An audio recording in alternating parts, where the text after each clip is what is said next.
the tenet, the principle, the value, the constitutional threshold of simplicity has been violated? No. You never heard that complaint, even at the Supreme Court. Not a single one of those lawyers representing the petitioners say that the voting process was so complex that it failed to meet that Article 86A threshold of simplicity. How about transparency? None of them is saying that, oh, you know, there was in fact 1, 2, 3, 4, 50 or 100 polling stations in which the presiding officer hid the results and we never knew and they were never declared, and therefore the opaqueness is arising at that stage. No. And then was a transmission made and effected to the talent center, as indeed the IEBC lawyer who was so open and forthright to say that, look, the results that we obtained at the polling station, the results transmitted, and the results that we actually received and finally declared, they are all in tandem. Pinpoint and show to us that these results at such and such polling station do not correspond with what's transmitted. Thank you. So the question becomes again, if this was what was being tallied from the polling station and we have it at the NTC, it's all about transparency. Why didn't we go to the logical conclusion of beaming this particular and the 27 translation of what was from the constituency? Why did it stop? Is there any rhyme or reason why this stopped? We were not. Communication didn't come from IBC, the intention, right? I'm not holding grief for but communication is very key, so that we actually were following. And this really harks back to 2007. Everyone was beamed on the television looking at the figures. Just a moment. Let me finish my point. Yes, the chair himself. Just a moment. He's making a point because I was at the penultimate remark that I was making about that transparency. And I wanted. That's what I'm asking. 2007. You know what really happened? Everyone, we were following the figures. I remember very well. I was glued there following the figures on screen. Something just crashed. Purportedly it crashed. And when these figures resurface again, Chairman. No. I'm trying to make it. That's what I'm asking. I'll ask you because why we have this transparency, which is very key. The question would be again. Once again, I'll ask you. It heightens. Protect me from the chair. Once again, Chair, but can I execute my point so that you can ask? It's basically say you are asking discomforting questions. No. The rank is very comfortable. I'm extremely comfortable, as the whole world can see. But I'm not being allowed to. But no. I just was butting in to get clarification. Then I'll give you a sporting chance. It was his chance. Yeah. Right? So I've not even finished my point. Okay, you haven't. Yeah, so my question is, you know what really happened. I don't need to belabor the point on the figures. And everyone was really consternated on how figures have changed. And it led to what actually, the harrowing tortures that we went through in 2007. And this was why this transparency on beaming those figures was very key at this particular juncture at the Bomas of Kenya. Let's tie two issues here. Right here, and let us make something very, very clear.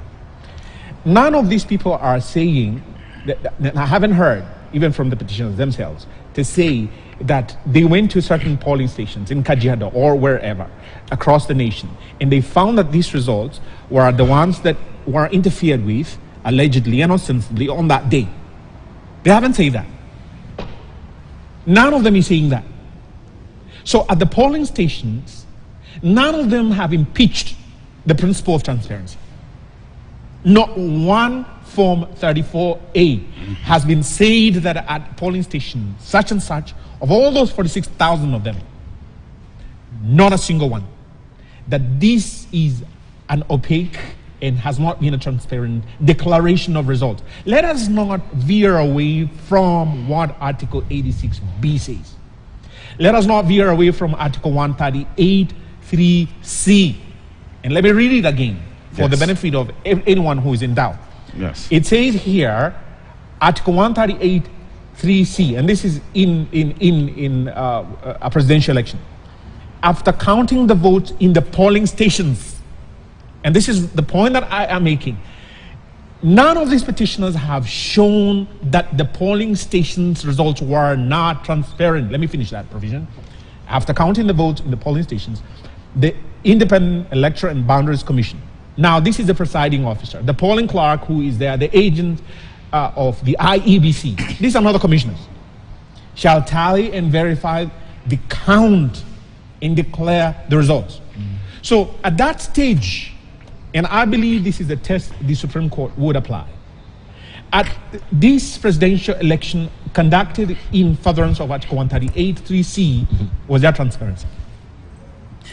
That has not been impeached. What they are focused on, and which is what my good friend Barack has been pinpointing, is this: 4 commissioners, informed of their own independent agenda, diabolical, I should add, with tremendous respect, is what drove them to break away. And Justice Nalawa was saying, excuse me, why this ultimate breakaway at this penultimate hour, at the closure? And they are not impeaching this in terms of transparency. So the opaqueness they reference, with tremendous respect, what they did tell us at Serena, and I don't want to hear anything now as an afterthought, is that there was a 0.00001 or 0.01 or 0.1. They were very confused about it. That was what they did not want coming out. What is it that Chebukati has told us? Under oath, they were pushing for me to do either of 2 things: declare Raila Odinga as the president, or have a rerun. And that is the opaqueness. Thank you. Thank you. Ambrose, you wanted to say something before? Yes. I thought you notice Suba is all alone. You guys. We didn't come together. I'm dealing with a gang. I'm dealing with a gang. There was no conspiracy. I'm dealing with a gang of 3. Your thoughts are converging. I'm handling a gang of 3. The 4 commissioners have said, yes, we started this process very well, but it is no longer happening in accordance with Article 86. That requires that the results from the polling stations are openly, accurately collated before they are announced. By the returning officer. By the no. The independent electoral, which they are part of. But you have to see the sequence. The declaration is, of course, in a separate article. So, but don't forget the sequence of voting. Yeah, I agree. And that's why finish. Some of the submissions that were being made yesterday in court, asking why nobody is impugning the election of MCAs. When are the results of MCAs transmitted? Do they ever get transmitted? Do they ever get tallied at the National Tallying Center? I mean, even a standard 8 dropout would know that you don't need to go to the Supreme Court over results of MCA, National Assembly, and all this, because they are sorted out at the constituency level.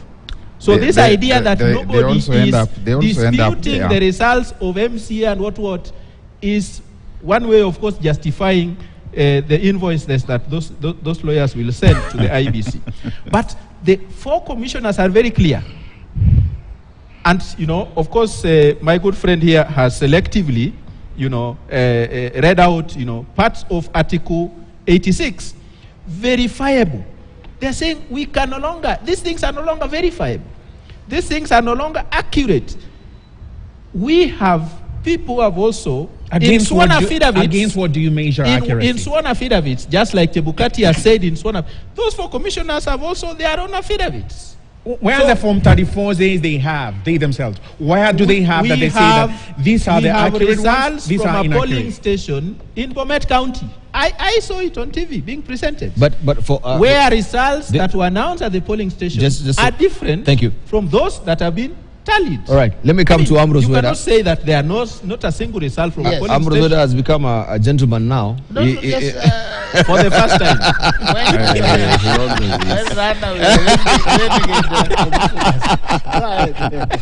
But the issue of the forms that you're raising, we had the court really saying, can you substantively bring us, because I think on the other floor of the House they raised issues to do with forgery. Yes. And alteration. And just a moment. About. That's what I'm asking. The documents. Is the alteration and the forgery, they wanted to get a proof on how that was forged and altered. I think that is for the courts to do. But the question I wanted to ask you is the fact that we have the 4 commissioners. They're coming to announce at the Serena Hotel.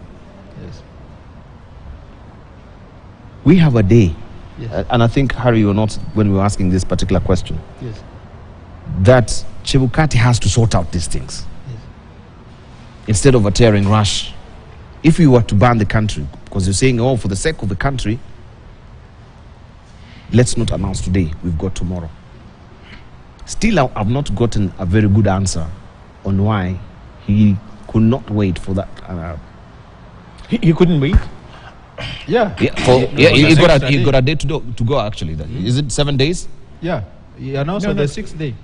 With all that circus that we had, he still had 1 single day. But what were the risks that he faced? Look at he's having this pressure. And I'll allow my friend to have the floor after this. He's having this pressure. He stays under the rope. No, we'll come to you. Let's just hear from Ambrose first. So we didn't know about this pressure. First of all, you raise a good point. This pressure. I think I've addressed myself to this. These pressures, all this. That one is. That's what I'm saying. No, that's what I'm saying. Communication from Chebukati will have been key. If there were pressure before his announcement, will have been nice to know that he's being. This thing of Chebukati coming to say I'm under pressure from so and so. With 207, that is what happened. The chairman of commission said, God rest his soul, said, oh, some people are cooking results, some people are doing this, and people arm themselves. What kills is words. Sometimes silence is golden. So, but I had answered this and said, practice before. What happens after you have finished counting? The 2017 election, the 2013 election, the MCS, what happens? Do the returning officers finish counting? Then they say, no, I still have up to 4 p.m. Let me go and take a bath and take a shower and have some tea, then I come back. Or it is done instantly.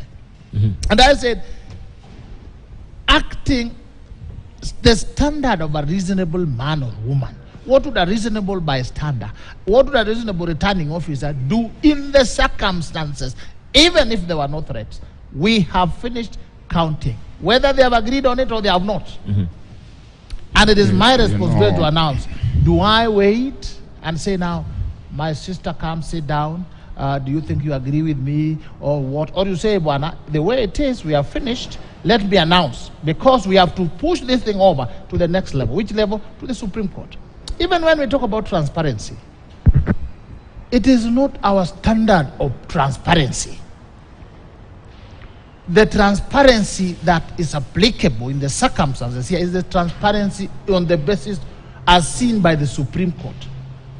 Is the Supreme Court will look and say, oh, you did this, you did this, you did this. We don't consider this transparent, we nullify. That's why in the 2017, Honorable Raila's team came and said, there is logarithm or algorithm in the servers. And the court said, okay, can you go and open the servers? When they came back and said some people are still asleep, on a standard, on a basis of a reasonable, they said, why is there a problem with the server? We think this thing is not transparent. It is the way they look at it. As they have said again. So even now, if the final limb, where now they stopped showing the results as bombers, as my friend was there, they say, no, this kind of failure is so grotesque that it interferes with the overall integrity of this. They would nullify. They can also look at it and say, no, they did not. Chebukati had some 27 polling stations, constituency results under his armpit, walking around with it saying, no touch, no touch. But we have looked at that opaqueness. We have then gone ahead to look at those results, and we realized that that opaqueness did not affect the overall outcome. Correct. So it is not us in the states to chip around and say, hey, Chebukati did not agree to the vice chair. That's opaqueness. Chebukati did not. These people. No. It is looking at it overall, and it is the judges. So let us pray that. We leave it to the judges. Yes. It's not for us to say. There was no. That I was at Bomas. They didn't give me a cup of tea. Suba, you should not have made any noise. Mathematics has said we can't open. We will come. We'll come to. No. Okay. Hold on, the horses. We'll come to that. Dr. Barak of 2017. Just two quick things. And I'll start off where Churchill Suba is whispering about 2017, and there was 2007 before that. There There was have been even other, the scandalous 2013. and there have been other years when this country has been treated to electoral violence. And for the first time, this violence began at the National Tallying Center. Who would predict whether the following day there would be violence or there would be no violence? Particularly the clarion call having been issued at the Serena by the 4 renegades. I asked a rather rhetorical question. What was the announcement at the Serena meant to trigger? The expectation, in my informed interpretation as a student of social science and a student of man and human behavior, was that these people were issuing a clarion call that was basically a call to violence, to protest. And in tandem with that call, there was protest well in advance at the National Tallying Center. Who was going to predict whether there would be fires all over the place from that evening throughout the night to the following day, to expect that someone would traverse those fires and get to the National Tallying Center and make an announcement? It is to ask a rhetorical question. When you say what would have happened, who would predict what would have happened the following day? We have had fires of that kind in the past. And here is a situation where people are being arrested left, right, and center, including from the Tallying Center itself, by people who are called the National Anti-Terrorist Unit. The second thing which I like to state about transparency, I don't think that this country has ever had an election whose results have been more transparent than we have seen this year. That they were there for everyone to access, to do their own tallying, their own additions, including this place where we are. I was able to see what was released by the Standard Group, and which more or less stated the same thing as what Chebukati eventually declared. I saw it from other media houses. The staff was there. When we ask where did this displays end, perhaps Churchill Suba, who was at the National Tallying Center, could help us to understand whether the things we were seeing on national TV, and which were different from KTNN, from Nation, from Emmanudia TV, and the rest, they had their own different figures. Was it Chebukati who was beaming those figures to us? And when we stopped seeing them, we need to ask you, Ainea Debal, why did KTN stop showing us the figures? Why did NTV stop showing us the figures? Someone needs to tell us, why did KBC, the official national broadcaster, why did they stop showing us the figures? They were not waiting for those figures to come from Chebukati before on some centralized board somewhere. They were doing their own tallying, and those tallying were in a transparent location, on a transparent platform, so that in the end we find that we are engaging in a drama, ni kama drama, ni kama video. Like one of the judges said. So what you're trying to tell us is that, the question also you pose sometimes, someone has to decipher that question and answer it deeply inside the recesses of your heart. It's rhetorical. It's a rhetorical question, but of course it's good. But it can be answered nevertheless, and I'll attempt to answer it. I cannot hold a private actor like ATN with the same levels of accountability as I would to a public institution charged with the responsibility and funded by the public to ensure that KBC. The results are verified openly and accurately in a transparent manner. The responsibility, the constitutional obligation to ensure that the results are displayed round the clock lies with the IBC. Whether KTN, Citizen, NTV, and I remember the chair of the IBC coming to the public to say, don't worry about the different figures you are seeing on the different television stations. In the end, they will add to the same thing.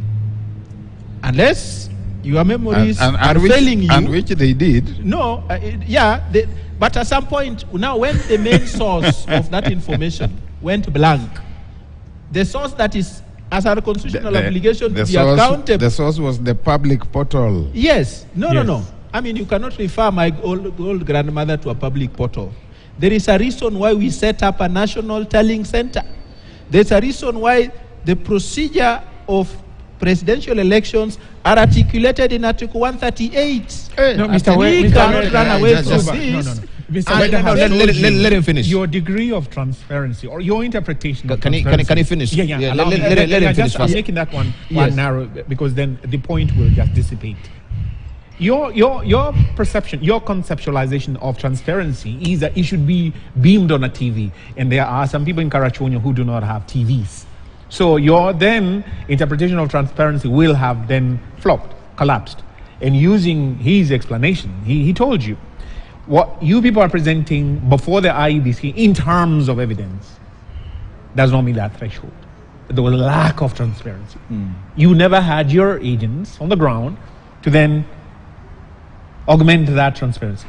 By the way, I was not a candidate. No. What I'm saying, I use that. I only have I only have that impression. But he has an argument, because if we have the assisted voters, as it were, and they cannot be able to, follow through and also get results from the portal. Assisted. This is where we are. We have then the commissioners also, all the IBC reading out the announcement, isn't it? To complement what is in the portal.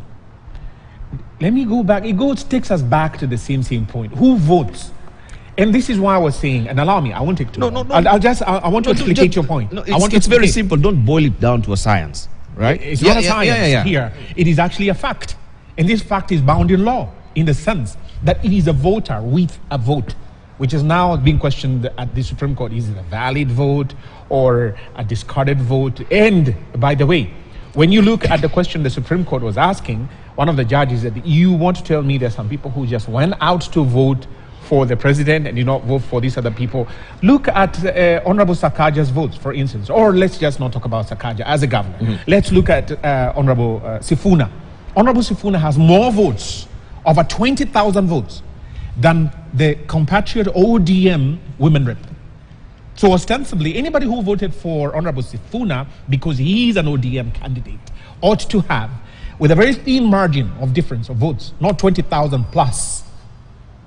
So that argument that some people just showed up, yes, indeed, I know some people who showed up merely to vote for the president.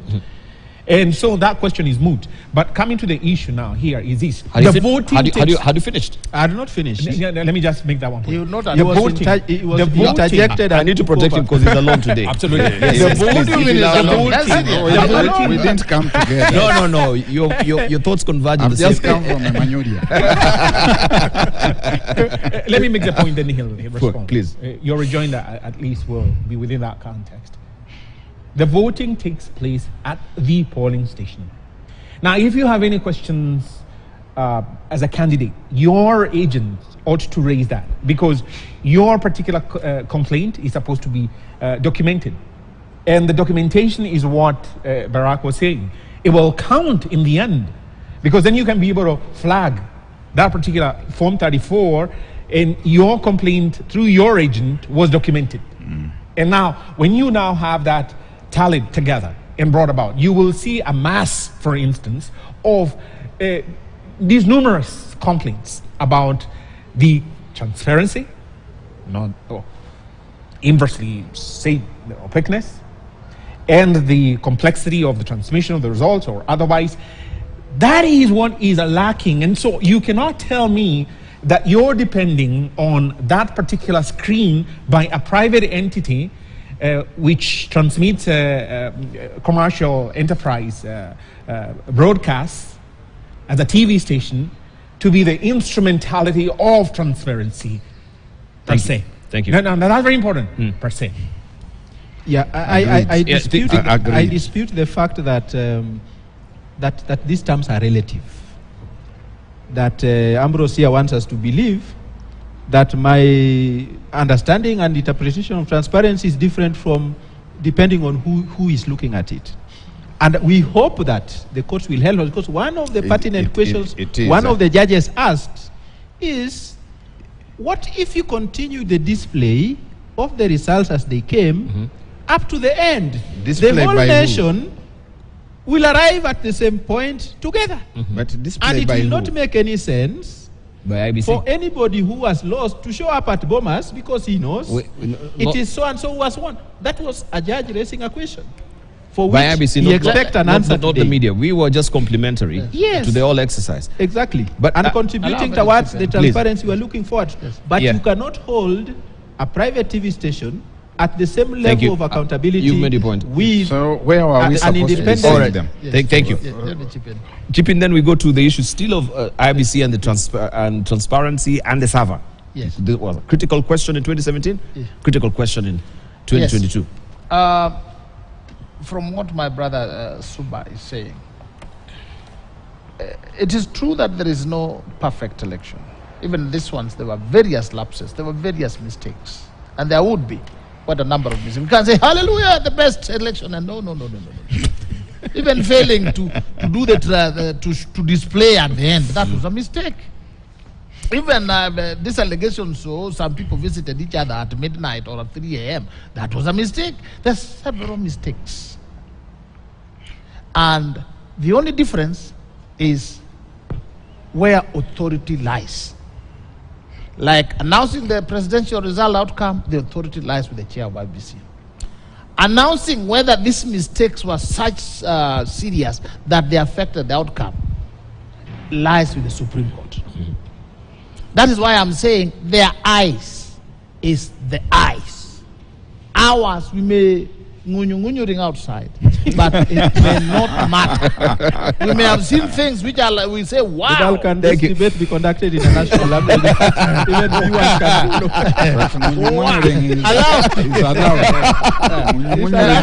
It's a language spoken in the neighborhood of Emmanuel. Allow me to finish. So I am saying that you may have seen, you may have been in Bomas, witness horrendous things, irregularities. But those ones, it is only what the court says that we think these irregularities are this much. Look at it in 2017. The mere fact that there was going around on matters of the servers. The court looked and said, if we can't have access to the servers, these elections are not transparent. So even if you open the servers later, even if you did what, as we it was too late. can't again this time round. Yes, so even now, if they think that that last bit is not has taken off the transparency care, they would deal with it. But that has to be placed before them. That has to be put before them. Somebody has to say, look, Chebukati had forms, or even at the polling station, somebody had forms, but they would just show us the line. They would do and say, at the bottom. So you put that, and then they look at it and they say, okay, if this is what happened, all right, we nullify. If there are irregularities, very deep irregularities, and nobody goes to the Supreme Court, the Supreme Court will not say, even as we observed, the irregularities, bring the elections here, we nullify. No. So you understand that basis. Yeah. That Thank you. As at now, we would really want to know. Even me, I'm curious. I want to know, where were these votes, the stolen votes? I want to see so that 2032, when I run for president, I know which areas to block so that you don't steal my election. Very far. Thank you. I think we have 2032, the sixth we have the president. bite from smoking so that we can get clarification to what Harrison was talking about, and also Churchill Suba. Let's just listen in. By Mr. Ngatia, who do you believe among these two protagonists? Who do you believe? This question has been put to us, and believe you me, we will have to deal with it. Who do we believe? Now, the question of the National Security Advisory Council. This, I think, Mr. Oraro, this could be of interest to you.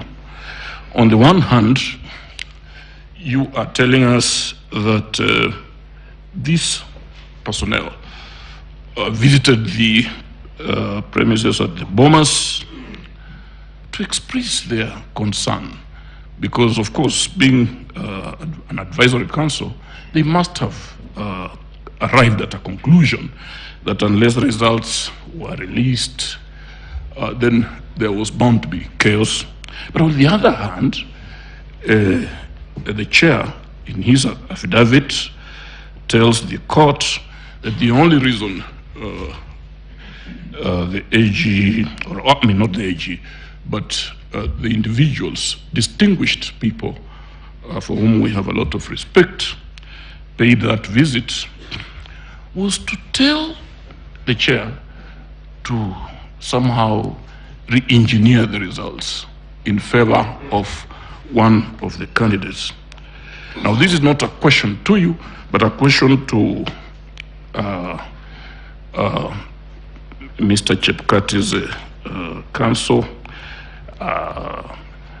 Professor, you may want to, or even Mr. Karori, are we to assume that by the time Mr. Kinyo placed this call, if the intention was to influence the declaration of the results, to change it, to re-engineer it, are we to assume that by the time that call was placed and by the time these gentlemen paid this visit, they already knew the results? Because there's no way they would have been on that mission if they had not known the results. So they will not have been on that mission if they had not known. All right. So that clarifies what I was saying, that they were privy to the results. And the 4 renegade commissioners, borrowing the epithet from Barack on the scene. The 4 renegade epithets, which was not admissible. Well, let me just say There's a lot of problem. Mobile commissioner. There's a lot of The problem mobile with what he's saying, because he has mobile only picked. Allow him to No, finish. let me finish. Don't we allow him to It's a very, Yeah, it's a very straightforward point. Yes. They were also, in my supposition, privy to the outcome.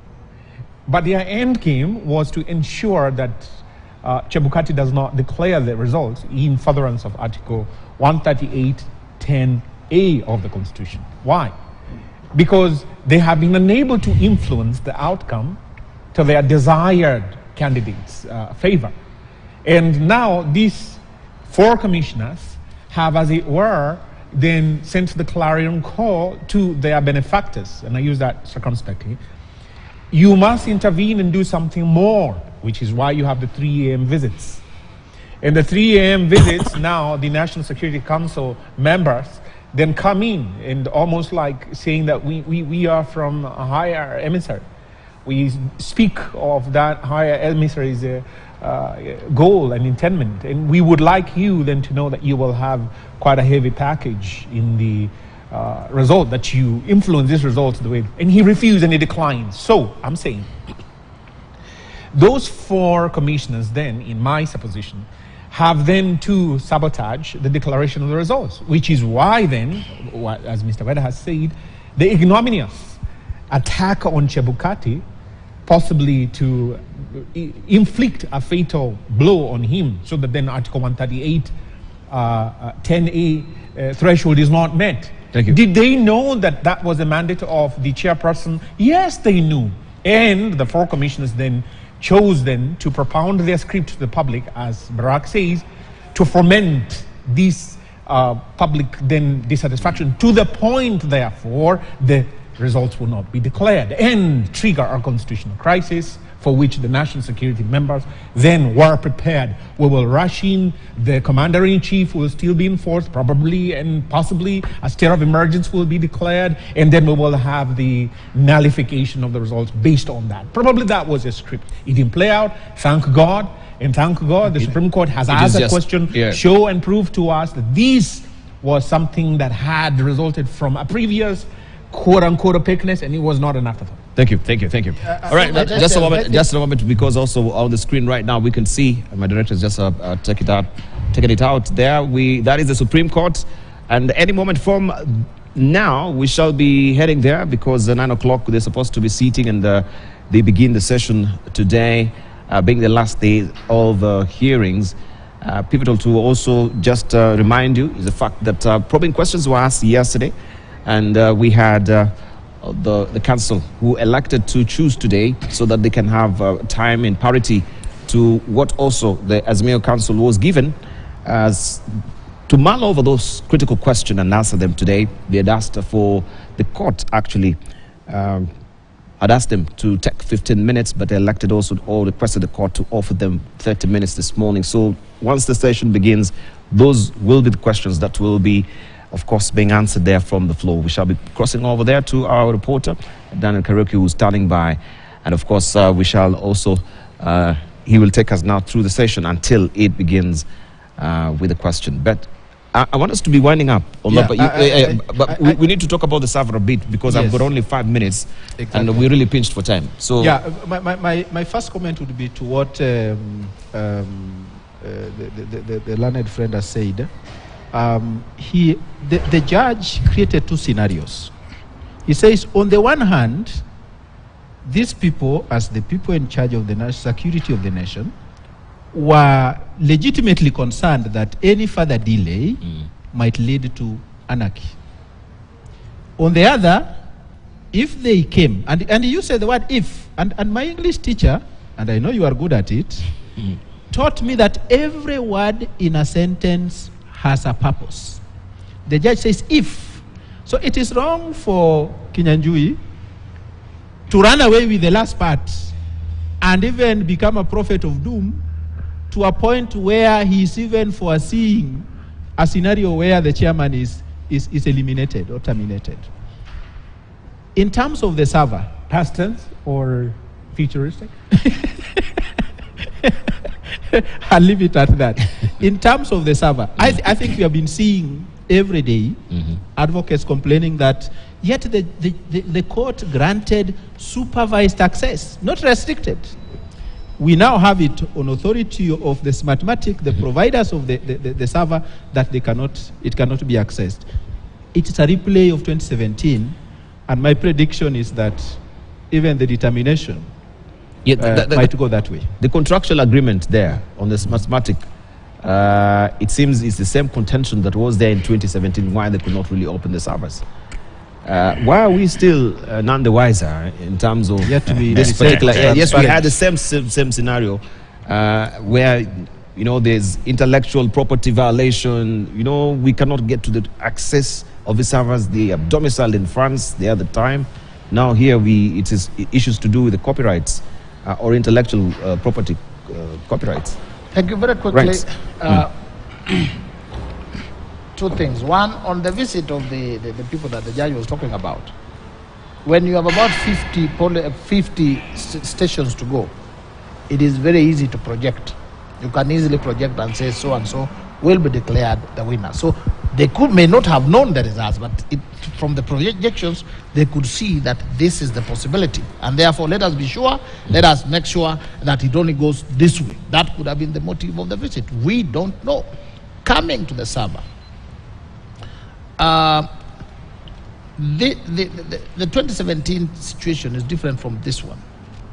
How? The other one, the results were being transmitted to the server and then relayed to the country.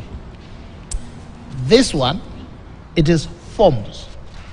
The other one, it was like text messages from polling stations. You do the text message, you send it to the server. So even if it is wrong, it has gone to the server. Now here, there are forms. But given forms or not, the issue is accessibility. Yeah, I'm coming to it. You send the forms, and accessibility to the forms was granted at the beginning, in my view, from what they said. Other than that, the same forms, the originals, are in the public domain to be brought, so that what you compare is what is in the server and the forms. And if there's a problem, the law says go by the original forms. Okay. Discard the server, go to the forms. Now, Going back to say, I would say, we want to walk into the computer and see the servers and whatever. Read the forms, the original forms. We're supposed to be running out and being chased out. Yes, I'll be Barack, very but only brief. some few minutes. Very brief. First Yes, of please. all, Churchill Suba is wrong about every word in a sentence having significance. There is also such a thing as grammatical prolix. And there's been a lot of that prolix flowing from that end. Yeah? So let's get that right. Dummies and dummy carriers in sentences. The servers were Barack, open. but then it was just a and dummy carriers, yes, in grammar. No, but it was just what did you prepositions? It was just prepositions, basic English. That No, it's not, if it's not a the conditional preposition, it's a subjunctive. It's not a preposition. Remember, it's a I told you, subjunctive. we communicate in English. He speaks English. He speaks English, It's not but different. no, you cannot take us to prolix. What did you say? Prolix. Prolix. You see, Prolix, yes. it can't even trip off my mouth very easily. Because he's taking us into dangerous space and is advised not to. Yeah, so okay. the servers were open from day one, and they're still open up to now. You can go there, and we were told they were going to remain open for the next 1 year. You can go there, you can tally. And because the servers were open, the question you asked, and which the judge asked, the learned judge asked, whether they were already private to the information. Come on, the state has got the apparatus to visit that server, the public portal, and to do its own tallies. And by the time they were arriving, these visitors at the Bomas of Kenya, they had already done their own tallies, and they already knew what the result was, hence the visit. Okay, the courts will decide. That's conspiracy All right, theory. Harrison, briefly, we are winding up. Prolix. Let me say this. Prolix. The context in which the 2017 Supreme Court nullification was effected in terms of the legal provisions that are applicable is different. The terrain, legally speaking, has changed. We now have the Data Protection Act, for instance, which Smartmatic, the company that is behind these servers, can readily invoke. In fact, the data commissioner was never moved by even John Gidongo. John Gidongo says, oh, I have a stranger who comes over to me, nameless, faceless, and he had 56 hackers. Come on, the Data Protection Act says that if you do have a complaint in terms of data, there is a procedure and a process to lodge your complaint. Now they go to the Supreme Court and say there was data hacking. That data hacking is punished within the Data Protection Act, and I doubt if they can now override that to say that Smartmatic is offending their rights. Thank you. Churchill, your final thought? I'm being pushed out here. My final thought is that we cannot, as a country, turn electoral processes into the manner in which we have mismanaged our cash crop, the way farmers toil and cannot see value for their coffee, is the same way Kenyans queue every election year, and then accountability for those votes disappears into thin air. I think as a country we must, using the experiences of these 2022 elections, to right all the wrongs, reform and deepen, electoral processes in a manner that makes them a little more transparent than they currently perhaps are, provided for in the law. Thank you, gentlemen. I really appreciate that very massive cogent discussion we've had this morning. And we're focusing still on the Supreme Court. If I may take you back to the pictures there, as you can see, critical questions will be answered on the floor of the House this morning. Isaac Lenaola was asking, quote unquote, I know the events of August 15th are in our minds, but there was an extra day which Mr. Chebukati could have declared the results. Why did he not wait until the day, reach out to the four commissioners and try to reach a consensus? Right, we have also another poignant question there from Joaquin Dongo. She asks, quote unquote, there appears to be an all-powerful IBC chair. What are the checks if the commissioners have nothing to do with his role? What will happen if the chair were to announce wrong results or were incapacitated ordeal? And finally, William Oko, he asks, quote unquote, the appointment of IBC chairperson was gazetted by the chairperson himself. I would like to know whether he was gazetted as an agent of the commission or as a national returning officer, and whether there were any resolution preceding this appointment. Critical question. I think we didn't answer that. Right. We'll cross over there to Daniel Karuki right now to tell us more.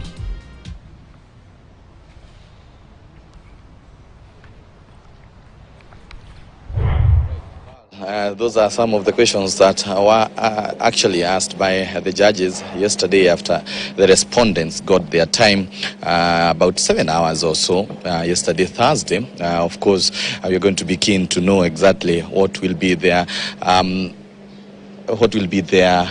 answers. And as we speak right now, the lawyers are behind me. You'll see the counsel that are representing the second respondent, that's Deputy President William Ruto, who was declared as the president-elect. They had converged there, just discussing issues here and there, maybe deliberating on what they're going to say in matters to do with the questions raised by the judges. That's Katwa Kigen there. There was Fred Gatia, who is the lead counsel, and also some few minutes ago, Kyoko Kilukumi also went in. I also saw Paul Moite, who is representing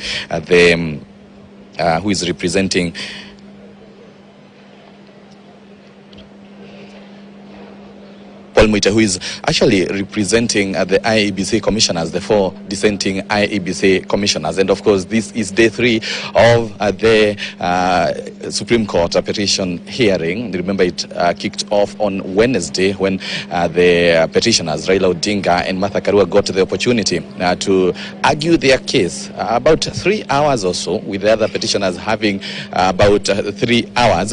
And of course, you're going to be listening to know exactly what will be transpiring today in their rejoinder. And they have actually kept time, because right now as we speak, the 7-judge bench are actually coming in. So we are going to be crossing there to listen to the proceedings as the parties have their rejoinders in this final day of the session. We cross over to the Supreme Court.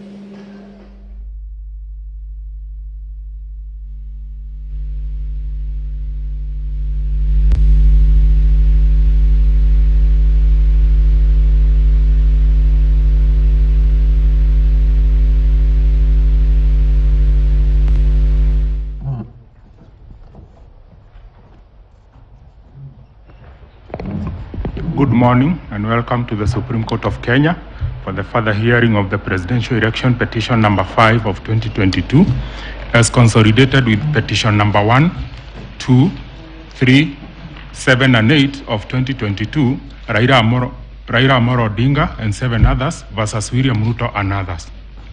The Honorable Chief Justice, President of the Supreme Court, is presiding. Thank you and very good morning to the court. I think yesterday we agreed on the order of business this morning. The team led by Senior Counsel Professor Githu Muigai will have 15 minutes to respond to the questions that were 30 minutes to respond to the questions that were raised yesterday. Good morning, Madam Chief Justice and the distinguished judges of this court. We are ready to respond to the questions that the court put to us at the end of the day yesterday. I have Mr. Mahat Somane, who the court has already found a fairly useful man in explaining numbers, and he will be responding on the numbers. But I have brought on board Mr. George Murugu, who has previously not been on the front bench, who is very, very well acquainted with the architecture of the electoral process, and both of them will be responding in the 30 minutes that you've given us. But there was a question directed to me personally by Lady Justice Jokindong, and I will deal with that question at the very end. Mr. Brooke. Good morning to all of us again, and Senior Counsel, just before your team starts, on the question of voter turnout, And as you respond, please bear in mind the following so that we know that you are answering our concern. In Forms 34A, some of them have the rejected ballot. That's what Mahat taught us yesterday, added to the votes cast, so that the figures on 34A are not necessarily the figures in 34B and not in 34C. So tell us, as you answer the question in your own manner and style, on voter turnout, was it calculated on the numbers in 34A, B, or C? Senior Counsel, you understand our concern? Thank you very much.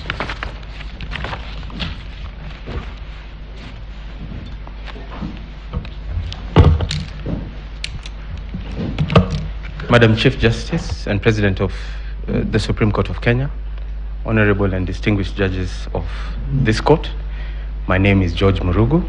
I am here to answer questions that then the bench put to the commission and to the chairman.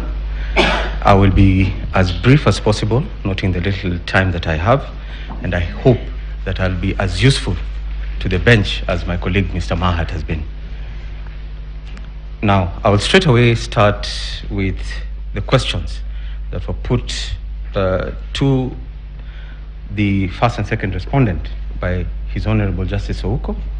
And the first question was to do with the question of unutilized ballots and how they are accounted for. This is the way unutilized ballots are treated. At Regulation 69, which provides for the voting procedure, that is the Regulation 69 of the Election General Regulations, it provides that a voter will be issued with ballot papers for all elections in a multiple election. That is at Regulation 69.2. At 69.2A, he is expected to cast his votes in respect of all the elections. 69.3 makes it an offense for a person to knowingly fail to place his or her ballot paper issued to him inside a ballot box. But at Regulation 77E, an unmarked ballot is treated as rejected and is void and shall not be counted for purposes of declaring a result at the polling station. At Regulation 78.3, the presiding officer then is put under an obligation to record in Form 41 the head of rejection for each ballot, and for our purposes, Sub-Regulation 3D then addresses the question of unmarked ballots. Regulation 81B then provides that rejected ballots, such as the unmarked ballots, are sealed in a tamper-proof envelope and placed in the ballot box. That is how they are accounted for, Honorable Justice of the Supreme Court. The second question that I shall deal with, and this again it was posed by His Honorable Justice Mr. Ouko, was whether the appointment of the chairperson as returning officer was as an agent of the commission or as a national returning officer in his capacity as chairman. This is how I would wish to address this question. It is a direct one, and the answer lies in the Constitution. Article 138.10 places an obligation upon the chairperson of the commission to declare the result. So the gazettement was not for purposes of Article 138.3c, but specifically for Article 138.10 to fulfill that role, to take up that responsibility, to account for that result that follows a presidential election. That is the specific purpose for that gazettement. But while I'm on this question, I would also want to pose another question. Would it then mean that if the gazette notice was to fall away, would it then mean that the chairperson of the commission under Article 138.10 would not be in a position and suffer lack of constitutional authority to declare that result? My answer is no. In other words, the Gazette notice is purposely to tell Kenyans that the Constitution has rested these obligations upon this office to declare that result. Beyond that, it is superfluous. And I urge Madam Chief Justice and Honorable Justices of the Supreme Court that that particular gazettement should not be read to mean that the chairperson had gone rogue, that the chairperson had taken upon himself and arrogated unto himself a power that he did not have. It is the Constitution speaking. It is in fulfillment of a constitutional expectation and obligation under Article 138.10.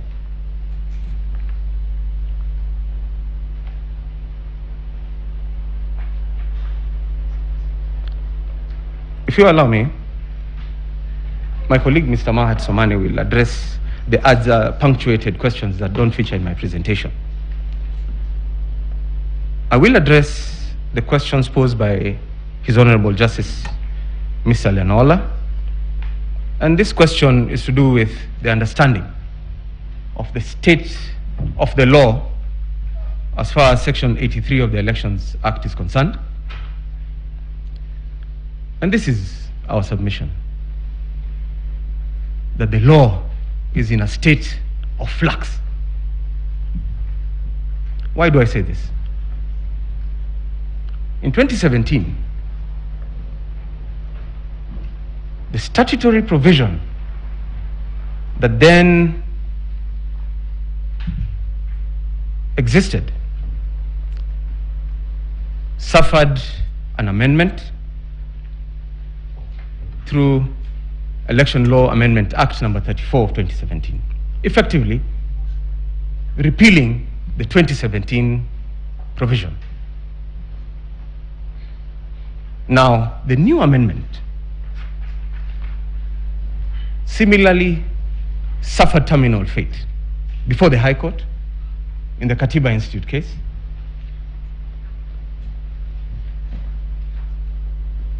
Therefore, one would be tempted to argue that as far as Section 83 is concerned, we have no law.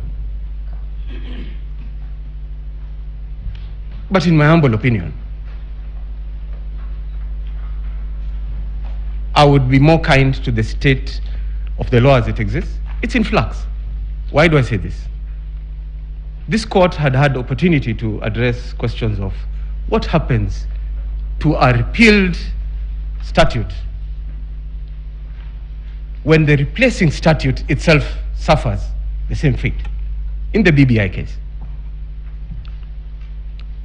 And there was differing opinion, understandably so, because it's not a question that can be easily wrested. In my earlier days, if you ask me, I would say there's no power to animate the previous provision of law.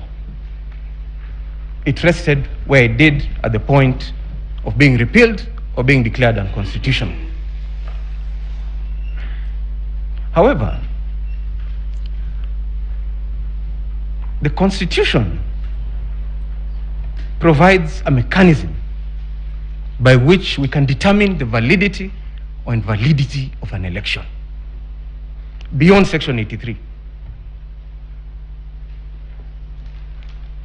That safety net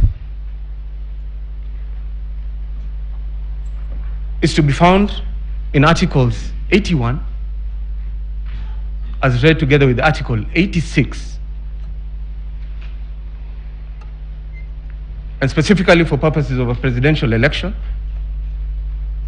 we must read it together with Article 138(3)(c), which then provides the qualitative test, the process that we then use to arrive at that result to be declared under Article 138.10. So that at Articles 138, 3C, there is a process of verification and tallying of those results that then come from the polling station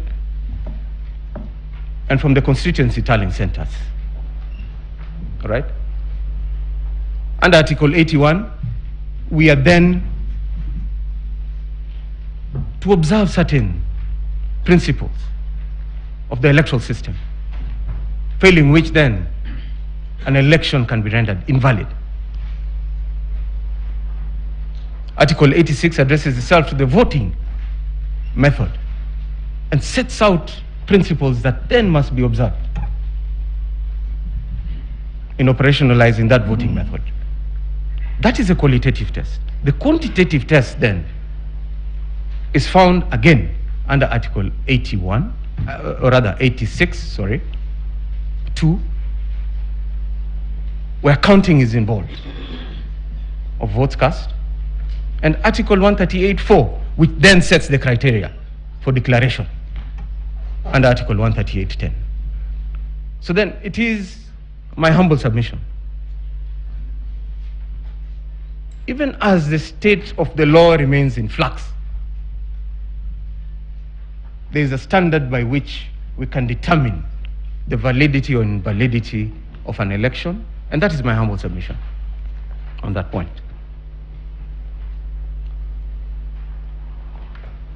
The second question, Madam Chief Justice and honorable members of the Supreme Court, directed at the first and second respondent by His Honorable Justice Lenaola, was why didn't the chairperson wait until the next day and try to reach consensus and address the 27 constituencies? It is important to point out at this juncture that the 27 constituencies had been tallied and had undergone the verification process and were ready for announcement by Professor Goulier. My lords and my ladies, I refer the Honorable Court to paragraph 35 of the affidavit of Professor Goulier, filed in the main petition.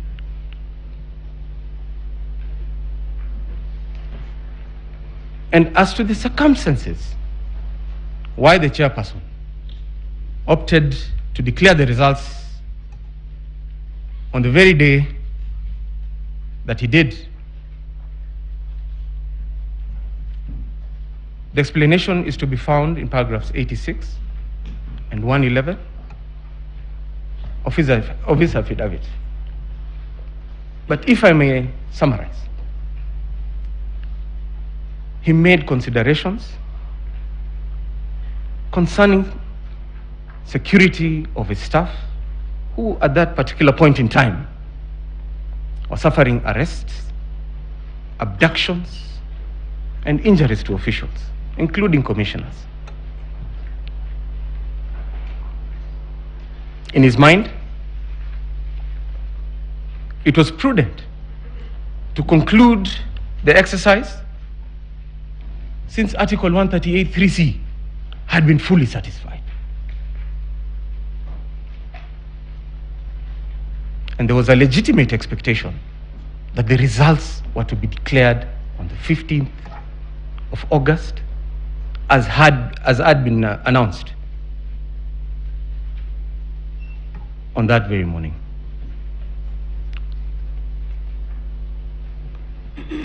I'll quickly address the questions that were raised by Honorable Lady Justice Njoki.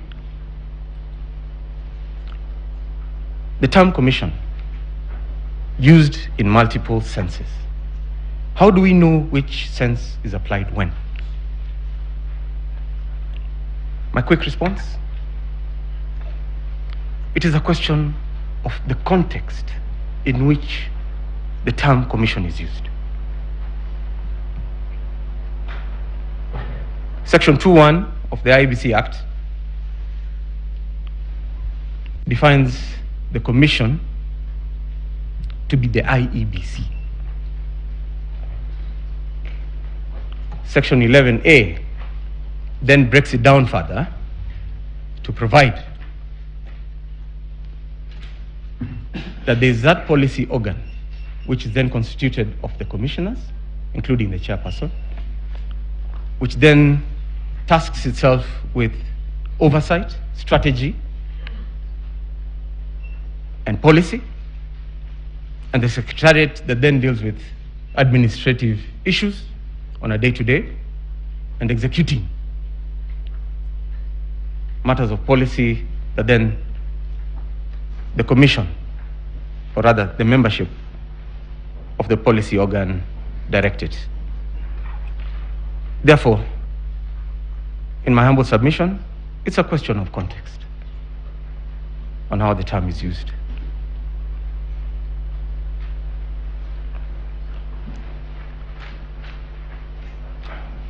What are the checks for this all-powerful chair? For instance, if he was to announce the wrong results or be incapacitated in such a manner that then he could not declare the result. The checks are to be found within the constitutional and statutory framework. Follows. Article 138 then speaks to the checks. Article 138 3C speaks to a verification and tallying process that then engages the commission, the body corporate, so that there is no room for the chair to act as a lone ranger.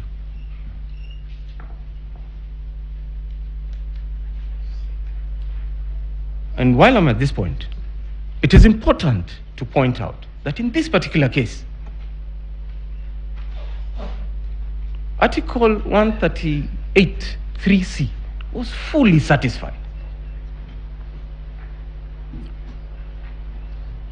My lady, my lords, a narrative has been created that certain commissioners were given roles akin to domestic services. Nothing can be further from the truth. We all saw it. We all saw the commissioners interacting with the results, interacting with the verification and tallying process. We all saw them announcing these results. We cannot unsee what we saw. But then, just to lay emphasis on this, I would wish to quickly refer the Honorable Court to paragraph 40 of the Chairperson's affidavit, Wafula Chebukati, paragraphs 8 and 9 of the affidavits of Professor Abdi Gulier, and paragraph 7 of Boya Molu, which speak to the truth of this issue.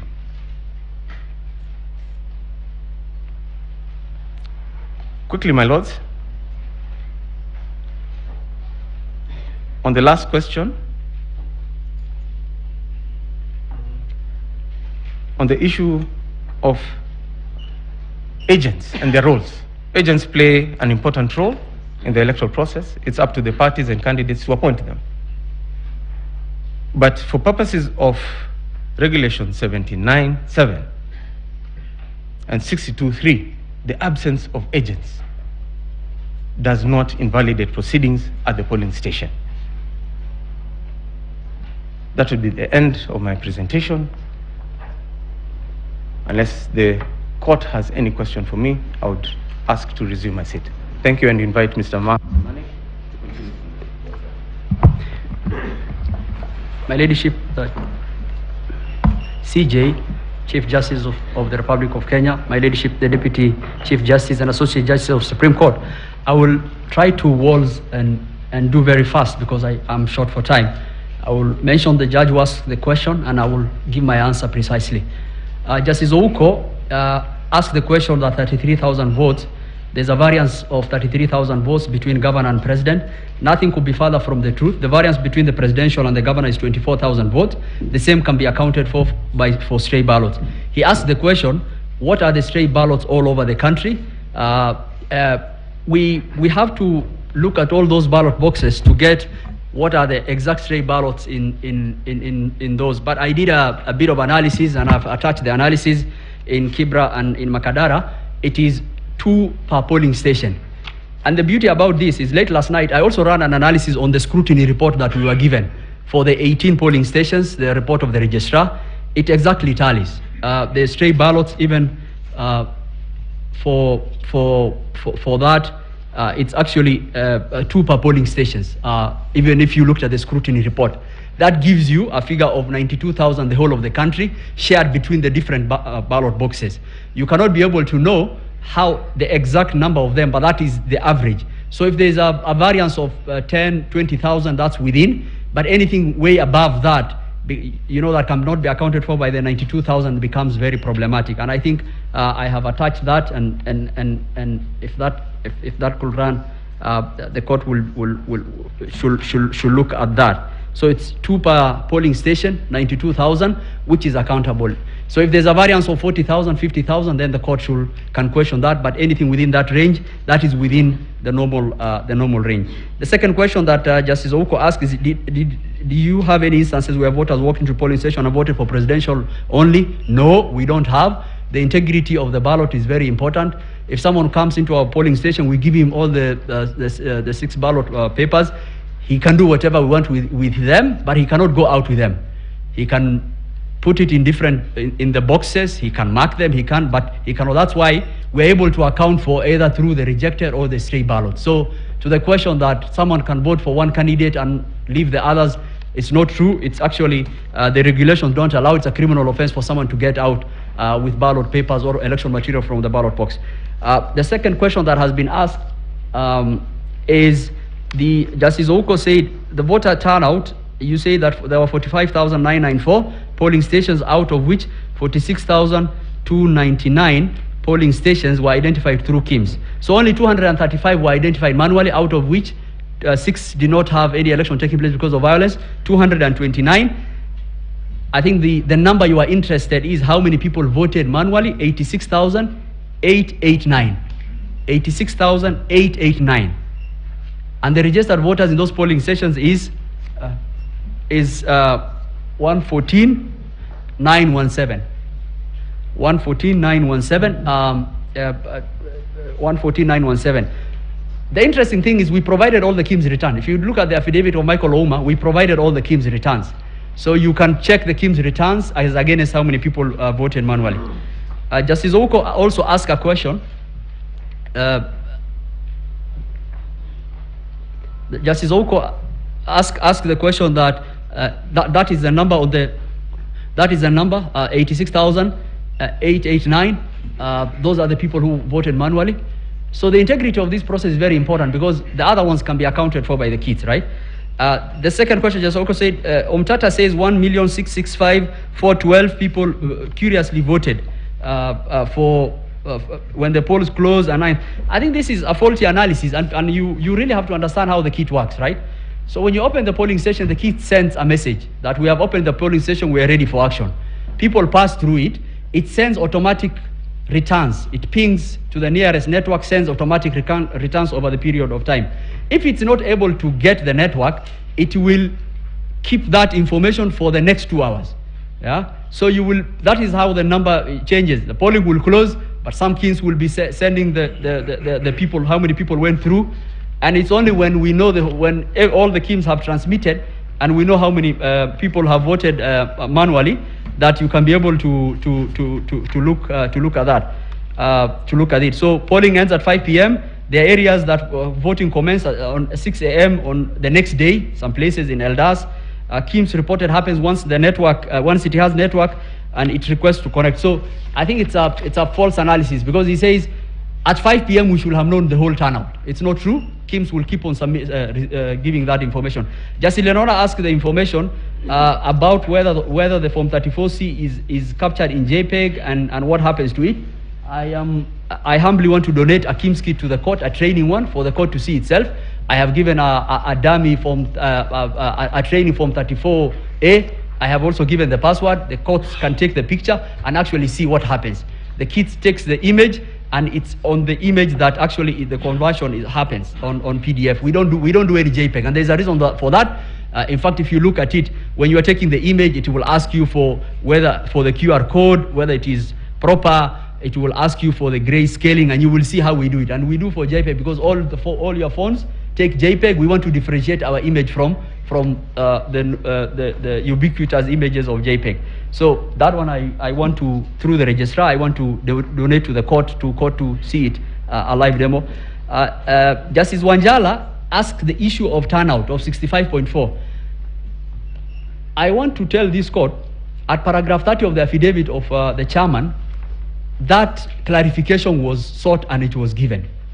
And the chairman, and there is a video to it actually, the chairman clarified and he said the turnout is not 65.4, it is 64.6. In fact, you will see Martin Nyaga rushing to the chairman, telling him, the person who was in charge of the cumulative of the turnout, telling him, no, that is erroneous. So the number is 64.6 at the point where he made. Is turnout really important in the declaration? I want to tell this court, there is this fascination by the petitioners on turnout. We don't use turnout to determine the presidential election. I think that is the base to start from. The reason why we give turnout is a measure of transparency and integrity to know how many people pass through the kit. And the problem with it is a lot of people don't understand how these kits work. If you look at the numbers I gave on that screen, you will see, in fact, if you look at 20-45 hours, 63.6 and 64.6, you will see that the total registered voters on 9th August 2045 is 21 million, under the KIMS 589,961. On 10th August is 21,926,565. If you deduct those numbers and you compare to the people who are actually identified by the kids, actually the people who are identified by the kids is more than this number. And a lot of people will say, oh, why do we have more people who are registered in those stations than people voted?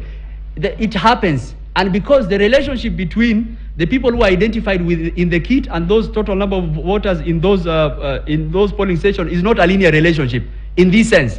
So 9th August 2045, a kit will report 10 people. So we'll say 10 people have been identified in those kits, but the number of registered voters is 700. We will add in the total number of registered voters. You reached 10th August 240. That kit has already given its maximum registered voters in the original reporting. But people will keep on passing it. When another 20 people pass through, the kit will report 20 people have passed me through. So we will say the voters identified as the KIMS has increased. But we don't increase the registered voters in those polling stations because it is already reported. So the relationship is not one-to-one. And you have to understand, and this is the confusion that is coming, we have to understand, the only way you will know the total registered voters is when all the KIMS have reported. So when all the KIMS had reported, because this is a snapshot of that information in time, when all the KIMS had reported, the voter turnout was 64.7103. So what was remaining that time? Only the manual voters. How many? 86,899. So it's good to understand that, because if someone just looked at this information, you will come with all manner of confusion. So the kit will report, once one voter passed through the kit, we say one voter identified, but the column of registered in that policy we put 700. But the voters will keep on going through the kit. So as people go through the kit, we'll keep on increasing the voters identified in that kit, but the number of registered voters will remain constant. The issue of the Venezuelans, they were involved in deployment of infrastructure and the servers platform. They did not have any access to the RTS. Look at the affidavit of Michael Ouma. Look at the affidavit of Hilda Kavongo. It actually shows the kind of rights they had. There was no unauthorized access, and in fact the scrutiny report will bear that out. Did the postponement of elections in those counties only affect presidential voter turnout? I have indicated that is a hypothesis that that has been laid out before the court, it is not borne out by the data. In fact, the voter turnout was comparatively the same. If there's no agent, Justice Mulu asked if there's no agent, what happens? The integrity, the processes that we have in terms of the KIMS return, in terms of the portal, even if there's no agent, we can actually confirm what happened. So it's not the role of even if someone said I did not have an agent, but my votes have been tampered with, we can be able to find out. Demonstrate, I have, go to the last page.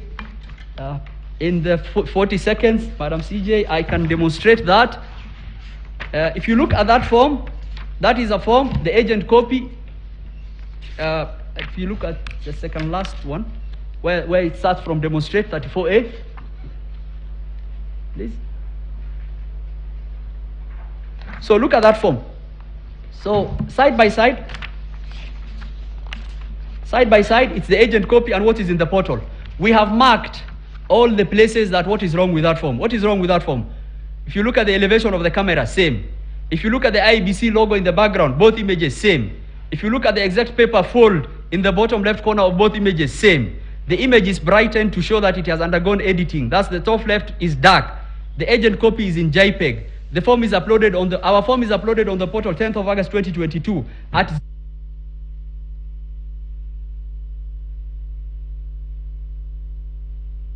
2 days later. And we have put that in our affidavit, actually. You can check all the edits. Sorry, Counsel, you are not being recorded, but we suggest that you take the next 2 minutes and finish. Please put the machine back.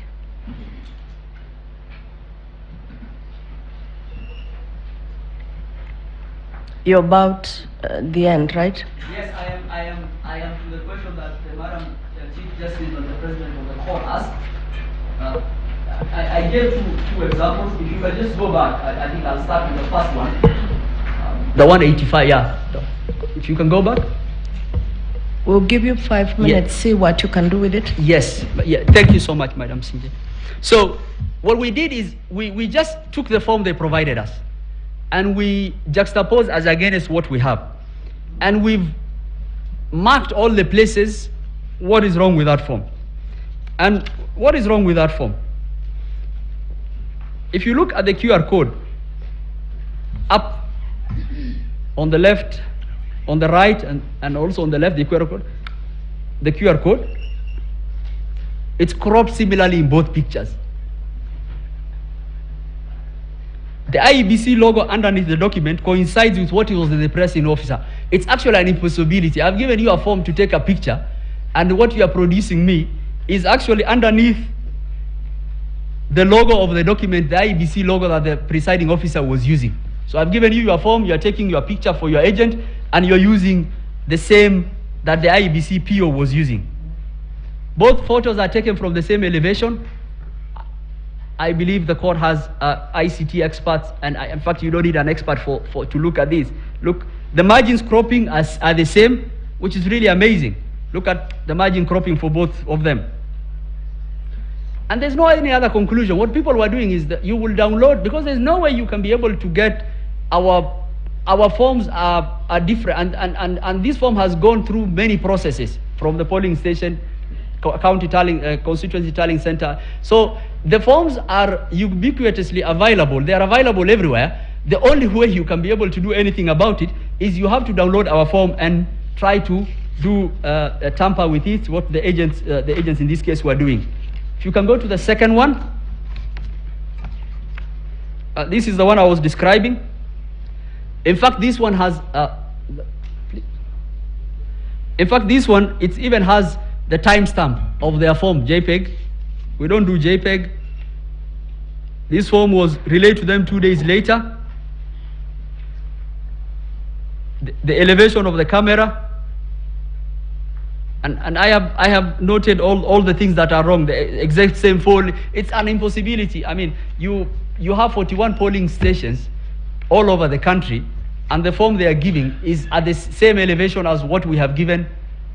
The picture that our PO took on the background of the KIMS kit is the same.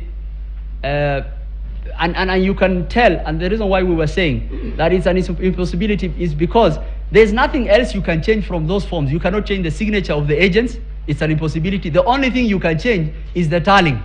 You can try changing to JPEG and try to amend the tallying. And that is really important. That is the crux of this matter, and the court has to look at that and actually make a finding. I will try to also to Justice Ouko's question about the stray ballots. I just want to mention that the court report bears out the assertion of the IEBC. If you look at the report that was done relating to the stray ballots, I went through the court report and actually tallied the stray ballots. It is 2 per polling station. If you project this to the whole country, there will almost 90,000 stray ballots. And the way you account for stray ballots is they are put in the polling day diary, PSD. I have provided the polling day diary for 2 of the constituencies to just give the court comfort that as IEBC we can account for each and every ballot. To the question that has been asked by Justice Wanjala on the turnout, a clarification was given, and this is the assertion of the petitioners. They are saying we are not interested in the clarification given by the chairman.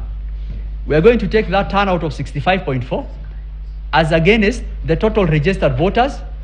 Okay, then come to the conclusion that there are votes that are unaccounted for. And we are telling him that is not how we do it.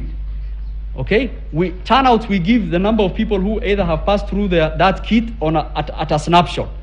Okay, and there's nothing much about it. The declaration is made on the actual physical ballots that we count. We count the physical ballots. After counting the physical ballots, we tally it. Madam DCJ asked about the rejected ballots, whether they are different from the rejected. So the way we calculate turnout refers to the number of people who have passed through that polling station in the 46,229 polling station in the Republic. We have not even reached the issue of rejected ballots or anything. It's how many people appeared that day. So we have a number. Then we do the counting. After counting, we get rejected ballots.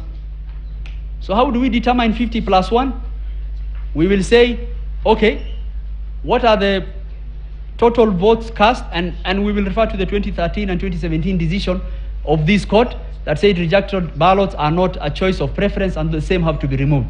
So the idea that turnout is affected by rejected ballots or doesn't matter, it's just a measure of transparency, and you have to understand how the reporting of the KIMS happens for you to be able to do. We only give what we can at the time, and we'll keep on doing that. With those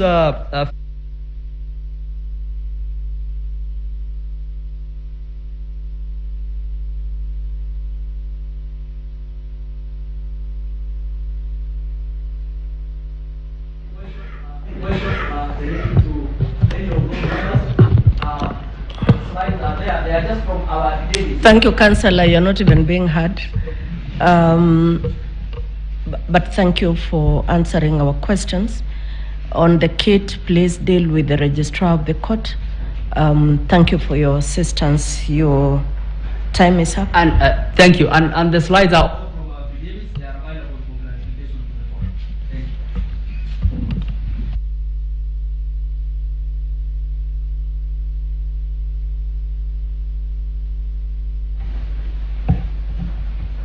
My lady, I do not know whether you can give me 2 minutes to respond to Lady Justice Jokindong.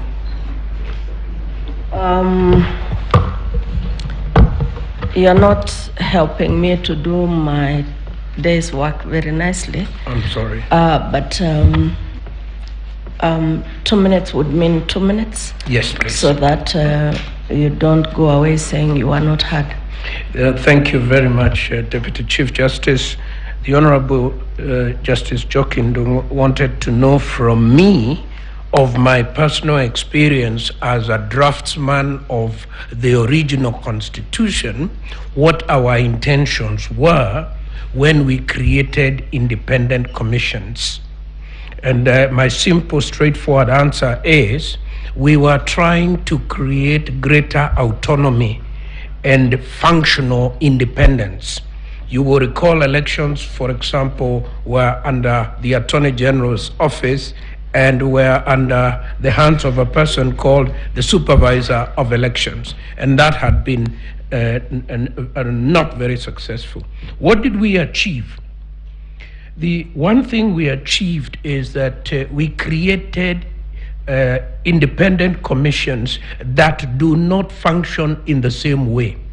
For example, this commission, the Electoral Commission, the chairman has executive authority, because this is one of the very few commissions where the commissioners themselves do some actual work. This is very different from EACC. EACC, the chairmanship is not executive, and the commissioners do not do executive work. They cannot determine to charge anybody or to investigate anybody. That is a work done by management.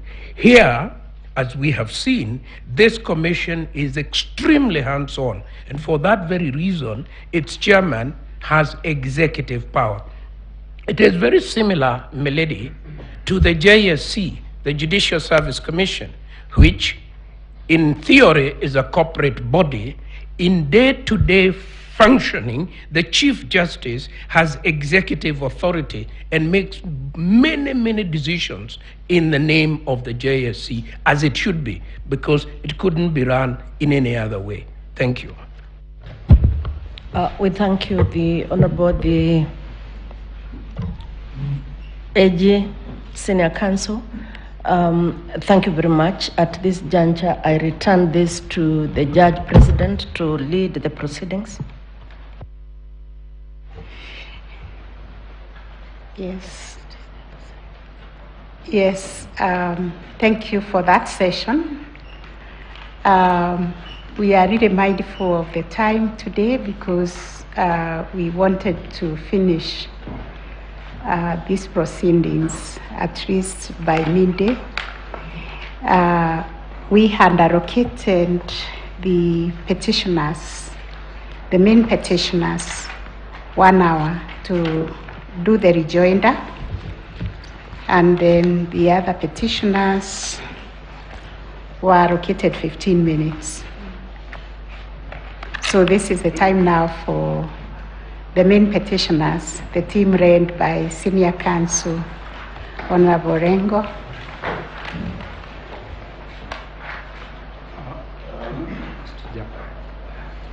My Lady, the Chief Justice, before the main petitioners commenced their response, yes, there were issues raised by the bench yesterday on which we are requested to provide answers today. At what stage will we be able to do that? I think it is now. We now. must have forgotten you. Thank you, Madam. Minutes to do that. I remember it was like just one give or me two 1 minute, questions yes. which were directed. Can we give you 5 minutes to do that? I remember it was like one or two questions which were directed to you. There were about 3 questions raised, Yes. which I should respond to. But if you may recall, you had about 3 questions raised, Yes. which I should respond to. His Excellency, but the Vice if you may President, recall, you had to also respond to permitted the application the advocates for the His Chief of Excellency, the Vice President, Civil to Service, respond to Mr. the Kenyo. application And they by did that, the and we Chief didn't have of an opportunity to comment on Civil the response Service, at all. Mr. Yes. Kenyo. That is And correct. they I will did try that, to and we very, didn't have very, an as opportunity to usual, comment very on quick the response and at all. respond So in summary. I will try to be About 10 very, minutes. very, Okay. as usual, And Madam, very quick Mr. and Gatia, respond in summary. Senior Counsel But I also will need tells about me 10 he has a minutes. request to make. And Madam Mr. Gatia, Senior Counsel also tells me he has a request to make. Thank you. Madam Chief Justice, you recall yesterday how gracious I was. I donated 32 minutes. Madam to Chief court. Justice, you recall yesterday how gracious I was. I No, donated I will not 32 do minutes that to because court. the court Are you has claiming work. it back? No, All that I request is 5 no, minutes. I will not do that. Nothing more than because 5 minutes. The court of has your work. time. We are doing All quite that well I this request is morning. 5 minutes. Thank Nothing you more so than much. 5 minutes. I don't know who will go We are doing first, quite whether it's well my this senior or ourselves. Thank you so much. I don't know who will go first, whether it's my senior or ourselves. Chief Justice and Deputy Chief Justice, members of the Supreme Court, just to point Chief out Justice and that there were Deputy Chief Justice, specific members of the Supreme that we Court, addressed. For just example, to point out that there were specific questions that we addressed. For example, to counsel acting for the 4 commissioners. And we would like to know at what point we are expected to respond to those questions. After the petitioners. Thank you.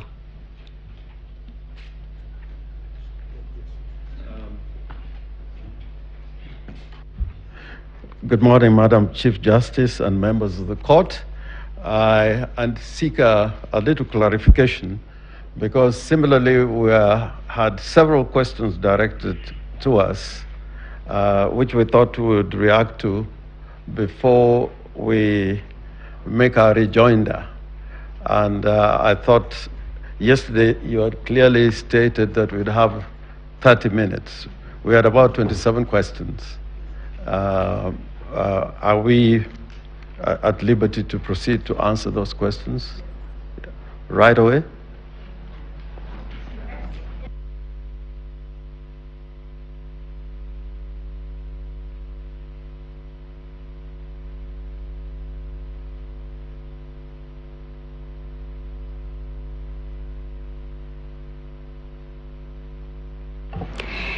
Sorry, Senior Counsel Lengo, you have 1 hour to respond, but I hear you saying you need more than 1 hour because of answering the questions. And therefore you're asking for another 30 minutes. With a little bonus. We can see what we can do with 1 hour. If you extend maybe 15 minutes. It would not be enough. There's a very important question which just... It's all right, because even the time we are wasting now, you could be answering. Yeah, so Yes. in the 30 We're just minutes... asking you to be kind, because we really have to get to the real business of writing the judgment. Thank you. And we don't have much time. In the 30 minutes that we'll be answering those questions, Yes. my lady and my lords, you'll be addressed by my learned friend, Mr. Otiende Amolo, particularly on the question of turnout, which was asked by Justice Wanjala, and Firoz Norji, Senior Counsel, Paul Mwangi, and Ms. Julie Soweto will address you in those 30 minutes. And I invite Senior Counsel Otiende Amolo to address you on the first question. Yes. Not yet. Not yet. Not yet. Yes. Senior Counsel Oraro, please, or is it Gatia?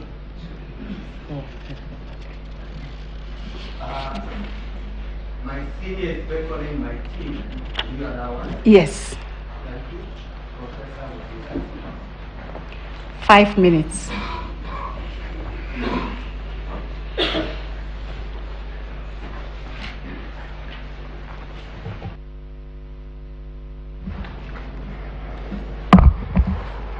Chief Justice, Deputy Chief Justice, distinguished judges of the Supreme Court. Actually 3 questions were asked that are relevant to submissions yesterday, paraphrased as follows. 1, if the National Security Advisory Council 4 knew the results before they went there, and 2, why would the result not be announced the next day to build consensus? And 4, what would be the effect of the non-involvement of the 4 commissioners in the verification and tallying vis-a-vis Article 138(3)(c? Our response is as follows. 1, it is our submission that all factors point to an inescapable conclusion that the 4 members of the National Security Advisory Council by the time they knew, by the time they went to the Bomas of Kenya National Tallying Center, and by the time the head of public service placed a call on the returning officer of the presidential election, by that time they knew. And this is our evidence. By the morning of the 15th, letters had been issued by the returning officer of the presidential election, Mr. Chebukati, to all the presidential candidates and members of their family to be at the National Tallying Center for the declaration of results at 3 p.m. on that day. And my client already had received that invitation. I believe the other presidential candidates had those letters. And therefore, they knew by the time these state officers went to the National Tallying Center, they knew that the verification tallying had been completed, and what was pending was the declaration of the final result. It is our submission, Chief Justice, distinguished judges of the Supreme Court, that these four went to the National Tallying Center not for any other reason, but to try to interfere with the declaration of results and thereby try to alter the sovereign will of the people of Kenya, which had already been verified and tallied in accordance with Article 138(3)(c). 2, it is our response that the results could not be announced the following day because, according to the affidavit of the chairperson of the commission, and I'm using the word chairperson on advice by Justice Ndungu, which I agree with entirely, that by that time, it was not possible for any form of consensus, because then the follow-up question was, I think from Justice Lenaola, why, for example, the returning officer would not have waited for an extra day, which he had, to build consensus on the 4 walk-away commissioners. It was not possible. It was very clear that the intention was to try and veto the will of the people, and therefore the chairman had to declare those results. Number 3, the 4 who left also, their colleagues had been injured. And so the chairman had, in our view, make the announcement that day because of the gravity of the situation. Finally, the question that this court ought to ask itself is whether the walking away of 4 commissioners at the tail end of a process which they have admitted was complete, except the declaration, can veto the sovereign will of the people of Kenya. Can the walking away of commissioners at the tail end of a process they have been involved in be the basis of vetoing the right to franchise in Article 38 of the Constitution, which is the expression of the voter? Thank you, and we prayerfully submit.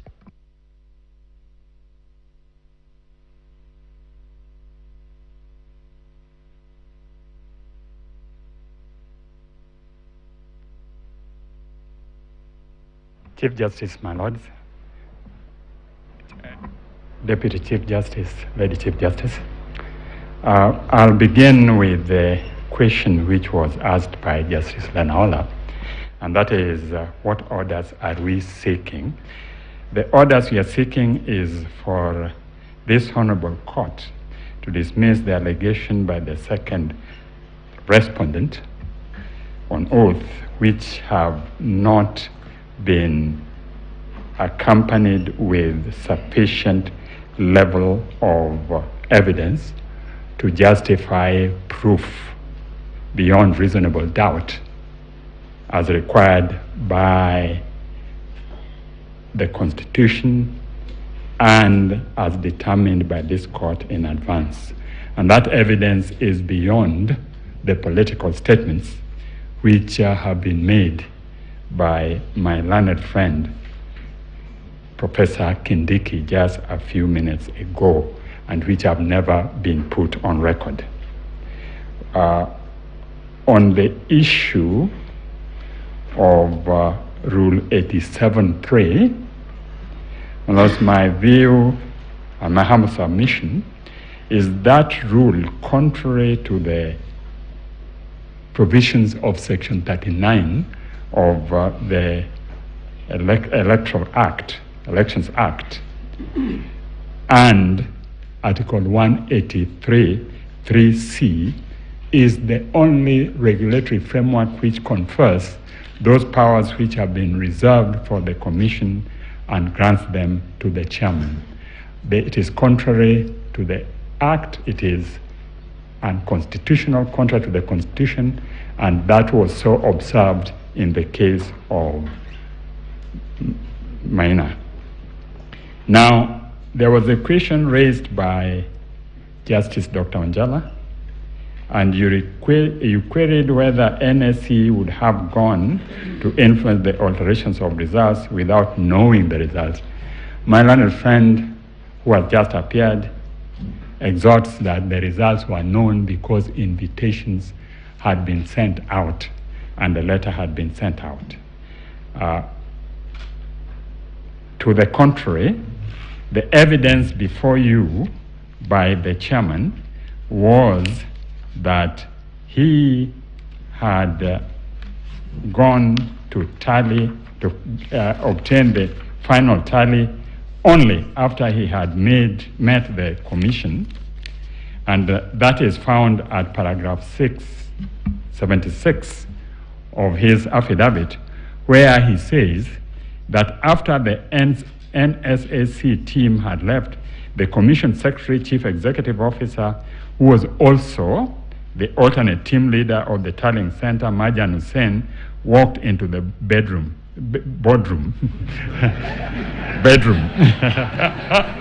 Yeah. The purpose of the meeting was to receive the final tally of the results of the presidential elections before he could proceed to declare. And it is only thereafter that the results were handed to the commissioners and they walked out. So that even by the admission of the chairman, he was not aware of the results until after the NSAC team had left. Now, the Deputy Chief Justice asked about the effect of NSAC on the independence of IEBC.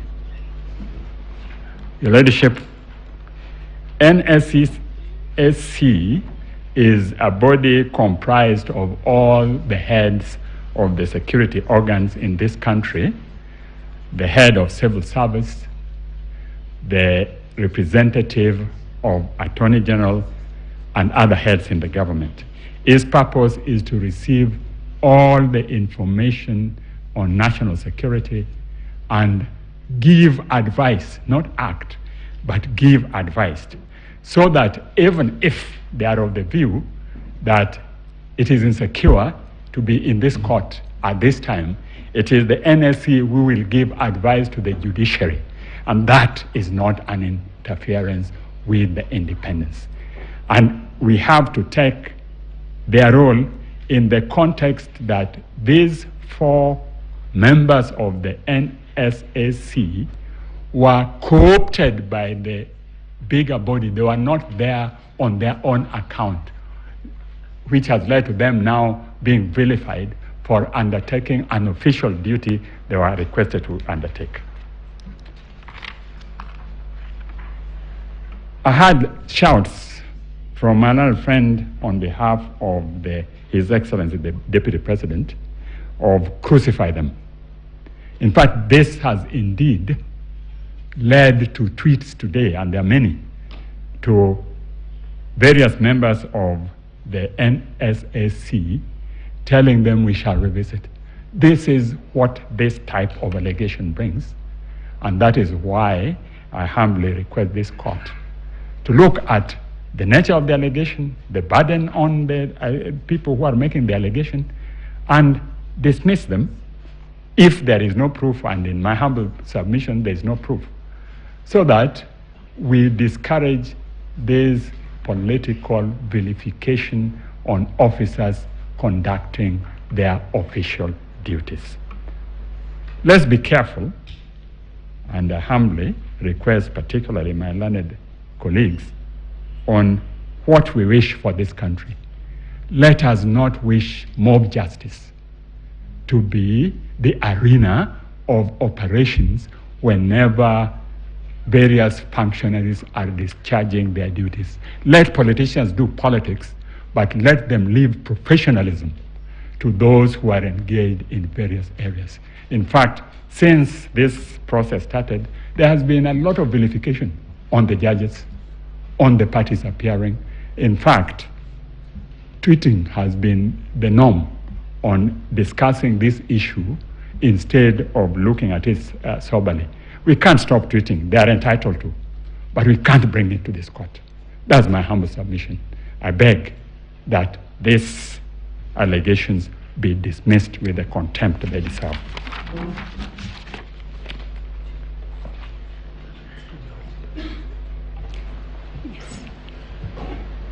My learned friend, Mr. Ngatia, requests for donation of the 2 minutes to him, but I really would wish not to be so gratuitous.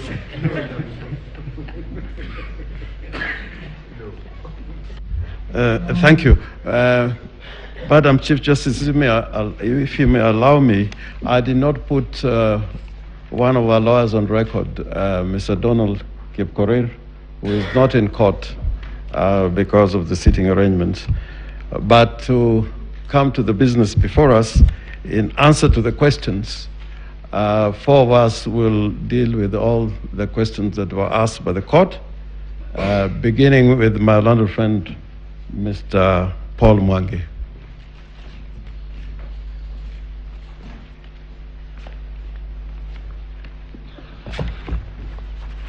Madam Chief Justice, Madam Lady Deputy Chief Justice, my lords, my ladies, I have 9 questions which I'll tackle very first. What I have done is I have classified it into topics because they were across the board. The first is the relevance of rejected votes in the counts of the election. This is a matter that we have asked the court both in 2013 and 2017 to relook. We wish to resubmit as we resubmitted the 2 times, and to say that it is still our position that people who come out to vote, whether their vote is counted or not, are coming out to make a stand on the issue, and whether either due to technicality or other reason their vote is not counted, they must be not treated as those who stayed at home. They are people who came to express an opinion on how they want to be led, but for various reasons their vote was not counted.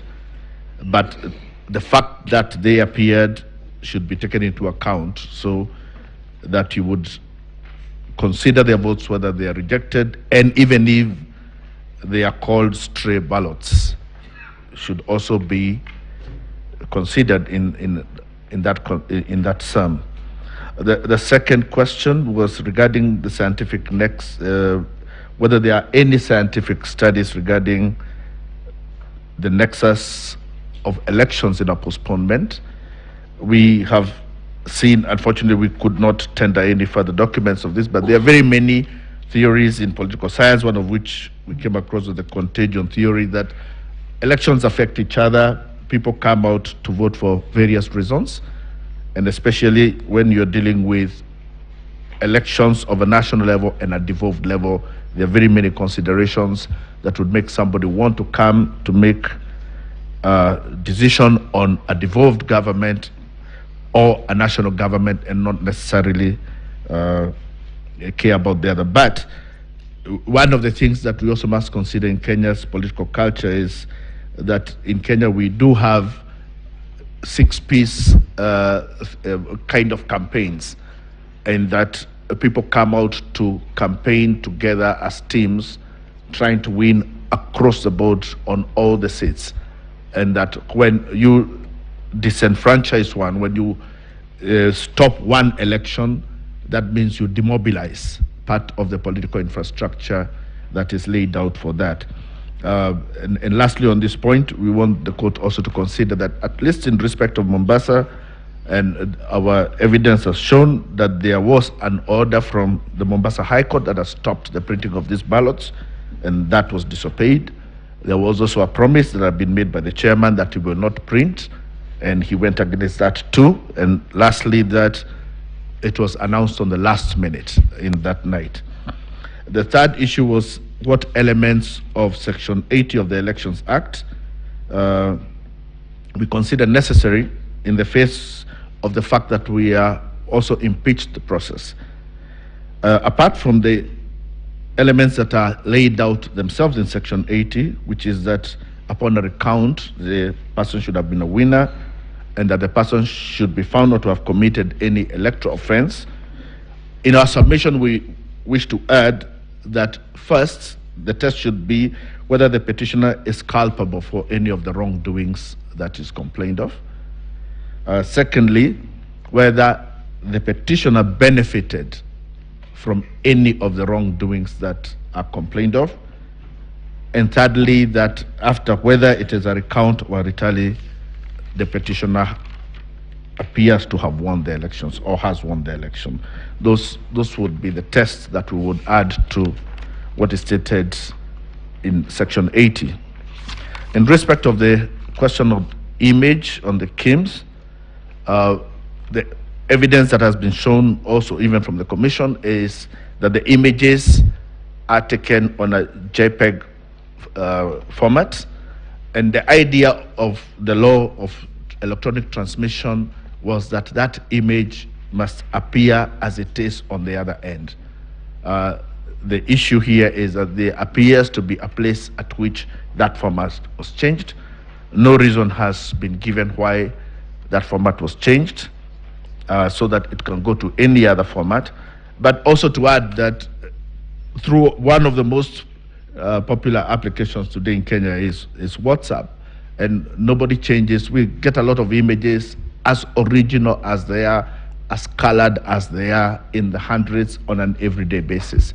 And I do not think there is any justification why an image taken on a JPEG on a KIMS kit cannot appear in the same format throughout the electoral process. The other question was in respect of the evidence, whether the four commissioners participated and what that meant. I would ask the court to look at the annexures that are put as MWK3 in the affidavit of the second petitioner, Martha Karua. And in that flash disk, there are two incidences at the National Tallying Center. In one incident, Commissioner Justice Nyang'aya comes out to read the results of Kiambu Town constituency. After he reads the results, it turns out that the result he has read has overstated the votes of William Ruto by 10,000, and also that he has gone past 100% of the votes cast, and he is forced to have to come to reread the results. That shows the commissioner had not known what he was reading. The other video is that also of Juniera Cherele. Again, she's given results to read of Juja constituency with the same results, inflated votes for the respondent, and a more than 100% voter turnout. And again, the results have to be reread. That would leave it to the commissioners themselves to explain. The other issue is about the constitutionality of Regulation 87. Now, first, our position is that a regulation or any act that is unconstitutional does not need the order of the court to be nullified. It is already nullified by Article 2. And at any time, it remains a nullity ab initio. The second issue to consider is the duty of every person, not just the court, to defend the Constitution as required by Article 3. And the fact that this chairman, the chairman of the IEBC, is a person who has qualifications similar to be the Supreme Court judge. So it is him who has betrayed the Constitution. It is him who has seen a regulation which is so clearly unconstitutional, has refused to defend the Constitution, and instead feigned ignorance and purported to use an unconstitutional provision to exercise power. So on that basis, every action that is done on the basis of that regulation is itself unconstitutional. The other question was regarding why the 4 commissioners did not raise issues to the end. Again, that we will leave for the commissioners to decide, but we can profile 3 theories. One is the issue of the 89th minute penalty, that if you participate in a game and the wrong penalty is given on the 89th minute, you cannot be asked, why did you play all along? Sometimes it is the 89th minute penalty that shows the unfairness of the provision. It could be the last straw that broke the camel's back, or it could be a road to Damascus moment. In whichever fashion we look at it, it is an issue that is understandable. The other question is in regarding for if there were to be ordered a repeat election, who would conduct it? Would go back to Article 250, Sub-Article 10, because the Constitution provides for positions of vice chairpersons of all commissions. But Article 250 does not lay out any roles that they're supposed to be undertaken by those vice chairpersons. Our position is that that provision is not empty, and it is meant to provide for succession plans in commissions in places where an emergency or situations such as this, where such a succession is necessary. But the second issue would also be that the court itself, in inherent powers, has the power to ensure that its orders are fully obeyed and fully executed. And in such a situation, the court would treat its order as an order that has to be executed and would have the inherent powers to make all such other orders that are necessary to ensure that those orders are executed in full. Before I go to my last issue, I want to comment on something that was said about no agents. And one of the issues this court was told is that it appears there's a jurisprudence that is being built that where an agent does not appear from the other side, then the opposing side has a right to steal or a right to commit fraud, or somehow excuses the IEBC from any duties because there was no agent. And in fact, one of the advocates likened, said that you must have agents in every place, and even likened to agents. I said they should be like your wife. I believe that is what was said. Apart from the fact that that statement is very sexist and insulting, not just to women, but even to constitutionalism, their course must restate the duty of IEBC to protect the vote at all times in every place, and that it cannot pass the buck to parties when wrongs happen, and also must put the obligation on every contestant in an election that if you meet a place where there is no agent, it does not give you a right to steal the election in that place. The last issue, and I follow this up with what my learned friend Maha did, I want to show the courts a Form 34A from a place called Gasharaigo Primary School, and it is in Murang'a, in Kangema constituency, in a ward called Murogo. in stream 2 of 2.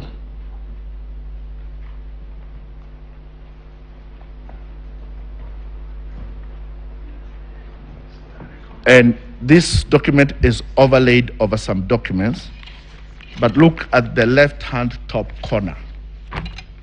It is overlaid over a document written Jose Camargo. Jose Camargo is one of the Venezuelans that was arrested at the airport with charges of coming to interfere with the elections. He is one of the people that the last Mahat has said did not have access to the RTS. This form is in the official portal of IEBC. The question would be, was this document photographed by a presiding officer at Gasharaigo Primary School, sometimes possibly at 8 o'clock in the night?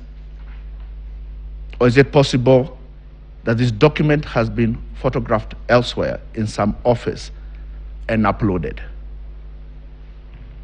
This, we ask the court to read the DCI report regarding Jose Camargo, and we believe, my lords, that these are the fingerprints of one of the suspects of the theft of this election. That is all.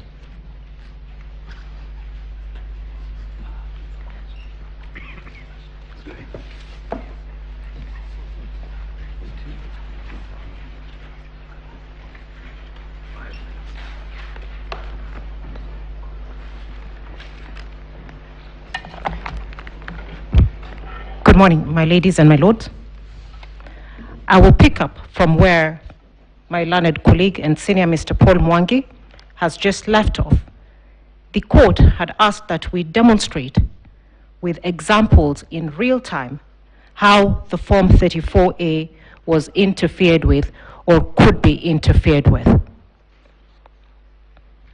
And I will do so showing you or using the IEBC's forms itself, straight from the IEBC, from the IEBC portal. My lords and my ladies, I will walk you back through the form that we have just showed you.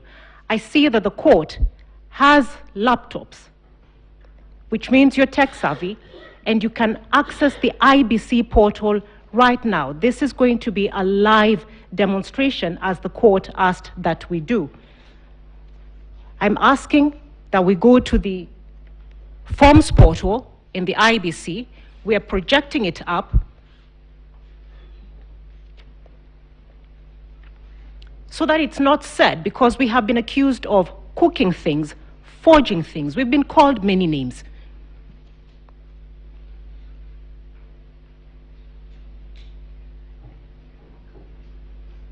This is the IBC's own document. We're asking that you open on your own devices, but even as we show, Murang'a County.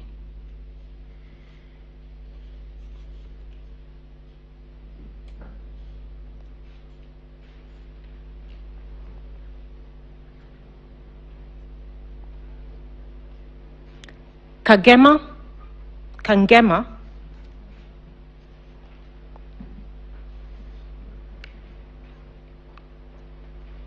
Mogoro, and Gasharaigo Primary School 02. This is live.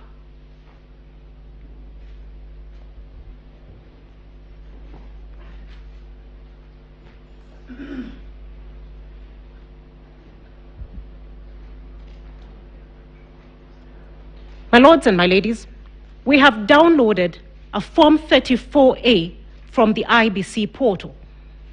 And I'd like the court to just scrutinize this form before we go to other details. From where I am, the stamp.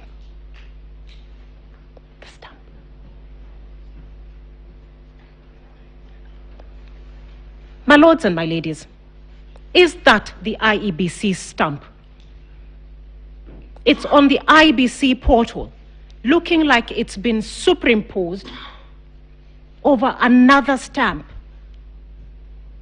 We have been asked to show how are the figures changed. The votes.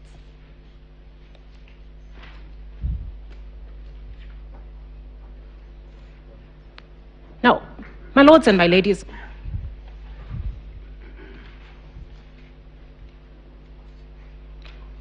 if we look at the votes cast, the first figure on the form is for Raila Odinga, 55. It's followed by William Ruto, 260.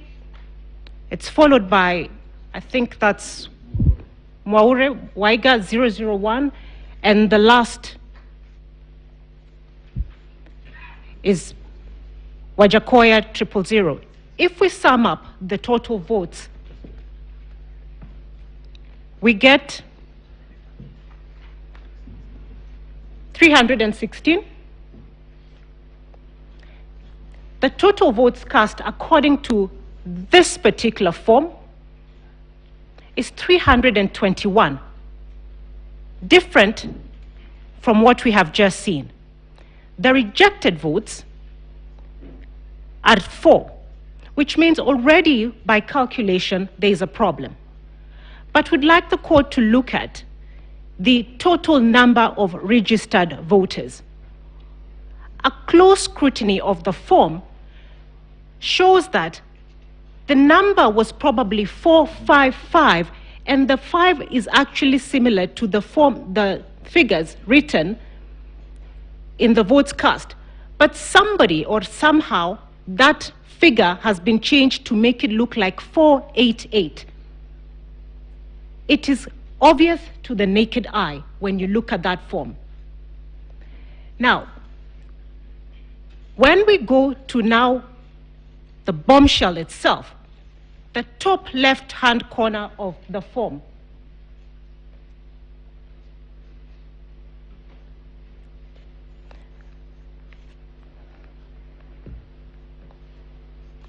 we were told by my colleague, Mr. Gumbo, there were no foreigners in this election. We were told the foreigners left before the 8th of August. We were told they did not even have access to maintain the server. This is on the 9th of August, and at the top left-hand corner there is the name of one of the Venezuelans, Jose Camargo. This is the person who decided the president-elect of the country. It is on the IEBC portal. It is live.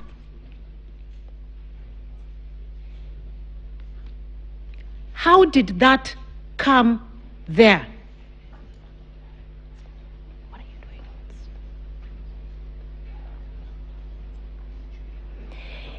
This person is the one who was interfering with the forms. We are able to demonstrate, at least a crumb was left. By God's grace, we found something.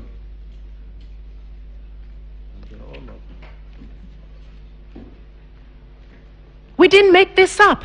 We were told we forged these documents. Now, this is how, my lords, the staging was happening. This is how the changes were happening. This is on the 9th of August. We were told they were not there. I'm going to do, because of time, with your permission, Your Ladyship.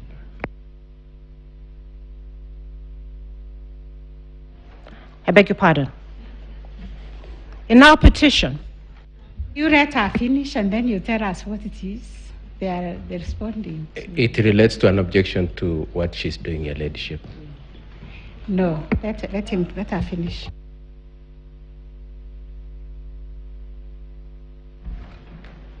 And it's not the IEC.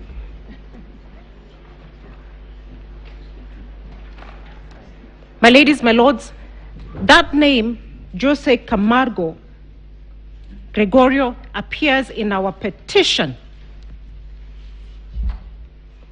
and is also, that evidence is also found in the affidavit of the second petitioner, one of the people whom we complained about as having interfered in the election and who were told had no access. My lady, we're going to take you again on the same IBC live portal to show how the staging was happened. And because of time, if we can go to Bungoma.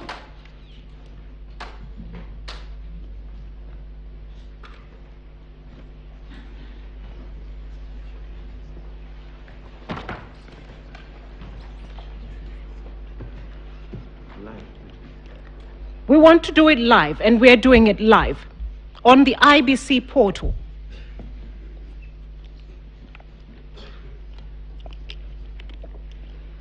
My lady, we were told about the KIMS kit and how they work. The serialization of the numbers. We have been told that each of the 42,201 KIMS kits that were used in the election had their own unique KIMS kit ID and serial numbers. Bungoma County, Mount Elgon, Chesikaki, and Songoyiwa.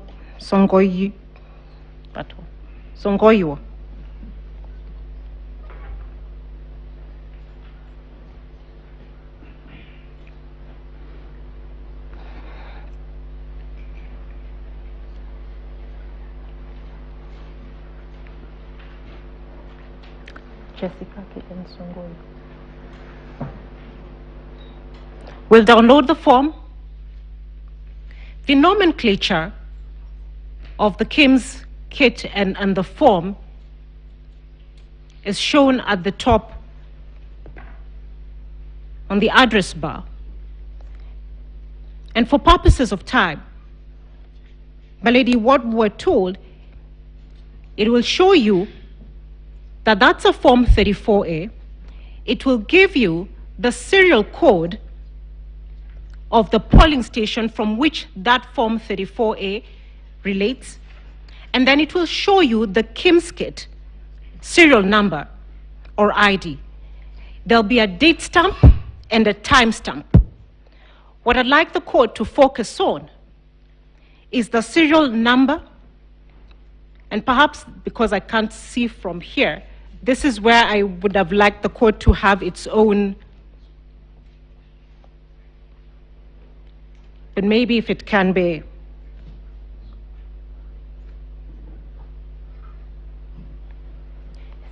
Do you have a roving mic?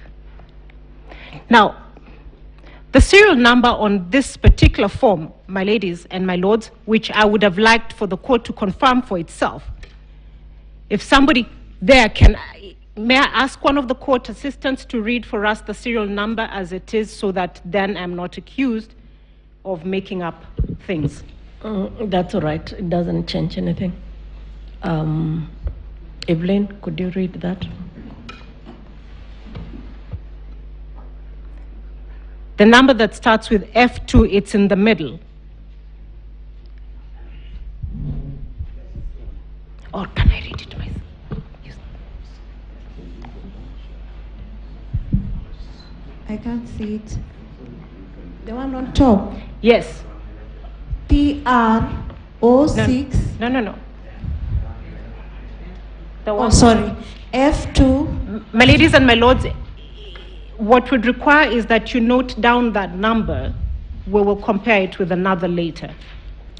It reads F2 3045 0M 00204 133.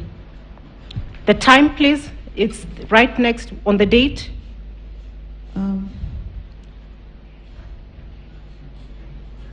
That one. The time is the date on which 9th August 2022 at 1956. We'll check another form. Nyeri?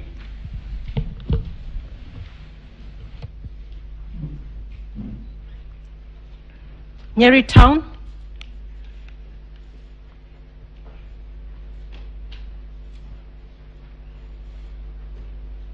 Gatitu? Morogoro?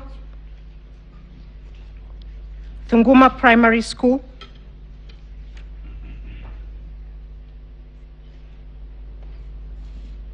Stream 3.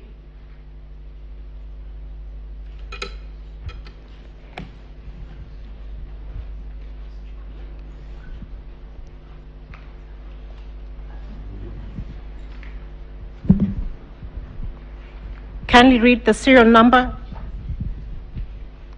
F230450 M00204133. And the date and time, please? 9th August 2022 at 23:49. My ladies and my lords, this is the same KIMS kit transmitting or sending results, one from Mount Elgon, 1,000 kilometers away from Nyeri Town.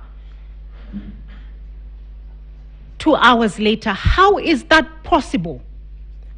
When each KIMS kit was supposed to have, each polling station had its own unique KIMS kit, which was supposed to transmit from its own unique IP address. Because of time, I cannot demonstrate the thousands of forms that we have identified with the same issue. My ladies and my lords, this is how the staging or the complaint that we raised happened.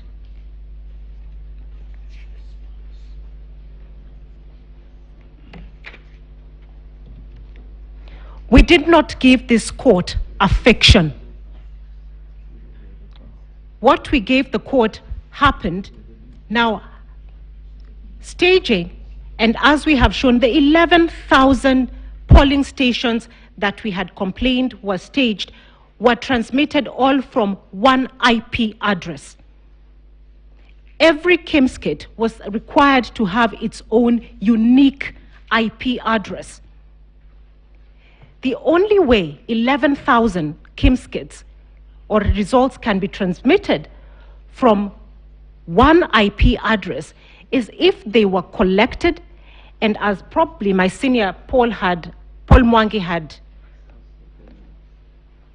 May I beg your pardon, my time is up.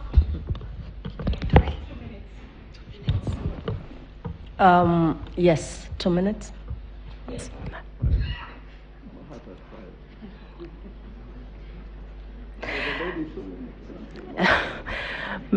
My ladies and my lords, the manner in which the election was stolen, the reason why staging was necessary was forms were intercepted like this. Whoever intercepted them then had time to decide which ones they could manipulate before uploading them and sending them to the IBC portal. The other reason that we know there was manipulation is because the original Form 34A is a colored form that should have appeared at the National Tallying Center if transmitted in one transaction as a colored form. All the forms that are on the IBC portal are in black and white. At what point were they altered from JPEG to PDF?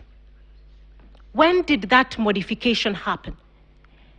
And what other modification was done to the form?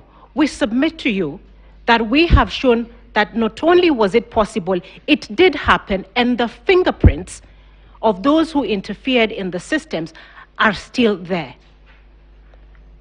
Thank you for your time.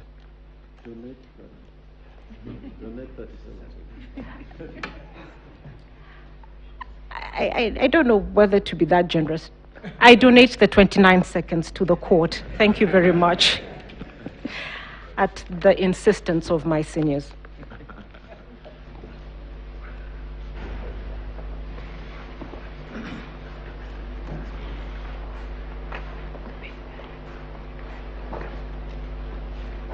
May it please the court, my name is Kirago Kimani. My learned friend, Mr. Katua Kigen, had gotten the attention of the court, but was asked to wait until Ms. Soweto had completed her presentation. I would wish to respond to what she has just addressed you on, because this is new material, and would like to have directions. Mr. Kirago? Yes. When I forget his name, Mahat was answering the questions, he did the same. Yes. He went through his PowerPoint. That's correct. To demonstrate. That's correct. How this staging was happening, because we asked that we be explained. Yes. How the forms were being captured in the hair and Yes. being changed. And he did that. Yes. Going back to what he had done. Yes. So what is new here? What is different is this. You have a petitioner and you have rules that say how they are to present their case. This was answering a question from court. Yes. Where does the first respondent have an opportunity to address these matters?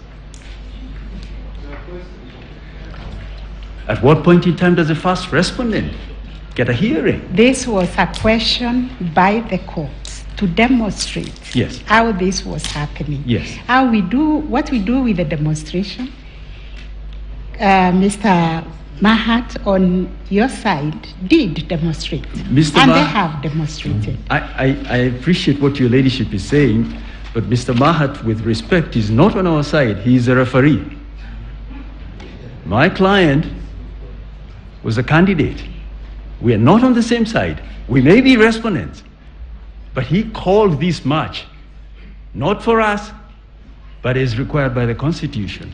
Mr. But anyway, the Kirago, long and I'm short sorry. of it, yes. I'm the long sorry. and short, yes. We are not going to give you time. Much obliged. Yes, thank you. Proceed with, there were responses from the other petitioners. And beginning with number one, the same order we followed.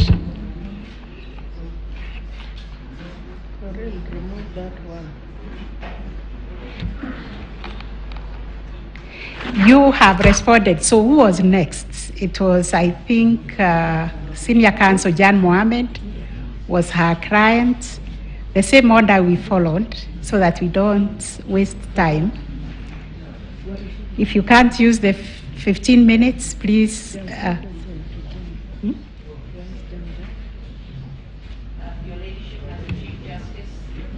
Ladyship, Madam Deputy Chief Justice, my lady and my lords, I was very generous in my opening, so I'm sure I'm going to be just as generous and patriotic as I am in my rejoinder. I was the first one to donate 7 minutes in my opening. Okay. My lady, on behalf of the petitioner in number one, that's the second petitioner, we had filed a rejoinder of the submissions after our original submissions. And my lady, the petitioner's case is very simple. All it was the petition was limited to a legal issue. It was the role of the commissioners vis-a-vis the chairperson. I saw people murmuring, and I want to get this correct. I'm sorry. Is it that we should then, because I thought you had a response, you had any question to answer? In fact, my lady, the question I'm going to be answering is actually the rejoinder as to the role, as the answer to the role. For purposes of orderliness, because we are trying to get our proceedings as orderly as possible, then we can start with the rejoinder by the first petitioner, then the others will answer the questions with their rejoinder. Because my actually rejoinder is the response to the question of what the role of the other commissioners was vis-a-vis the chairman and the commission. That's Okay. what my entire So then we petition is based start on.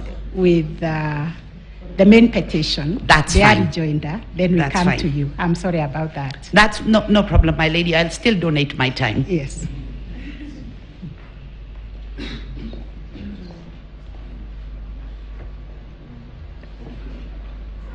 Senior Counsel Olengo, it's your turn. I'm just wondering because if I heard the court correctly, there are some questions put to Mr. Umtata. They will respond with their rejoinder. With a rejoinder? Yes. Oh, okay, then that's correct. In our rejoinder, Madam Chief Justice and the members of the court will have 4 in our team giving the rejoinder. Senior Counsel Firoz Norji, Senior Counsel Otiende Amolo, and Senior Counsel Philip Murgor, and I'll have 5 minutes at the end. But I'll begin with Senior Counsel Otiende Amolo.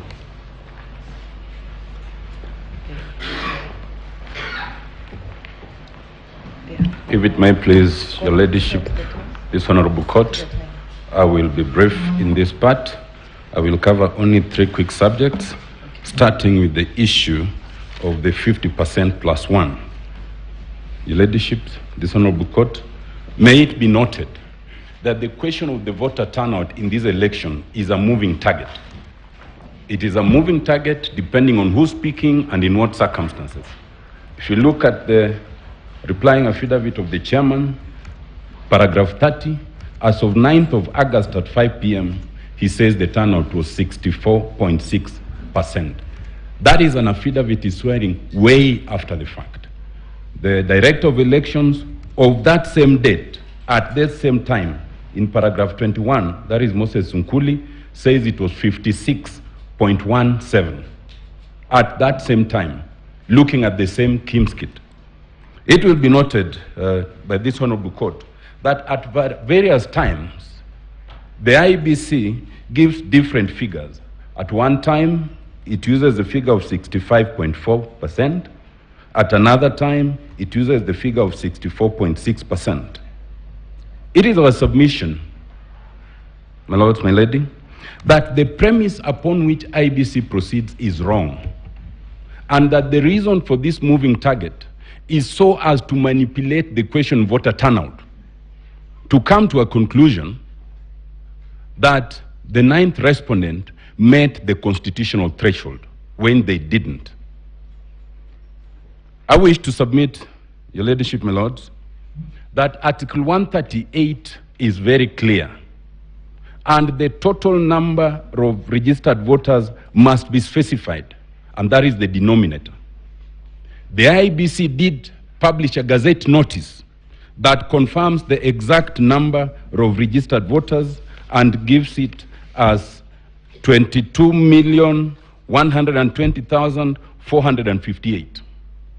In this court, using what they say is the turnout per the Kimskit, the figure they are seeking to use is 22,005,541. We wish to submit, your ladyship, my lords, that that premise is problematic. The common denominator to be used is the voter turnout as published in the Gazette, not the voter turnout as per the Kimskit, which ends up with a moving target. We wish to submit, your ladyship, my lords, that not only is it true that the target is moving, if you look at all the permutations, and this is in the supplementary affidavit of Dr. Edgar Otumba, if you take any of the scenarios and you use any of them, and we will submit, we have submitted this for ease of reference, because Dr. Otumba covers is between paragraph 5 and paragraph 30, and puts all those graphs. By whichever permutation, none of the candidates then achieves 50% plus 1. Whether you use, remove rejected votes, you add rejected votes, whatever permutation, and there are 7. We wish to submit, your ladyship, my lords, that you then need to come to the conclusion that even though they try to take time to tamper with the voter turnout, they do not achieve that target. the last point on that. Why is it wrong to use the vote turnout as per the so-called Kim's kit? Other than the fact that it's unlawful, it is also illogical. We have 46,229 polling stations. If you were to rely on the Kim's kit, and all 42,298 Kim's kits failed, and only one in one polling station functioned, then it means that if the 700 voters in that polling station voted, the IBC will be telling us that the voter turnout is 100%. That would be the logical consequence of that narration. That cannot be. The voter turnout cannot be something that depends on the interpretation of the IBC at its convenience. It must be the denominator as a percentage of the total registered voters. My second point, my lords, my lady, and I do not want to go too much into this, the question of the infrastructure, what the IBC called the impregnable military style infrastructure. I think it's been demonstrated that it was certainly not at a military grade. It might be important to note, Your Ladyship, my lady, that the one question they failed to answer was why was there stoppage of the streaming of the results at Bomas? They have not answered that, because that military grade infrastructure was obviously compromised. My lord, my lady, we say that it is bad to have a sovereign institution that is captured by the state, but it is worse to have one that is captured by foreigners. We submit that is the position in this one. Your Ladyship, my lord, the question here, and that's my third and last point, is really very simple. And it's a question that draws directly from Article 138(3)(c) of the Constitution. It is very clear, it is mandatory, that once results are received, the IEBC, not the chair, shall tally and shall verify, then shall declare results. If the IEBC as an institution has not tallied, has not verified, then there are no results to be declared. We wish to submit that at the end of this analysis, it is not a question of whether the chair is a hero or otherwise. It is a question of whether the chair did what was expected of them.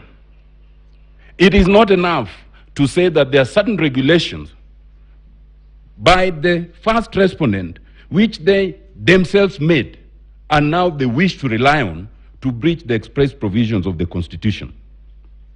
We wish to submit, Your Ladyship, that in accordance with Article 141, only if there's a result properly declared can you even move to challenge it. In this case, none was done. Your Ladyship, what the chair is inviting you to do is unconstitutional. This bench comprises eminent persons who are involved in the process of making the Constitution, as some of us on this other side. There's a good reason why we've created constitutional commissions and independent offices. If it was intended to create the chair as what was previously called the supervisor of election, there'd have been an independent office, like the Auditor General, Controller of Budget, like the DPP. But now the chair is inviting you to find that his is some sort of imperial chairmanship or chairpersonship in defiance of the Constitution. We wish to invite you not to accept that invitation to amend the Constitution belatedly. My lady, my lord, at the end of the day, the only question will be, did the chair act in accordance with the Constitution? Is it fair to invite you to find that the other commissioners do not matter? The chair of IBC is a first among equals, just like in this court. There are 7, just like the judges of this court. But the fact, Your Ladyship, you are the Chief Justice and you are the President of this court. Yet the Constitution would not allow you to exercise veto powers over the other colleagues. Why would the chair believe that he can have such powers over the other colleagues? Ultimately, my lords, your lady, it is the decision of the majority that must be the decision of the court. And similarly to the IEBC, as we are here today, the decision of the IEBC is that the match that was being played was stopped by the referee. If it was in court, it would be a mistrial. By their own admission, they have said that things happened which should not have happened, and therefore it was not complete. My lords, my lady, in 2017, this court made history by nullifying the first presidential election in this continent, and I think only the second known to me in the world. In this year, it is the IEBC that is making history. It is the first electoral body to concede that they did wrong. I want to submit, my ladies, my lords, that you cannot override that decision by IEBC itself because it's made by the majority. I wish to stop there for now. Thank you, my lord.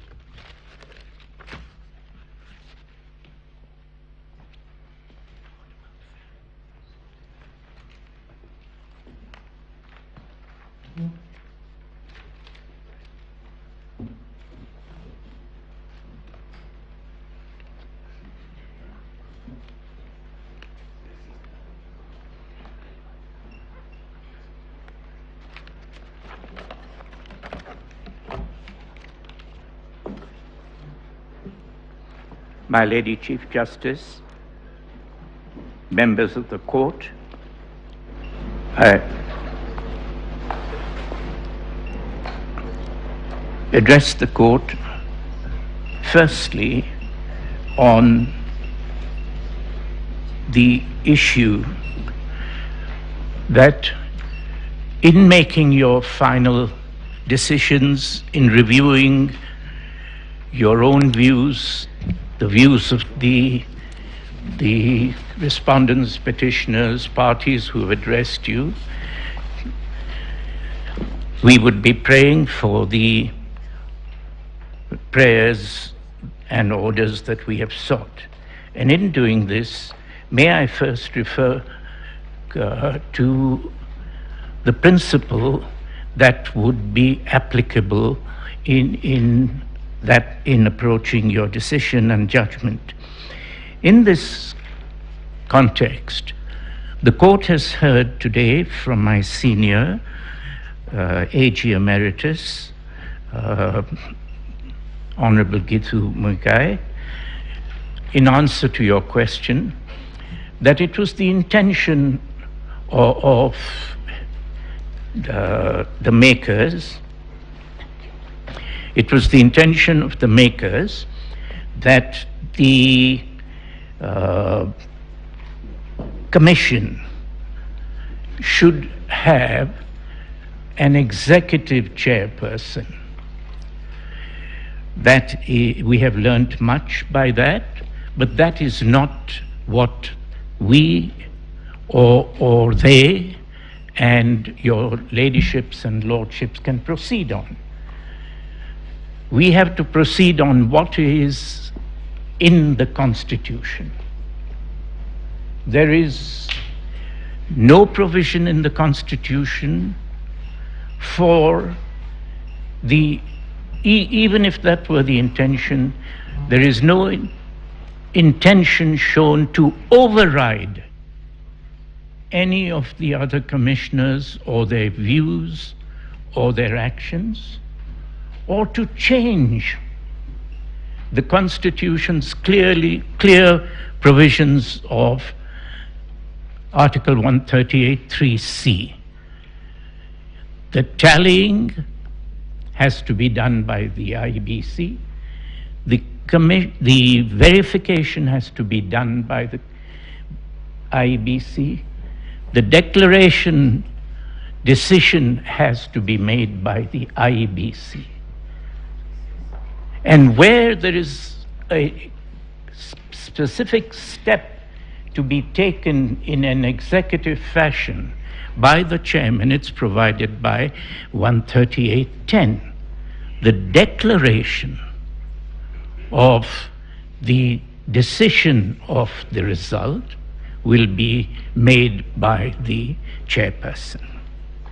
Secondly, it is an important consideration. When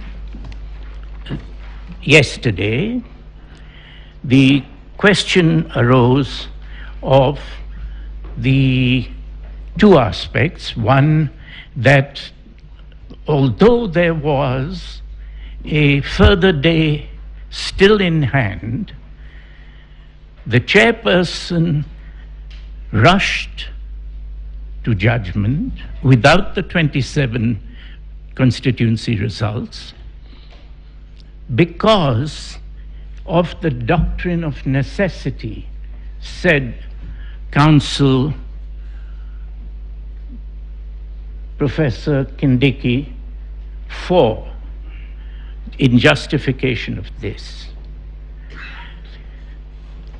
The doctrine of necessity was not necessary at all. There was no crisis at that moment.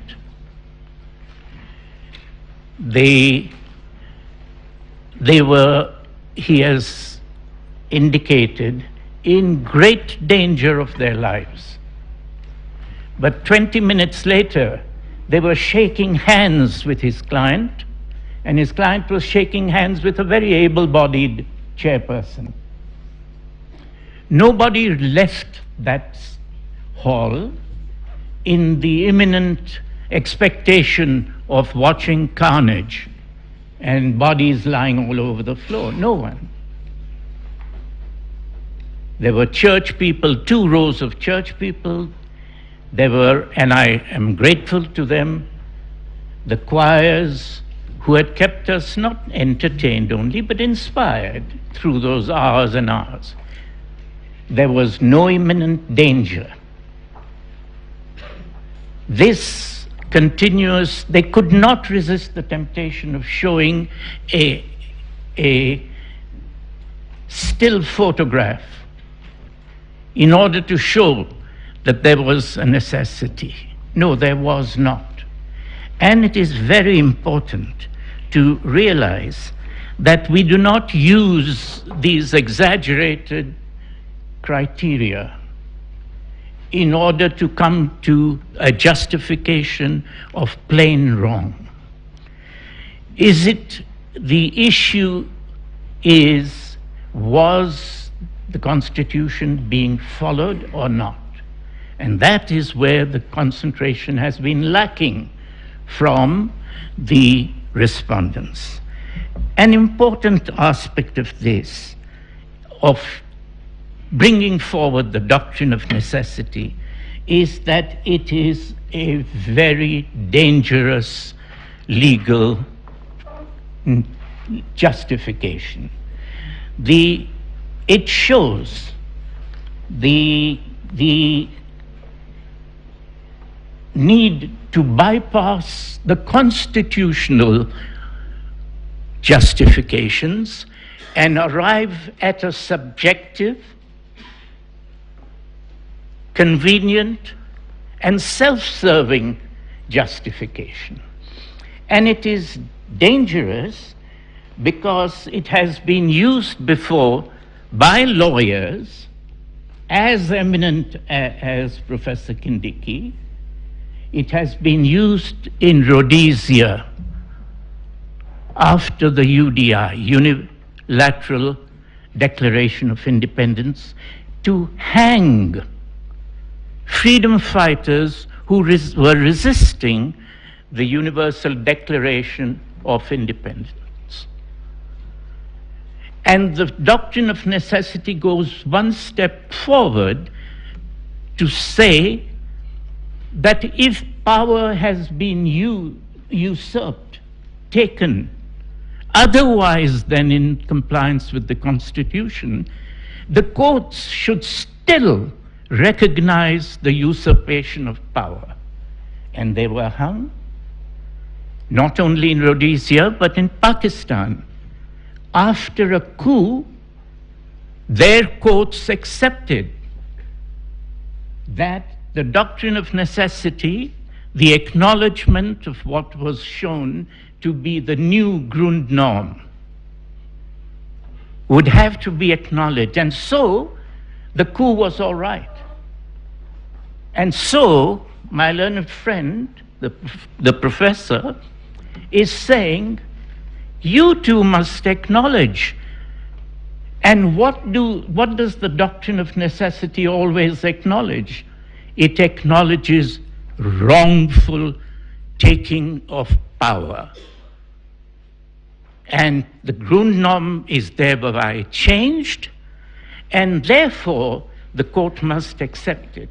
So they're basically saying to you, recognize there was need, recognize that the chairperson did this out of necessity, and therefore it has to be accepted. It was done in Nazi Germany. That's where the Grundnorm comes from. And therefore, we submit not only that you should reject it, but you should condemn the attempted use of it so that it can be used here now in this innocuous, apparently innocuous moment in a case in a hall full of lawyers and judges. But it is a very dangerous thing, not only historically, but because Professor Kindiki revealed, perhaps unknowingly, that we now know that the doctrine of necessity has been discussed in their private thinking and now is brought here publicly. And when there is, next time, there doesn't have to be a chair and 3 people and 2 policemen clearing the chaos. Next time, when there is a manufactured group assaulting another group of 50, 100, 200 people, who will get up and say, we have taken power as an act of necessity? Because our attempt to do so at Bomas to establish a new government not in compliance with the Constitution failed, as it should fail. But now, with the doctrine of necessity, we are there. And we will take on anybody who says that we are doing anything wrong, because the doctrine of necessity requires that we restore peace and order and move on. And then when we bring the matter to court, learned Professor Kindiki will be here to say, I will now refer to the case of Mandus Butiro, South Rhodesian law reports, and say, here it is. Here is Pakistan. Here is the case from Uganda after the Uganda coup, applying the same thing. And we say, this is the prophecy that is put forward now in their thinking, shown unwittingly, I think, by Professor Kindiki, and placed before the people of Kenya. We say, not only reject it, but reject it consciously, so that the precedent is not of a submission which failed, but a precedent of the Supreme Court of our land rejecting this ever for use in Kenya. So what should we be using? I'm happy to say that again from the respondent's side, I draw some inspiration. And that is from my learned friend, Senior Counsel Fred Gatia. My learned friend, both learned and friend, put forward before the court, and he said, let us get at the substantive truths. He put forward a criteria completely different from Professor Kindiki. And I'm happy to say, yes, let's do that. So, we put to you, when we put forward the manipulated postponement of Mombasa and Kakamega, we showed to the court that the Gazette notice, the power which Mr.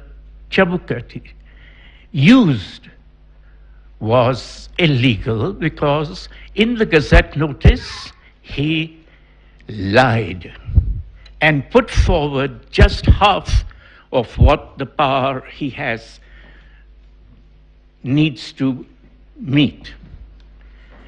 And so, when we put these forward, they could not reply, but those who attempted the reply said, but look at this is his power, this is his section here, and he's an executive, he's this. But Senior Counsel Gatia's principle was a more important and relevant approach. So we say, what is the substantive truth behind the postponement, behind the lying Gazette notice, before the self-serving amendment of the Regulation 67 by which he changed, this chairperson changed, or got changed, the constitutional provision that the papers 34A and B received at Gomer's must be dealt with by the IBC Commission. Instead, he changed it to the returning officer. It has been pointed out there is no such office, and he put it there. What is the substantive truth behind this? What is the substantive truth behind the fact that despite several orders from you, the server has not been fully opened? What is the substantive truth behind the fact that this is not the first time this chairperson has disobeyed the court? What is the substantive truth of the absence from his behavior of any reference to Article 10? Article 10 is values. They are national values. And the beauty of our Constitution is that it is not only a manual of government. Finance will be dealt with this way, so-and-so will be appointed that way, he can resign or he is to be removed or this or that. Each and every chapter has its specific values set out therein. 81, 86, and at no point in the whole of the day spent and today, this morning, has there been any reference by the respondents' counsel or supporters, or by any reference to instructions, that these values we kept in mind. This is how we advance. By postponing Kakamega, this is the value we advanced. By not checking the wrong printing of the ballot paper how did we advance Article 10? There is even one more duty on them, on the chairperson. It is that it is part of the duty of the chairperson, the whole commission, to ensure the removal of any impediments to the functioning and the purpose and the aims of the commission. They have breached even that, even the passive duty. And we say, yes, that is what we look at, the substantive truth of all these things. And in that, once you do this, it is clear that this is an election which is brazenly, shamefacedly, without remorse, saying we did right when we were doing wrong. You do what you can about it. Nothing happened to me in 2017 personally. And it is all right. We say no, and we say to the court that not only is the petition, we pray, to succeed, but very importantly, if you find that there is violation of the Constitution by the chairperson, it is not necessary for the court to take any steps to his removal. There is a constitutional position. Thank you. There is a constitutional process to remove him, and there is no need for the court. But there is an important duty on the court that if you find a serious violation, and we submit there are all these serious violations, it is important that the court makes a finding. We hold that, or we find that the chairperson violated this article or that value, and that those are set out. We pray accordingly. Thank you.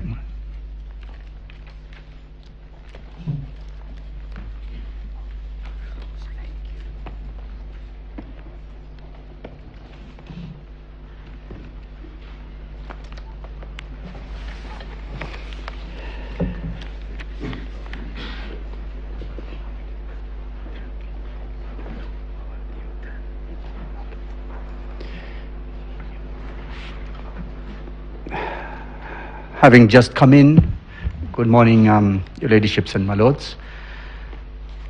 I'll take as short as possible.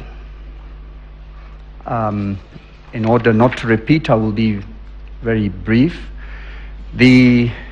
Arising from the questions asked by the court, I'd just like to put it on record and of course, in particular, the very rapid submissions of my learned colleague, Mr. Mahat.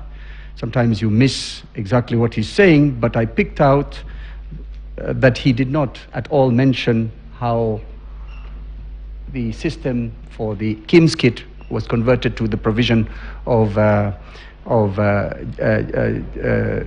PDF. The tender document, and we have provided evidence of it, did provide that the KIMS kit would transmit a compressed color photograph image using a compression technique that is in compliance with JPEG. That requirement was never changed unless it was changed quietly, fraudulently, and with the sole intention of rigging the just concluded presidential election.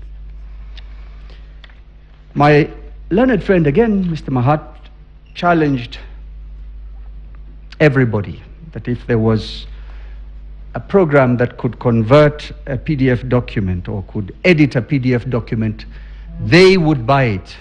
They would buy it. I suppose he meant the IEBC.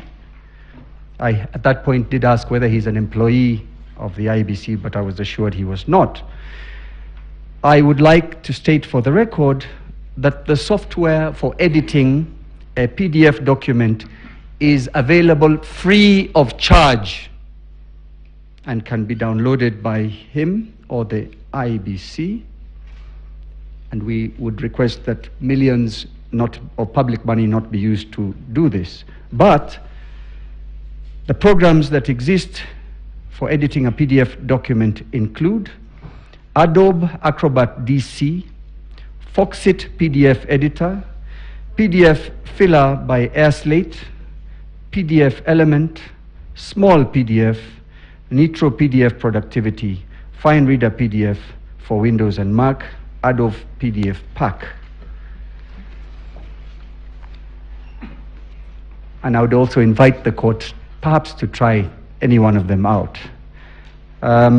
Staging, I just want to add that staging is admitted even by IEBC. So it's not, does not lie in the mouth of counsel belatedly briefed to deny that there was such a facility. Mr. Maina Wachira Nyaga, paragraph 2 of his affidavit, sworn and filed on 29th August 2022, confirms there was a middleware in the results transmission system. And this is also confirmed by one of our IT experts, Mr. Benson Wesonga, that there was indeed an attack from the position of man in the middle.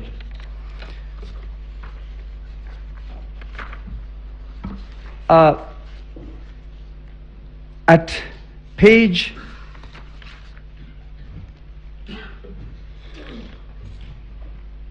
the evidence we produced of the data analysis by George Njoroge in his affidavit sworn on 28th August 2022 and filed on the same day, pages 68-73 of his report, Mr. Njoroge says that the results from the the results from the polling station was between the 9th and 14th of August tallied 137,000 times 137,847 times. On the 9th of August, 38,353. On the 10th, 35,000 times 574. 11th, 16,291. 12th, 8,357. 13th August, 14,357. 4th August, 24,000 times 897. This shows that numbers, the same numbers, were being brought back into the system from 34s, new 34s. Otherwise, and trying to find the magic number that would give the first respondent the win. Finally, I would like to make a few comments on the just concluded exercise, the scrutiny exercise, and state that very shortly that despite the good intentions of the court, the servers were not opened. Unless, of course, there will be another opportunity for us to make a few comments.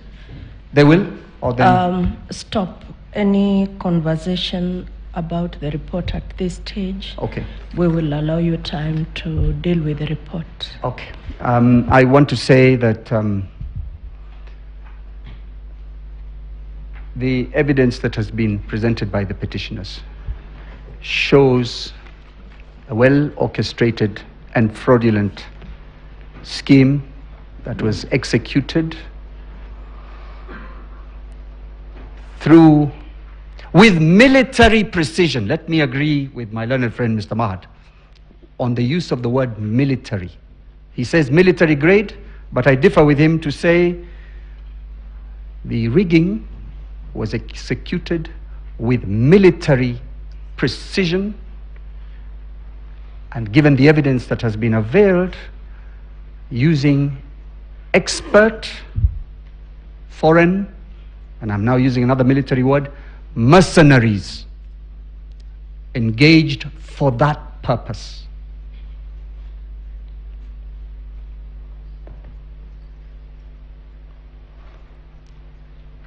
I am not surprised that none of those gentlemen I'm referring to as mercenaries have not sworn an affidavit.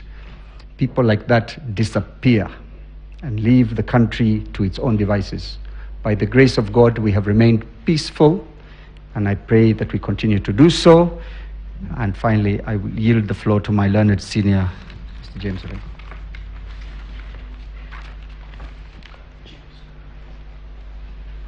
Milady, Madam Chief Justice, we would like a clarification from the court whether the replies and responses relate to questions of law that have arisen from our presentation, or whether it is an opportunity for our learned colleagues to rehash their case afresh and to introduce new evidence.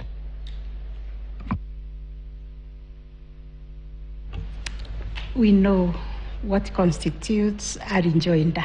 It's a response to issues of law arising from the respondent's response. So just to remind Council, it was about responding to matters of law.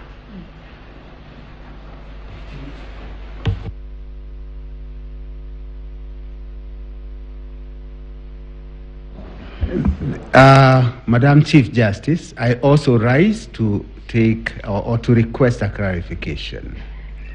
The court was treated to a so-called live demonstration. Shall we be given an opportunity, we don't require more than 3 or 4 minutes, to indicate that what the court was shown is not true? Because otherwise, this image is now all over the country, a sensational image about forms with the names of people, whereas in truth, that is not correct. All that I would request, Madam Chief Justice, is an opportunity for rebuttal.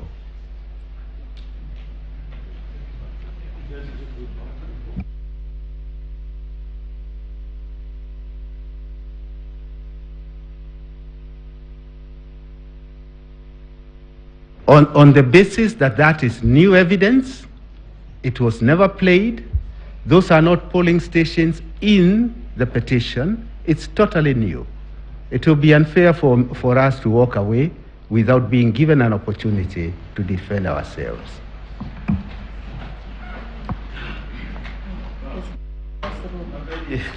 Unless the court walks away from the questions that the court asked, you asked for a demonstration of how the staging was done. It was a specific question. And similar questions were asked to our friends to the left. A lot of new material was brought in. We kept quiet because we knew these were questions from the court and that no evidence should be kept away from the court in the search for truth.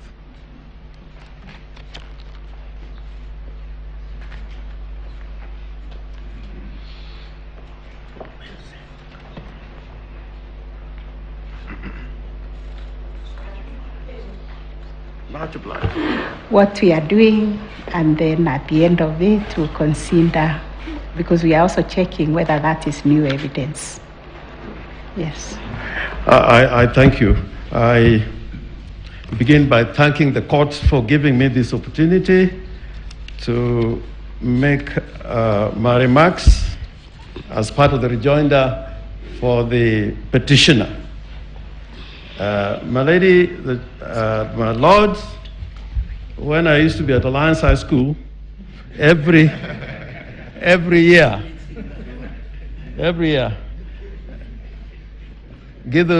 Professor Giddu is very happy about me mentioning his school. When I used to be at Alliance High School, every year I took part in a school play. Most of the time they were Shakespearean plays. Macbeth, Julius Caesar, much ado about nothing.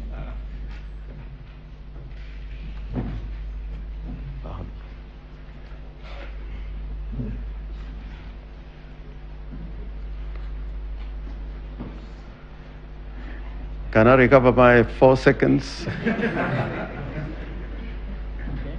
Yes, I was saying I acted in every school play for 6 years. And when I became a practitioner of law, I tended to have the habit, every time I would appear in court, to take some verse from those Shakespearean plays, be it a comedy or a tragedy. And one time, S.M. Otieno, from whom I learned a lot as a young man in the practice of criminal law, he told me when I took my seat, did you read the charge? Did you look at the statements? Did you analyze the elements or the ingredients of the offense? Always remember, as a lawyer, that oration is not good enough. Substance counts when you appear before the court of law. And I'm saying this because in 2017, when he had a similar petition before your lordships, some of the advocates who are in that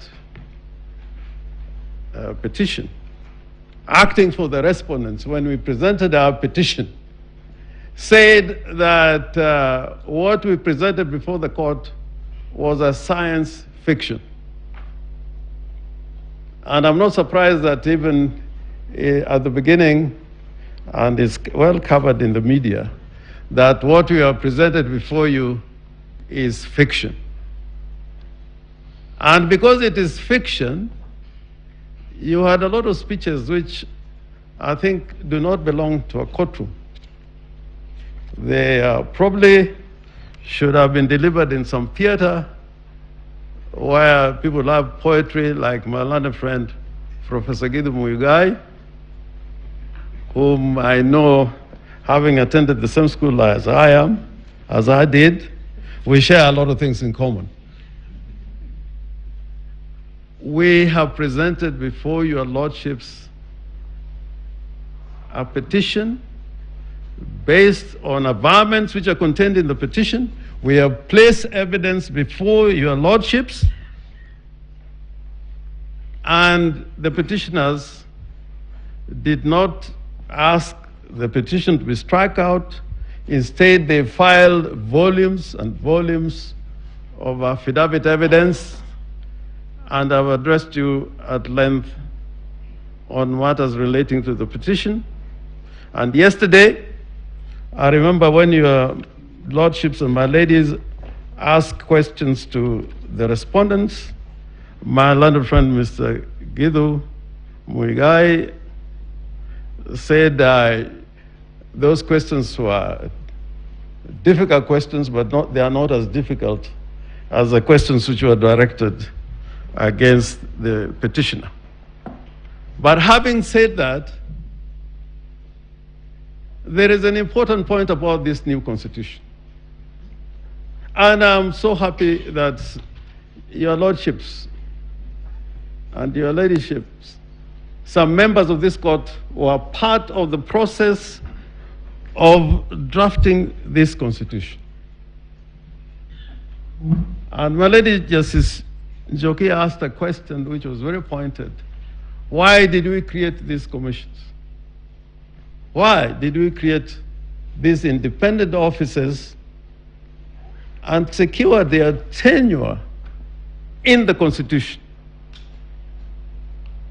And the answer is that we are dealing with an imperial executive. The commissions became an insurance policy for the protection of the sovereignty of the people. And if you look at Article 249, the commissions and independent offices are required to protect the sovereignty of the people. And what better tool to use in order to protect the sovereignty of the people than to have fair and free elections conducted by an independent body. And this constitution requires that the elections must be transparent and they must be administered in a neutral, efficient, accurate, and accountable manner. I would have hoped that if the Electoral Commission was indeed carrying out an election that was free and fair, transparent, and accountable, they will be offering all the evidence, including what is in the servers, that this is what went on, this is the record, this is the return of the elections that were held on the 9th of August, 2022. I thought that we were making progress. Your Lordships and my ladies, there was a time that we used to file petitions against even the President of the Republic of Kenya under the old constitution. And if you approach the Electoral Commission before you file the petition, you had access to election documents and election materials before filing the petition. And I did that so many times. My other friend Firoz Norji will tell you, because I was a petitioner. And he filed such a petition. Now, to get information from the Electoral Commission, even after filing a petition and an election has been conducted, is like the road to hell. Because that's what it is. And in Article 249, the sovereign, who is the people of Kenya, require of the Electoral Commission as a state organ to secure the observance of democratic values and principles and promote constitutionalism. Not just in the conduct of the elections, but even the way it runs its affairs. They cannot pretend that they're conducting elections and valuing and securing the principles of democracy as contained in Article 10 of the Constitution, and yet within the body itself, they don't value these principles that are not discretionary. They are, every state organ, every person is required to act in accordance with Article 10. What does the chairperson of the Electoral Commission do in the circumstances, not only of this case, but even in previous occasions? In the Electoral Commission, instead of having a commission of 7 commissioners, and you have seen the factionalism here, you have a triumvirate, you have a trioca that is moving together all the time with the secretary of the commission. This is not what the Constitution desired or contemplated. If you look at Article 88 of the Constitution, the mandate of the Commission in relation to the supervision of elections and referenda, at the end of that Article 88, and I think this is important, sub-Article 5, the Commission shall exercise the powers and perform its function in accordance with this Constitution and national legislation. So that where the chairperson comes before you and does not show conduct that is in consonance with the Constitution, Is that a matter that this court can just gloss over? When the Constitution says in Article 2 that this Constitution is the supreme law of the Republic and binds all persons and all state organs, and no person may claim or exercise state authority except as authorized under this Constitution. And throughout that Article 88, the Constitution throughout talks about the Commission, except in two instances, one of them being the declaration of the results in a presidential election. So I urge my ladies and my lords that where there's been an infringement of the Constitution, however good the outcome, but there has been an infringement of the Constitution, because the Constitution says how we should conduct elections. It does not matter whether you get 10 million votes or 20 million votes.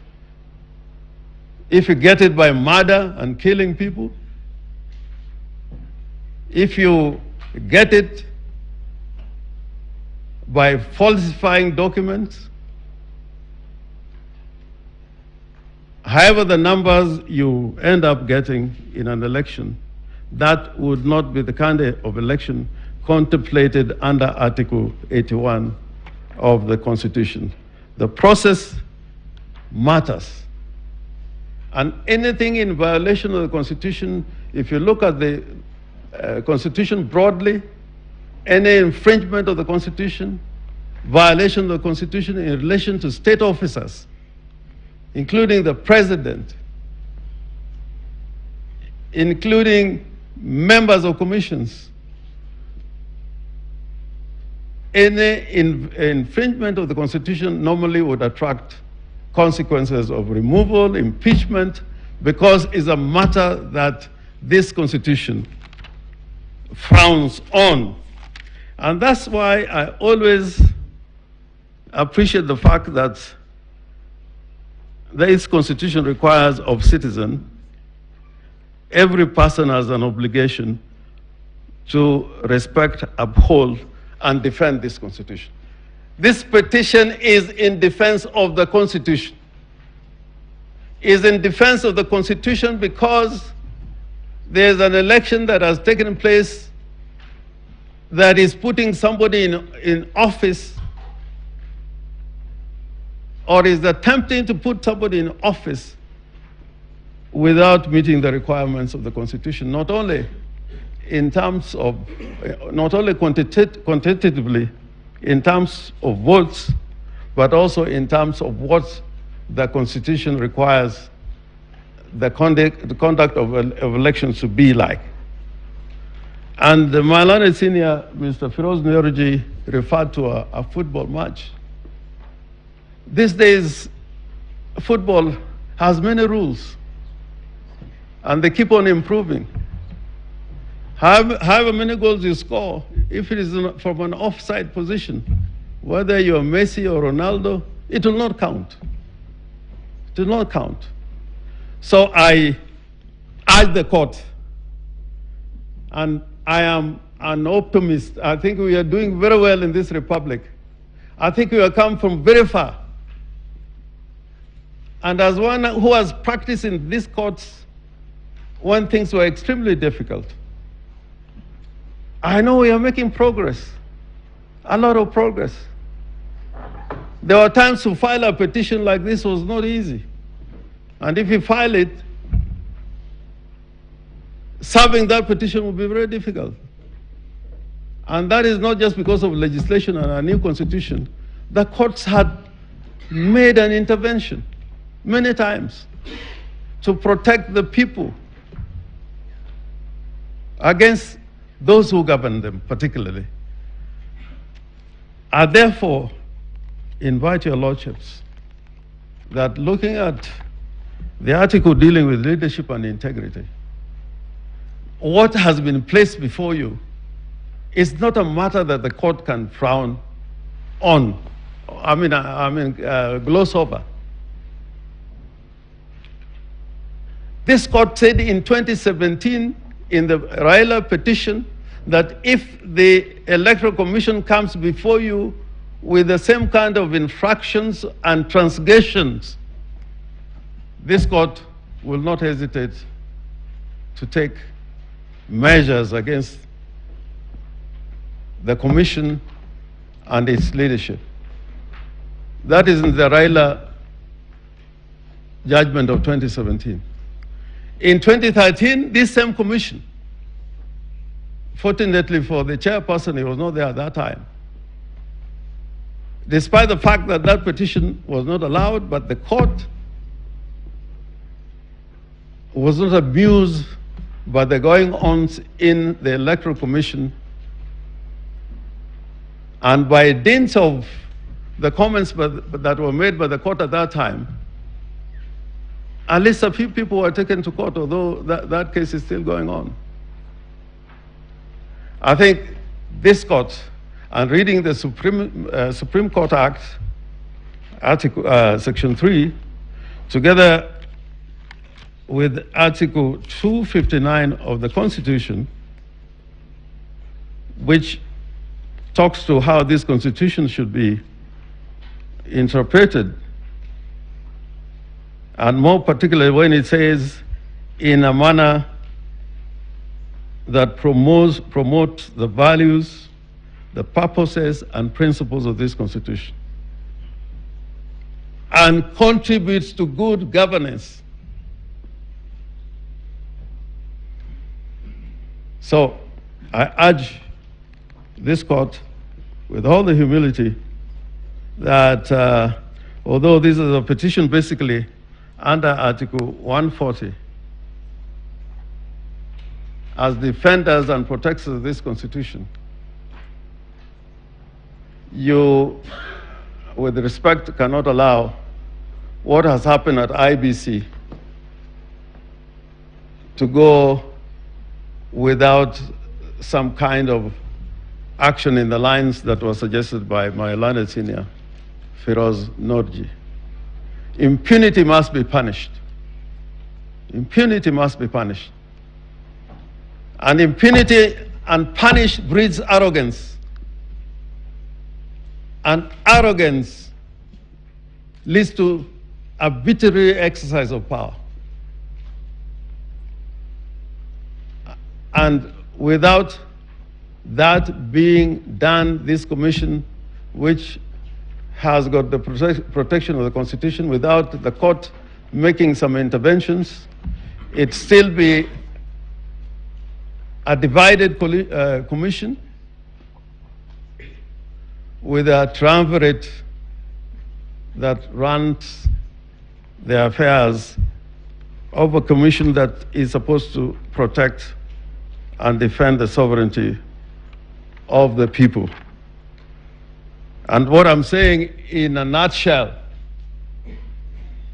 that this election cannot pass on account of violation of the Constitution, even by the constitutional dictates how this commission should run its affairs. If they cannot conduct their affairs in the manner dictated by the Constitution, then how can they preside over an election, and that election have some legitimacy to the people of Kenya and to the world? Secondly, and this would be my last point, that if you look at Article 138, sub-article 4, and my learned friend Mr. Otiende address you on this, that requirement for a successful candidate getting 50% plus one of the votes cast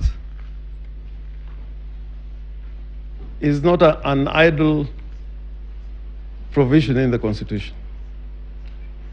It requires of the Commission to come with it before your Lordship seriously when there is contestation and put the numbers before you in rebuttal to the case that we have put before you. My lovely friend, Mr. Mahat, who is also my very good friend, in his address, he was not talking about what the law requires or what the Constitution requires. He was saying, this is what we do. This is what the Kimskits do. There was no constitutional or legal foundation that he was resting his arguments. And therefore, yeah, my ladies and your lordships, I would ask the court to apply the provisions of the Constitution to the letter holistically and allow this petition and return this country and back to the people who are sovereign, and let a proper choice be made of the person who is going to lead Kenya in the next 5 years.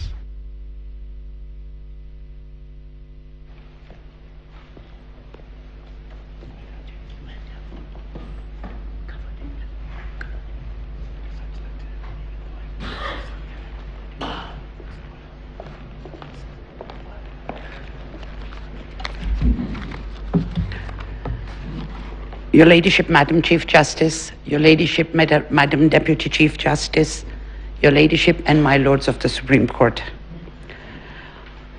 The petition that was filed by the first petitioner, to recap it, was a very simple, by the second petitioner, I think we are the second petitioner as amended, was very limited to a legal issue.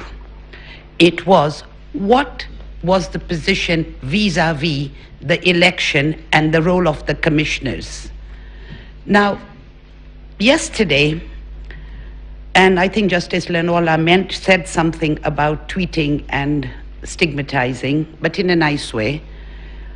When this petitioner came, and I had said it in my opening address, and yesterday Mr. Ngatia said, senior counsel said something very, very, I mean, it's our country. He said, this is one country that even the humble can go to the top. But there was a caveat that seems to have been missed out. If you are a normal, humble person who comes to challenge a presidential election as required by the law, you still get targeted as being a surrogate, because that was repeated 3 times. So there seems to be caveats in these things that we don't seem to know about. Yesterday, my lady, Justice Njoki, asked a very direct question. What is the role of these 6 commissioners and the chairman? Because we seem to be getting in a very empirical chairman. This morning, we got absolutely no idea, except the court was taken to Section 11A and B of the IEBC Act. We were told nothing more. From what I can now see is that these 6 commissioners are supposed to be flower girls and page boys at a wedding, with the chairman being the bride or the bridegroom, as the case may be. That surely was not the intention of the Constitution. It appears that that's because I was actually waiting for that answer just as much as your lordship and lordships and ladyship was there was nothing given. Please go to 11A. That's all you were told. We have an umpire, and I'll use it in the cricket term because in football it's called referee. But here in the cricketing terms, it's called an umpire. It is supposed to be an independent umpire. But I heard some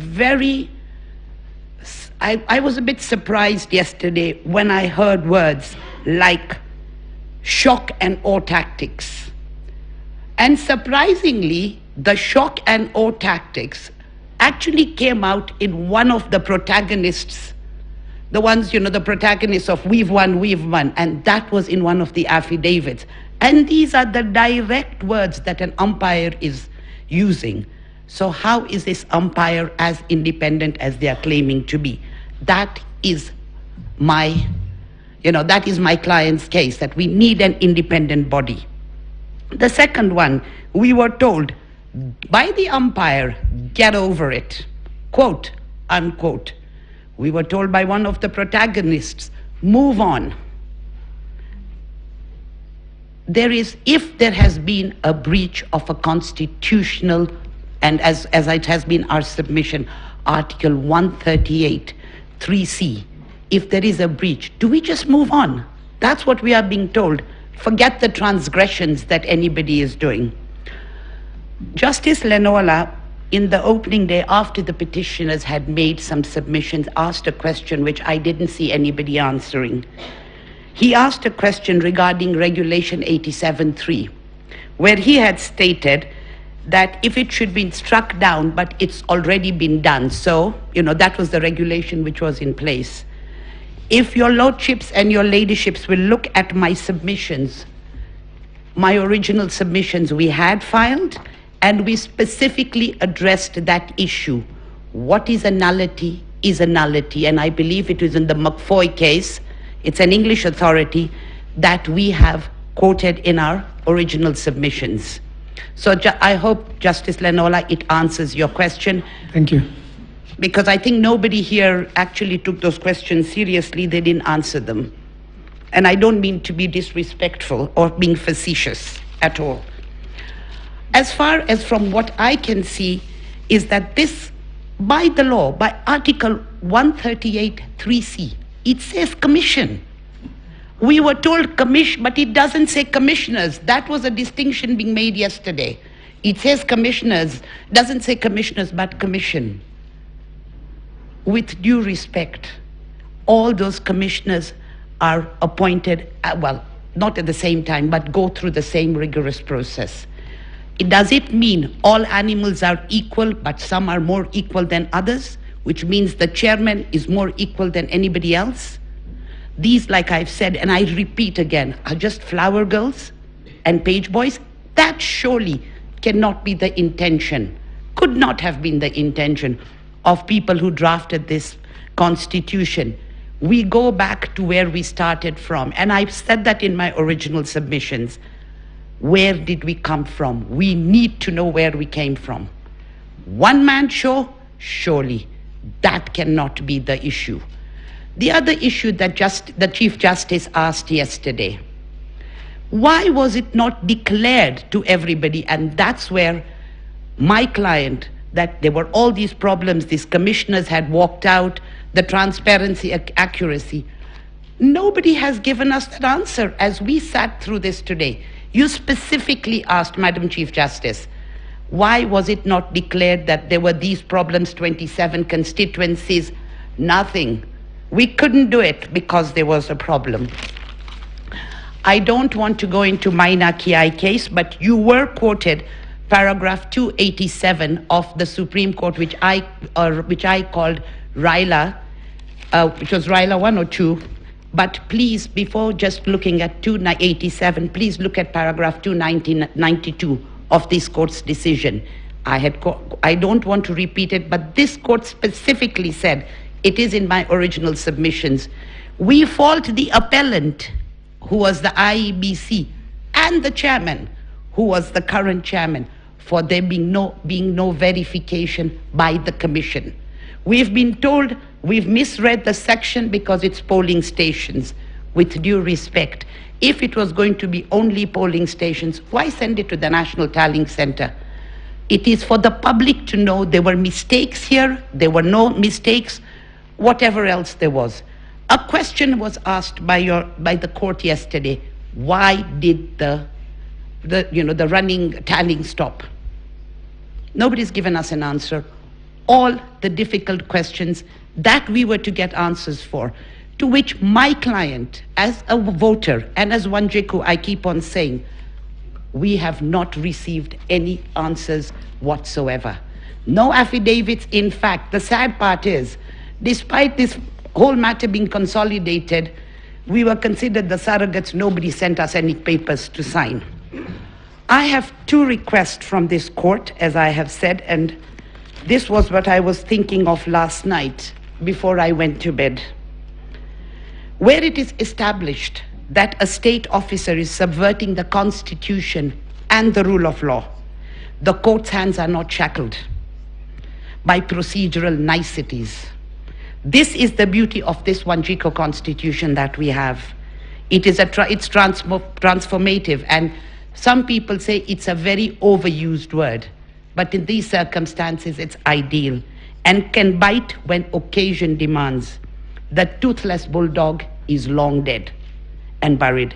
Please, Madam Chief Justice and honorable judges of this court, bite and bite for the glory of this court. And in closing, whilst we said, we were told our petition is much ado about nothing, and like I said, we've really been battered, but we shall soldier on. I will use Martin Luther King's words, because I suppose, unlike Professor Guido Muigai and Mr. James Orengo, I went to a school where they didn't teach us Shakespeare, they taught us Things Fall Apart. They went to the posh schools. And all Martin Luther King said in 1968, at the speech given at the National Cathedral, we shall overcome because the arc of the moral universe is long, but it bends to justice. That's all we request. Can we have justice for all of us, for the voters? Because the two parties just think about themselves. They forget us, who are the voters. Thank you. And I donate my 4 minutes back to the court. Thank you. We will have the third petitioner, Youth Advocacy Africa, and Peter Kireka.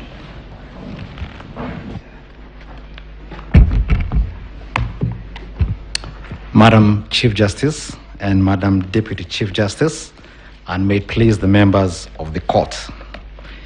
Yesterday, and for a section of this morning, Your Ladyship, I believe we've been allocated 30 minutes. I see the clock says 15. The directions clearly said 30 for us.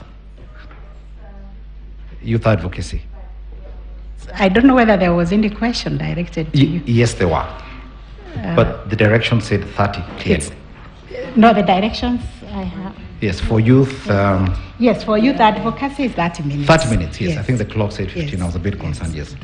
But for yesterday, for most of yesterday and this morning, members of the court. Sorry, Counsel. Yes. For our record. Yes. Introduction.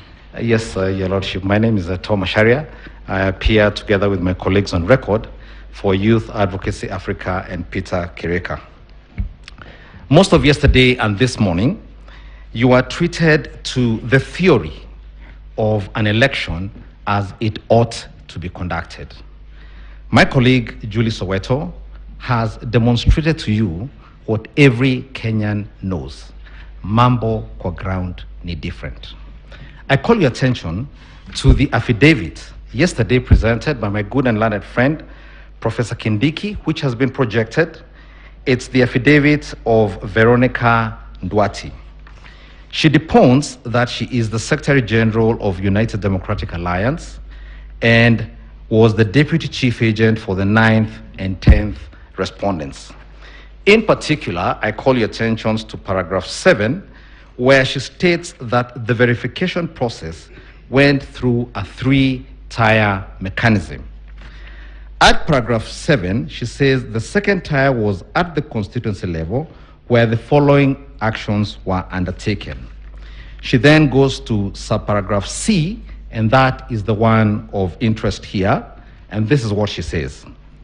In case of any errors, this is at the constituency level, on Form 34B, the same would be corrected.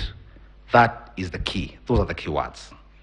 She then goes on at paragraph 8 and says that the third tier was at the National Tallying Center at Bomas of Kenya, where the following activities took place. We go to paragraph 8F. The verification team would also verify that each of the uploaded Form 34A in the public portal is a replica of the original 34A presented by the constituency returning officer, and in instances of discrepancies, the errors were noted. She then says at G, the team would also verify that the data entered in the IEBC online system for purpose of tallying from all original forms was correct. In case the data entered in the IEBC online system is incorrect, the same was corrected on the online system. She then goes at J, a verified Form 34B would thereafter be generated at Bomas. Another one, having corrected at constituency, another one now is generated at Bomas and supplied to the candidates' agents. I specify these particular provisions because, members of the Honorable Court, this is precisely what the chairman of IBC was told in the minor KI case he could not do. And it bears reading because, as has been repeated here severally, and perhaps I shouldn't repeat it too many times, he is qualified to be a Supreme Court judge. And so we know he understood minor KI. So it is important that we understand what he did not understand about the following passage. It is evident, I'm reading from minor KI, it is evident to us from the above sequence of events that the role of the chairperson of the appellant is circumscribed. Article 138 deals with events at the polling stations where votes are counted, tallied, verified, and declared. The appellant, that's the commission, as opposed to its chairperson, upon receipt of prescribed forms containing tabulated results for election of president, electronically transmitted to it from near 40,000 police stations, is required to tally and verify the results at the National Tallying Center without, this is the key word, without interfering with the figures and details of the outcome of the vote as received from the County Tallying Center. Minor KI states further, the chairperson, on the other hand, is appointed under Article 250 of the Constitution. The chairperson cannot be and is not the commission. It goes on to say, and I say this because my good friend George Morogo this morning told you that whether the chairman is the commission or the chairman is a matter of context. It is not a matter of context. Minor KI put that debate to rest once and for all. And finally, to suggest that there is some law that empowers the chairperson of the appellant as an individual to alone correct, then that's the word, correct, vary, confirm, alter, modify, or adjust the results electronically transmitted to the National Tallying Center from the constituency tallying centers is to donate an illegitimate power. Such a suggestion would introduce opaqueness. These were the words used by the 4 commissioners who disagreed with what was going on at Bomas. Opaqueness and arbitrariness to the electoral process, the very mischief the Constitution seeks to remedy. I don't know how much clearer it can get that what the chairman of the commission did was the very opposite of what the Constitution required him to do. Now, minor KI was itself based on several decisions of this court. The first of those being Wanjohi, which is a 2014 case, and it is cited there, where the court said, apart from the priority, this court said, apart from the priority attaching to the political and constitutional scheme for the election of representatives of governance agencies, the weight of the people's franchise interest is far too substantial to permit one official or a couple of them, including the returning officer, unilaterally to undo the voter's verdict without having the matter resolved according to law by the judicial organ of state. The only organ under our constitutional framework permitted to correct at any level, let alone any of the 3 levels that the chairman of the commission undertook, is this court. It is manifest to this court that an error regarding the elector's final choice, if indeed there is one, raises vital issues of justice such as can only be resolved before the courts of law. We reiterate as we conclude that there is no doubt from the architecture of the laws we have considered that the people of Kenya did not intend to vest or concentrate such sweeping and boundless powers in one individual, the chairman of the appellant. Now, as we stated, the chairman is an eminent lawyer, qualified to be a Supreme Court judge. It is extremely unlikely he did not understand what Maina Kiai had told him. And the only reason he would then have proceeded in the manner that Veronica Nduati tells us is that, to use another Kenyan phrase, mtadu, what are you going to do about it? That is the only reason one can find for what he did. Yesterday, the commission came and told you that the system was accessed thousands of times by officers at the Bomas.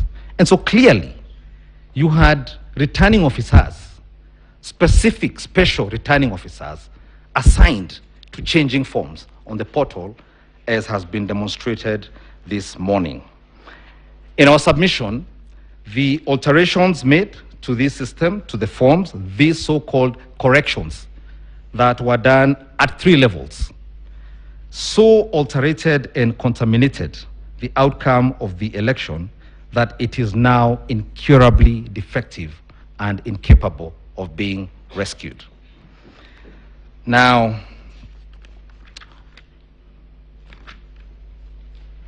we were challenged to demonstrate from their own forms what the problem was with the forms. Now, time doesn't permit me to take you directly to those affidavits, but the Commission has filed an affidavit through the firm of Iseme Kamau and Maema in our petition, the affidavit of Esther Wanjiko Wanjohi.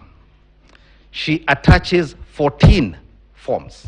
That's about a quarter or 30% of the forms that you asked to be taken through the scrutiny.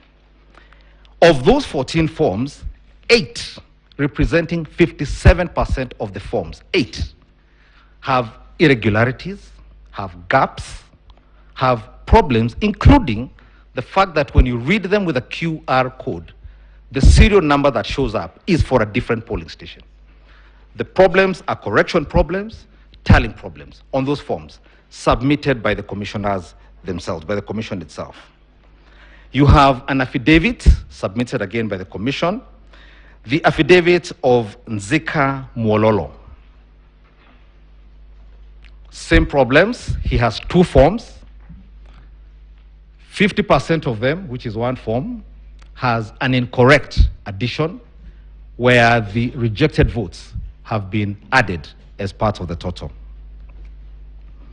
Now, in light of what Maina Kiai said and what my learned seniors have said here this morning, my mind is taken back to a few months ago when a few of my colleagues here, my good friends here, came before this court and told you and persuaded you that a process known as BBI, one where 1 million signatures had been collected, one which had gone through over 40 county assemblies, one which had gone through both houses of parliament, was irredeemably void and null because the president used the wrong process. And they persuaded you. And I invite you to look at paragraphs 1544, 1535, and 1500 of your judgment in the BBI case, where you stated that any process, any activity undertaken without constitutional authority, as the chairman of the IBC has done in this particular case, must be declared null and void. And the terms null and void, and this is one of the cases we've stated before you, the case of McFoy versus United Africa Company, is captured in the following words. If an act is void, then it is in law a nullity. It is not only bad, but incurably bad. There is no need for an order of the court to set it aside. It is automatically null and void without more ado, though it is sometimes convenient to have a court declare it to be so. And every proceeding which is founded on it is also bad and incurably bad. You cannot put something on nothing and expect it to stay there. It will collapse. That is the fate, the Form 36, the Form 34D, issued by the chairman of the commission in this matter must suffer as well. Now, my learned friend, Mr. Mahat, has taken you through some numbers. And as I've demonstrated, and as was demonstrated earlier here by my colleagues for the first petitioner, when you have a process where the numbers are so adulterated, where the forms are so compromised, what numbers are we talking about? Numbers that have been verified or quote-unquote tallied in an unconstitutional matter. Our learned senior, I think Mr. Orengo, I think it was Otiende Amolo Senior Counsel, said that the numbers became a moving target. Now, in fact, they were behaving not more like a moving target, but like a group of naughty children in a nursery school running around the yard. It is impossible to get a hold of the number that was used either for the 50+1 or for the tallying or for the verification, which, as you have heard, was changed 3 times. Now, you asked, I think, of the petitioners, how did we get to this place? Like every slow train crash, a train crash in slow motion, those of us who lived through the repressive days that led to the Constitution of 2010 will tell you that it did not happen one day. My good friend Mr. Morogo has told you that the Gazette notice by which the chairman appointed himself as the presidential returning officer. And we need to note, because the defense put here yesterday by the commission, was that he appointed himself on the basis of your judgment in 2017, where in passing, you said that there is a national returning officer. Now this year, he has upgraded. He upgraded himself to presidential returning officer. Now you've been told that Gazette notice means nothing. And I think yesterday you were told we ought to be grateful to him because he had the good grace to publish in the Gazette his unconstitutional appointment. Now, whether you publish misconduct in the Kenya Gazette or you publish an offense does not imbue you with some sort of value or it does not imbue that process with some good grace or quality if the Constitution does not permit that office to exist or does not permit him to conduct himself in the way he did. A Gazette notice does not improve it. But perhaps more importantly, if it meant nothing, why publish it in the first place? If it meant nothing, why publish it at all if it meant nothing? But the point I wish to make is this. Complaints were raised. I think I've seen letters written by the party that nominated the first petitioner. There were newspaper articles complaining, Gazette notices, newspaper notices complaining that ballots had come without commissioners being told, but you'll get to hear that a bit more. There were complaints made by civil society. But as happened with Kenya, when we ended up in the position we ended up before the 2010 Constitution, we keep pushing these things away to the back of our mind. And people go to campaign, the rest of us go on with our lives, and he publishes a new Gazette. I am now the presidential returning officer. He goes on ahead and does other things, allocates duties. You go look after flowers, you go be an usher. These are slowly and then progressively, we end up with what was this morning called an imperial chairman of the commission. And so this is how we ended up at this unhappy day, where 4 commissioners say that we cannot stand by these reasons because we were not involved in everything that was done with them. But apart from that, and apart from those obvious misdemeanors and indiscretions that have been pointed out here this morning and the day before yesterday, in our petition, we've raised the fact that even other statutory requirements, the KPMG audit report, for example, was only published on the 5th of August, 4 days to the election. And parties kept asking for this report. Where is the report? And we'd all be told, again, in that most Kenyan fashion, tunashughulikia hiyo maneno. So you go back and campaign, go do your things, and you wait. And on the 3 days before the election, it is dumped on the website, And no one is actually told. There was no press release saying, we've released KPMG now. We had to find it there by accident. Now, when you finally go and look at that report, and you'll see a copy of it in the particular pages I refer you to, pages 1,153 and 1,155 of the petition, you will find that KPMG complains that both the Commission and Smartmatic withheld critical information as regards how the voters register was being accessed, and that by the time the report was written and released, they had not received that information. That was the KPMG report. Now, again, the Commission comes here this morning and tries to explain to you how they arrived at the question of voters identified with the printed register. One of the things you will not find in the affidavits filed by the Commission is an account of how many Form 32As were signed as required by law. And that is the only mechanism that the regulations identify for identifying those who have voted outside the KIMS kit system itself. And so what they've done, and that's what I think one of the honorable judges yesterday called a bit of a lecture here yesterday, is do reverse mathematics. You begin by adding up all the votes you say were in the Form 34C, and then you subtract from that those who were identified using the KIMS kit. You have not been given a report of how many Form 32As were signed. In addition to that is the tortured question of Regulation 69, Subregulation 1A. And I've not had anything said about that here. Now, Regulation 69(1)A of the Election General Regulations requires that every time a voter is identified using the KIMS kit, the printed register must be crossed out. And this is not a function of voter identification. This is an audit tool to ensure there's no fraud. A distinction must be made between what was before the Court of Appeal in the case raised before you about the printed register and what the law requires as regards the crossing out. For some reason, the Commission strenuously opposed this audit tool. Now, you've been told that there were approximately 92,000 stray ballots.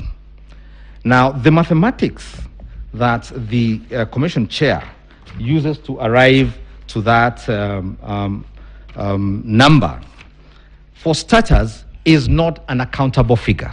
What they've done, and you'll find that, I think, at paragraphs 73, 74, 75, and 76 of the chairman's replying affidavit in our petition, is taken two constituencies, this is Makadara and Kibra, and said that in those two constituencies, we had an average of 2 stray ballots per polling station. They take an average.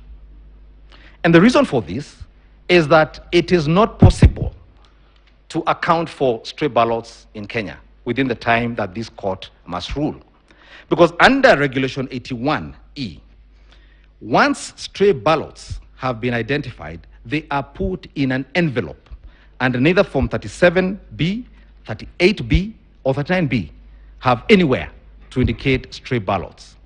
They are indicated in a polling station diary. The only way of arriving at a precise number of stray ballots and identifying to whom they strayed, if I may use that word, is to audit the polling station diaries for the 46,000 polling stations in this country. And that hasn't been done. And so we can't speak with any certainty here when a figure is thrown at this court that there are 96,000 or 92,000 stray ballots. No one knows. The truth is that no one knows. That's number one. The second thing is that in arriving at these mathematics, the chair of the commission says that in six polling stations in Starehe and Mathare, the officer locked up the forms in the ballot box. And he then says that in the 6, we cannot account now for 4,200 ballots. Now, 4,200 divided by 6 is 700. What he's saying is that in those 6 polling stations, there was a 100% turnout. You will see that at paragraph 74, 75, 76 of his replying affidavit.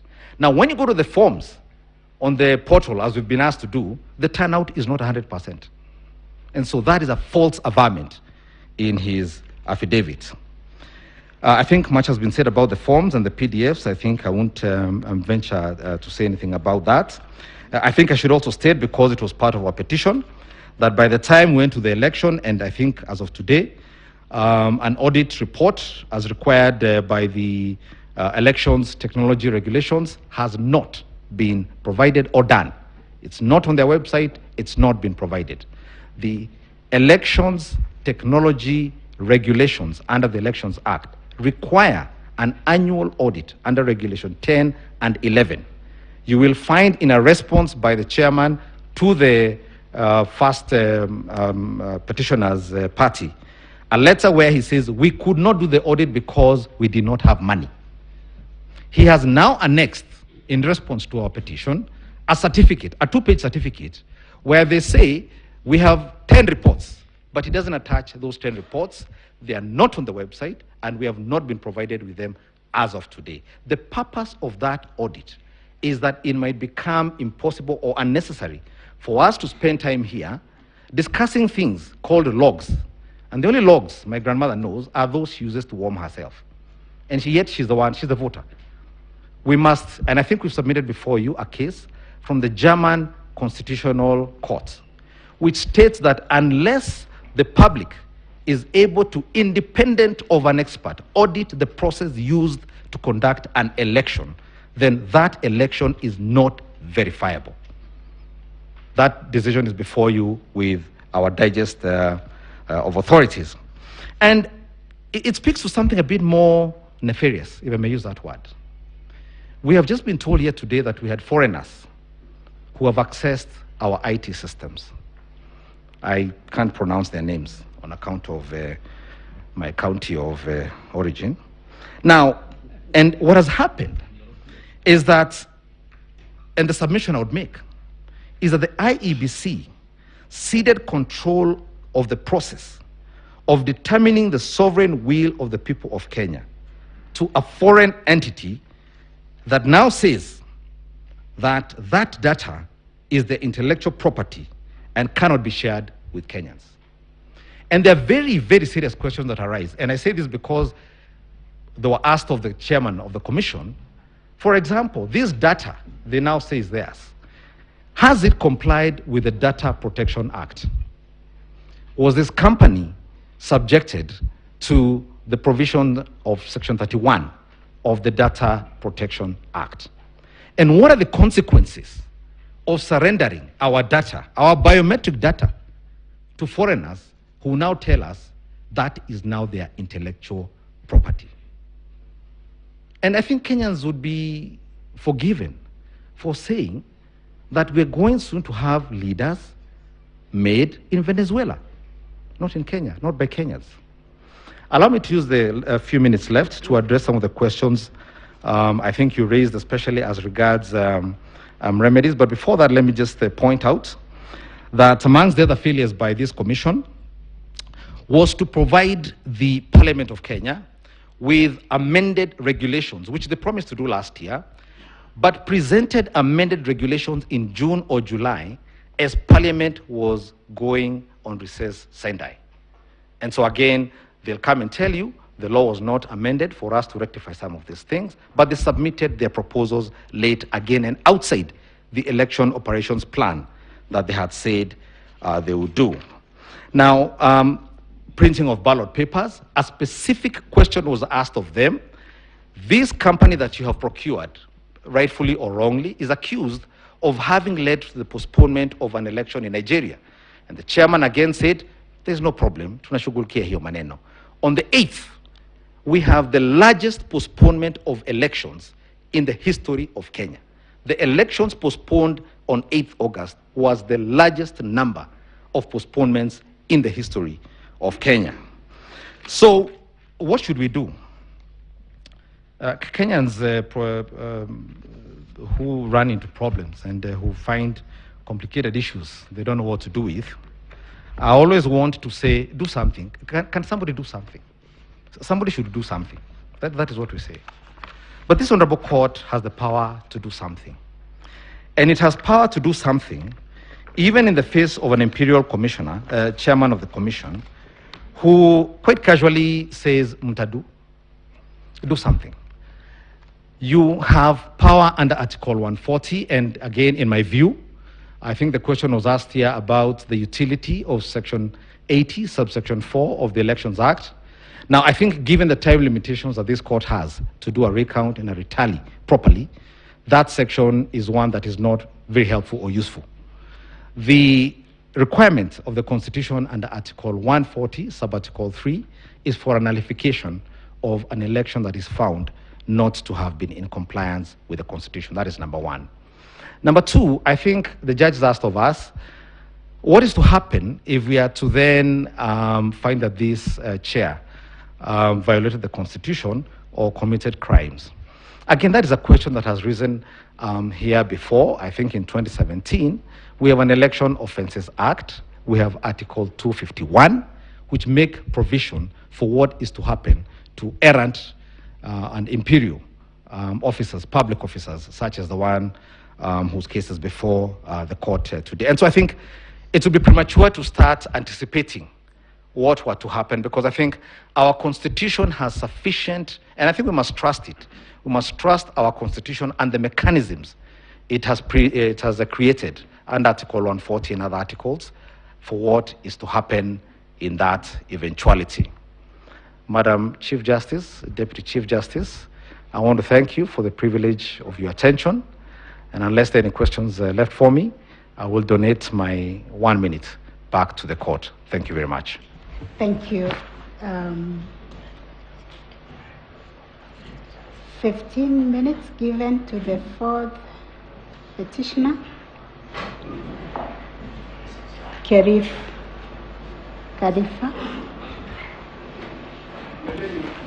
My Lady Chief Justice and the court, may I plead with the court once again that what we are listening to is not a reply.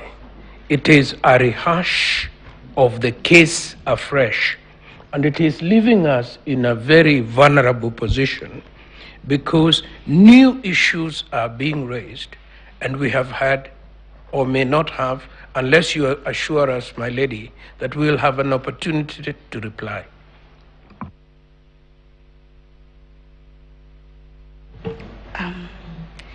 I think we have already cautioned counsel to reply on points of law, and you can see all of us are busy. We know what are points of law in our reply, and we know what we ignore.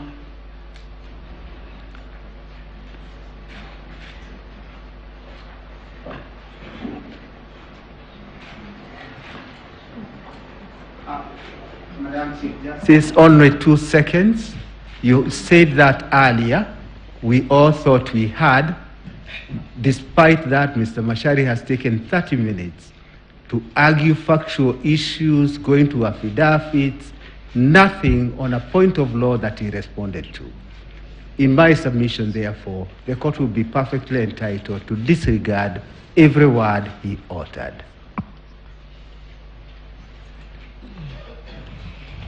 Yes, we know how to separate the chaff from the wheat, from the submissions. Yes. My lady, before I start my submission so that my time doesn't run, I find myself in the position, I'm Willis Otieno for the fourth petitioner, in the unfortunate position that I'm one of the most mistreated petitioners in these proceedings by the first and second respondents. They served me late, as I indicated already during the pre-conference, and we lost the opportunity to respond. And this court did indicate that when we'll be doing our response, we can comment on some of those issues. We never filed a rejoinder to them because we were the ones who were served late outside the timelines provided by the court. So, but I don't intend to go deep into facts, but I may make one sentence references just to meet what had been allowed before, if that is in order. Number one, my lords and my ladies, we must assert that the KPMG report, the only expert report that has been done on the biometric voter register, that evidence has not been challenged by any other expert evidence. And that evidence which we annexed and referred to, we can now safely conclude that the 481,711 deduplicates that are in that report, 481,711 is admitted. The second point that I wish to respond relates to the question my learned senior Professor Gidu Muigai said, that if these elections were badly conducted, not in accordance with the law, what about the other 5-tier elections where we have governors and senators? One answer, jurisdiction. Every court will have its day, every court will consider the facts of those cases. The third point that I wish to respond to relates to what was asked of when the regulations that gave the chairman the power to be a returning officer were passed. They were law at the time he acted. Simple answer. Maina Kiai case had already answered that question of what the law was. Maina Kiai case had interpreted Article 138(3)(c) of the Constitution. That was the law, and any regulation being made to circumvent that law by itself is unconstitutional. As I said, Helef was a petitioner in Maina Kiai case. Helef came to court. Helef has come back to court to enjoy the fruits of his litigation in Maina Kiai case, and I was his proud lawyer in that particular case as well. My lords and my ladies, reference was made that the IEBC saw the ballot boxes for the first time that necessitated the postponement of the elections on the 8th of August. My lords and my ladies, Lycos never disappoints. You've just been told how Lycos, wherever they printed ballots, they've always ended up with postponed elections.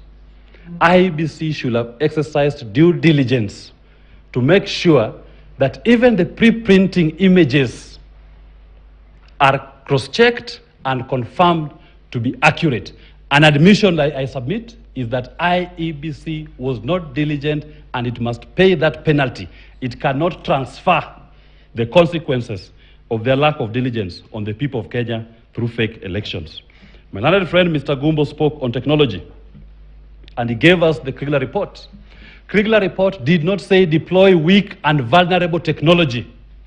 Kriegler report required you to deploy sufficient, efficient, integral technology that protects the will of the voter. Kriegler report did not make a recommendation for Jose Camargo, Diego Maradona midfielder, to sit in the middle and start distributing results, as was demonstrated today in the morning. Kriegler report is not an answer or does not excuse a technology that the KPMG audit report has found and confirmed to be vulnerable, has 14 unauthorized users called Embakasi South clerks.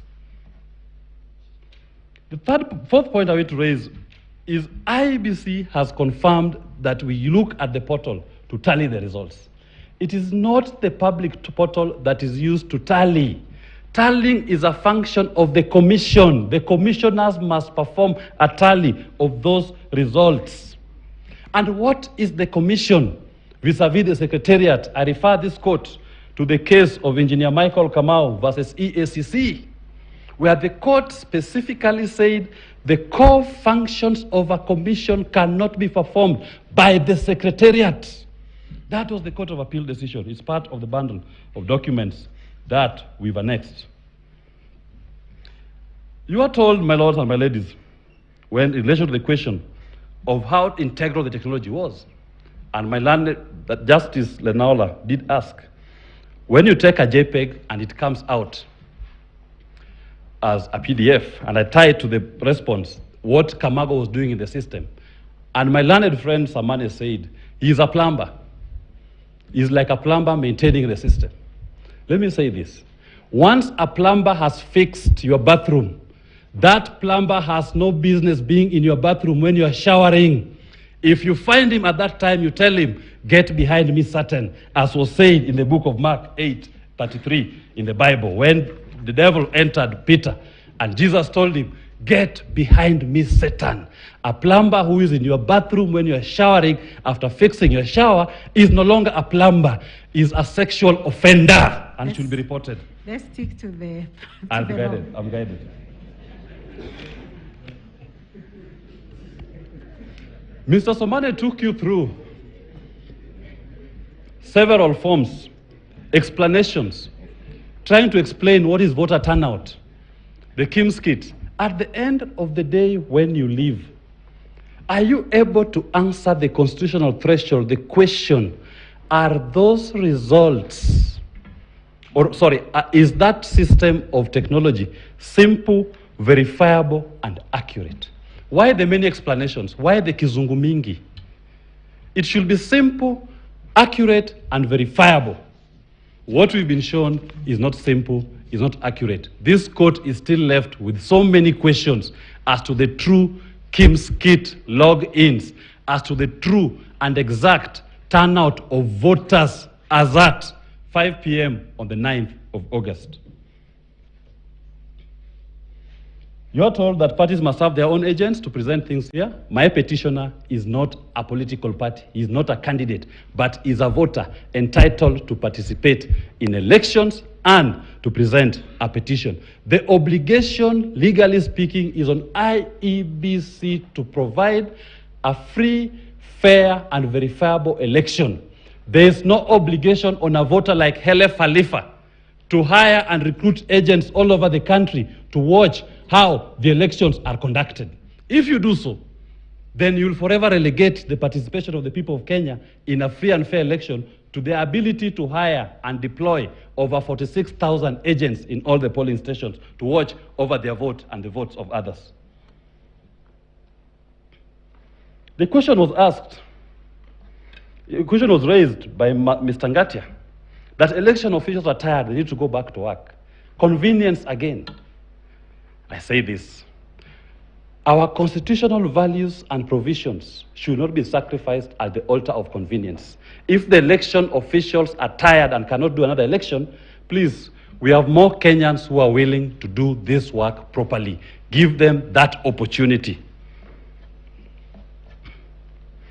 And that ties to the point that was said, that Kenyans cannot be in elections in perpetuity. Kenyans must get it right. And I say this with due respect to this honorable court, that the Supreme Court has a higher obligation when it comes to this issue, to ensure that we get what we call regime legitimacy. In countries like DRC, once a presidential election is concluded, it goes to their Supreme Court, the Constitutional Court, to get a validation, regime legitimacy. That is what HELEF is questioning here. In a fractious society, highly political like this, just remove that, highly political like this, a Supreme Court's decision gives regime legitimacy to that new regime.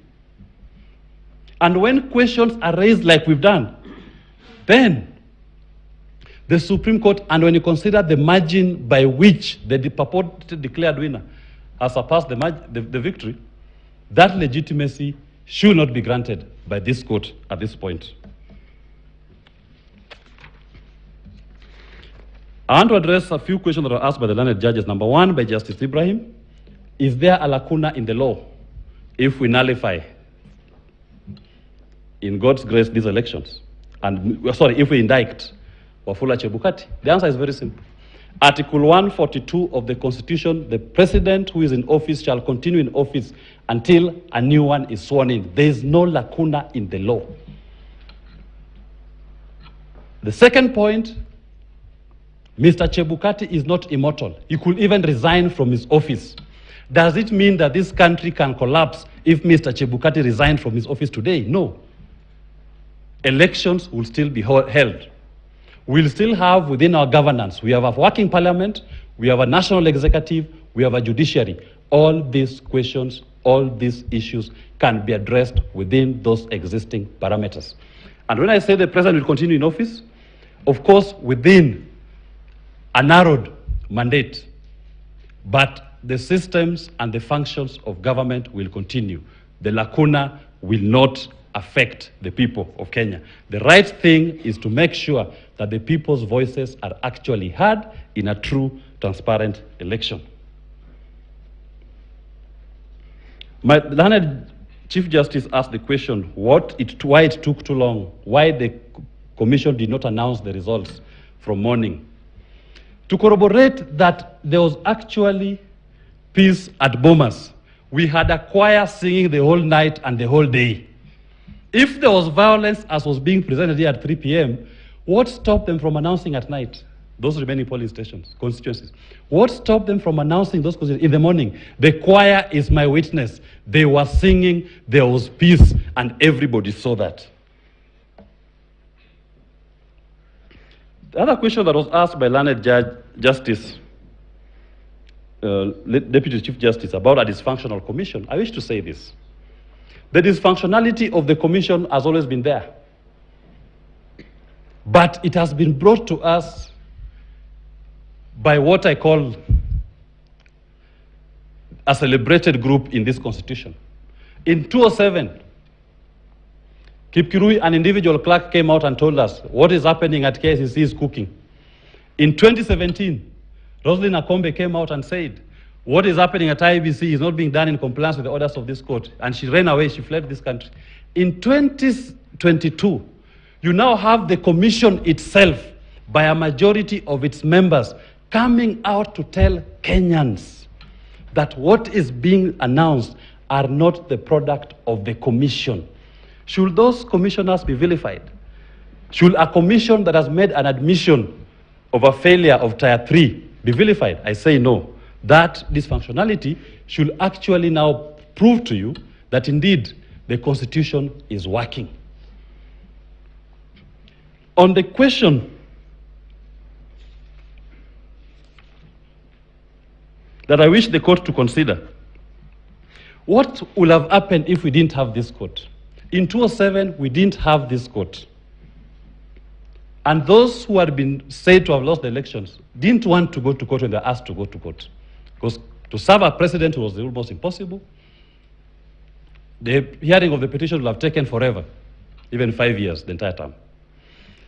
This court should not leave Kenyans in a way that they start questioning themselves, do we still have an avenue through which we can solve these political questions? That is a core function of this court.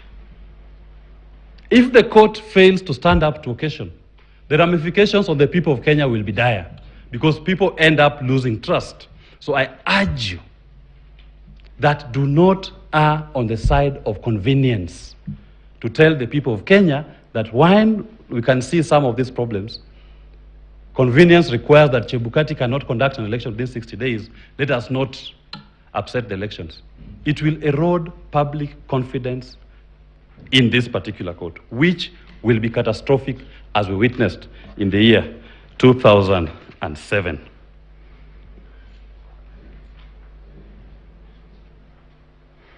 Tied to the commissioners, there are affidavits, and I believe the commissioner will talk about them. In their reply, the majority commissioners in their replying affidavits have already, we must point out, number one, that these commissioners have been in office for less than 1 year. September marks their first year in office. Within that 1 year, they've filed they've written 3 memos on the conduct of the chair unilaterally making decisions. Ultimately coming out on the 15th to tell Kenyans what they had been dealing with internally over unilateral, arbitrary, all-knowing chairman. And I say this as I conclude, my lords and my ladies. When an alligator comes out of the water and tells you that the crocodile is sick, do you doubt him? When the commissioners come out and tell you that our processes are opaque, our processes are not as per the Constitution, do you doubt them? I urge you, don't doubt them. We pray, my lords and my ladies, that you allow the petition as prayed and grant the orders which are sought, and don't shy away if you find it necessary to indict Mr. Wafula Chebukati for the transgressions and the singular manner in which he has run the IEBC to the detriment of Kenyans. Thank you very much, my lady. I yield today. 13 minutes of my time back to court. 13 seconds. Thank you. Counsel representing the fifth petitioner, David Kariuki-Ngare. 15 minutes.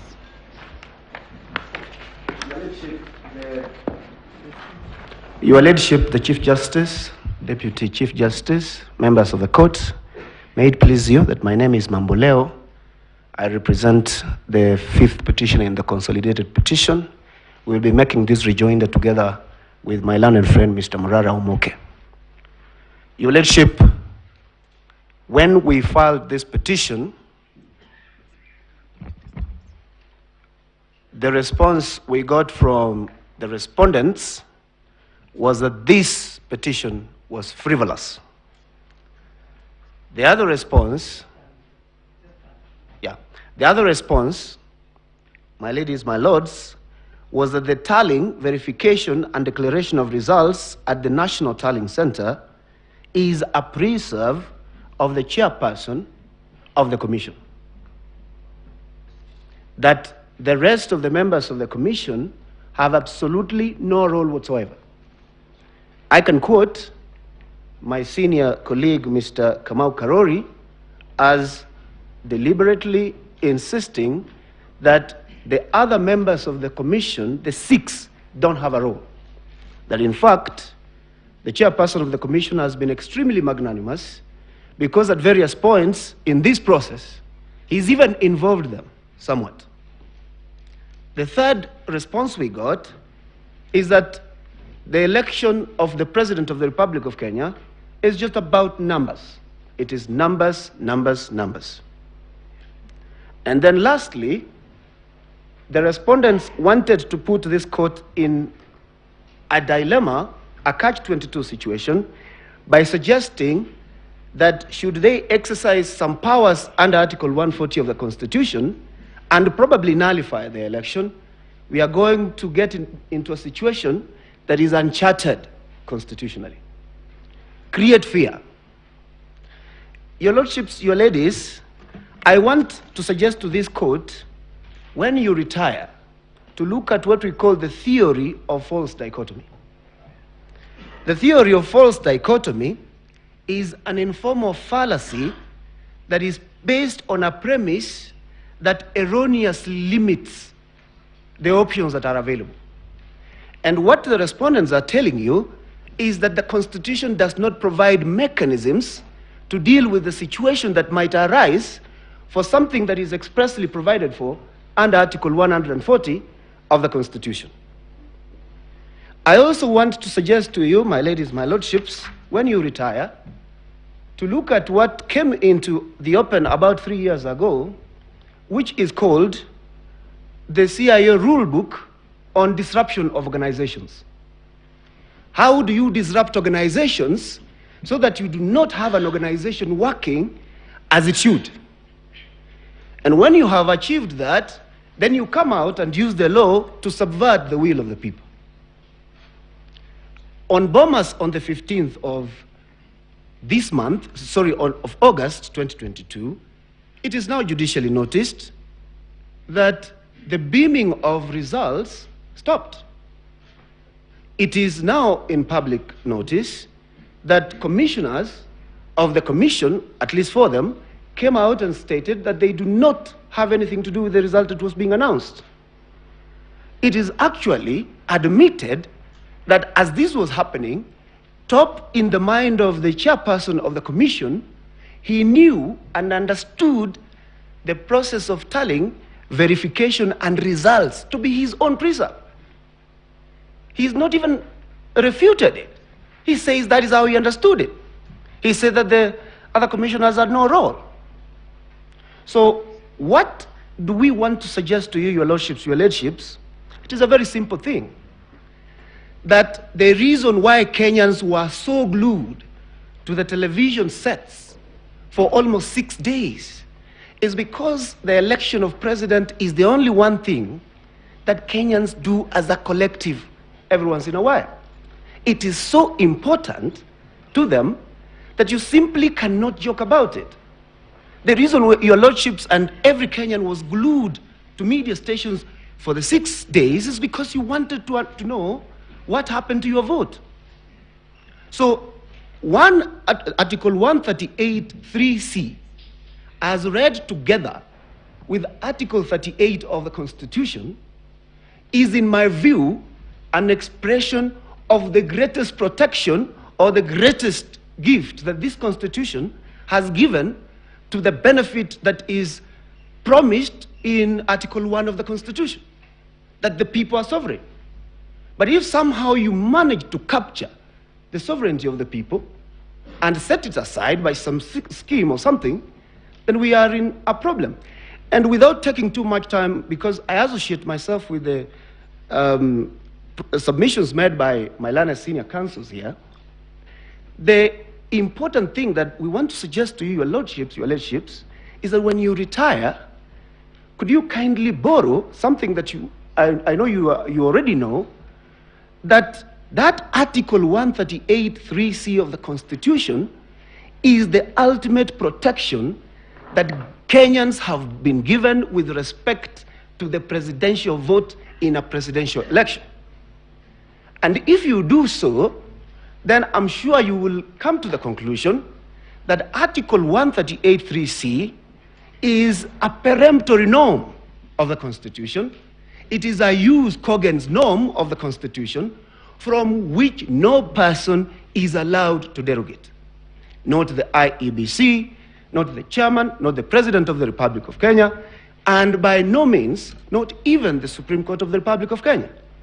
That this court must enforce the fact that this is the highest Grundnorm with respect to the protection of Article 38 and by extension, the sovereignty of the people of Kenya.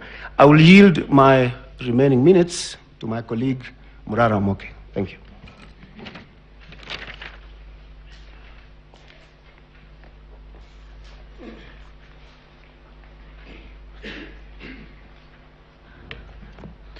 Good afternoon, Madam CJ and Honorable Justice of the Supreme Court. It's a great opportunity to appear before you once again this year.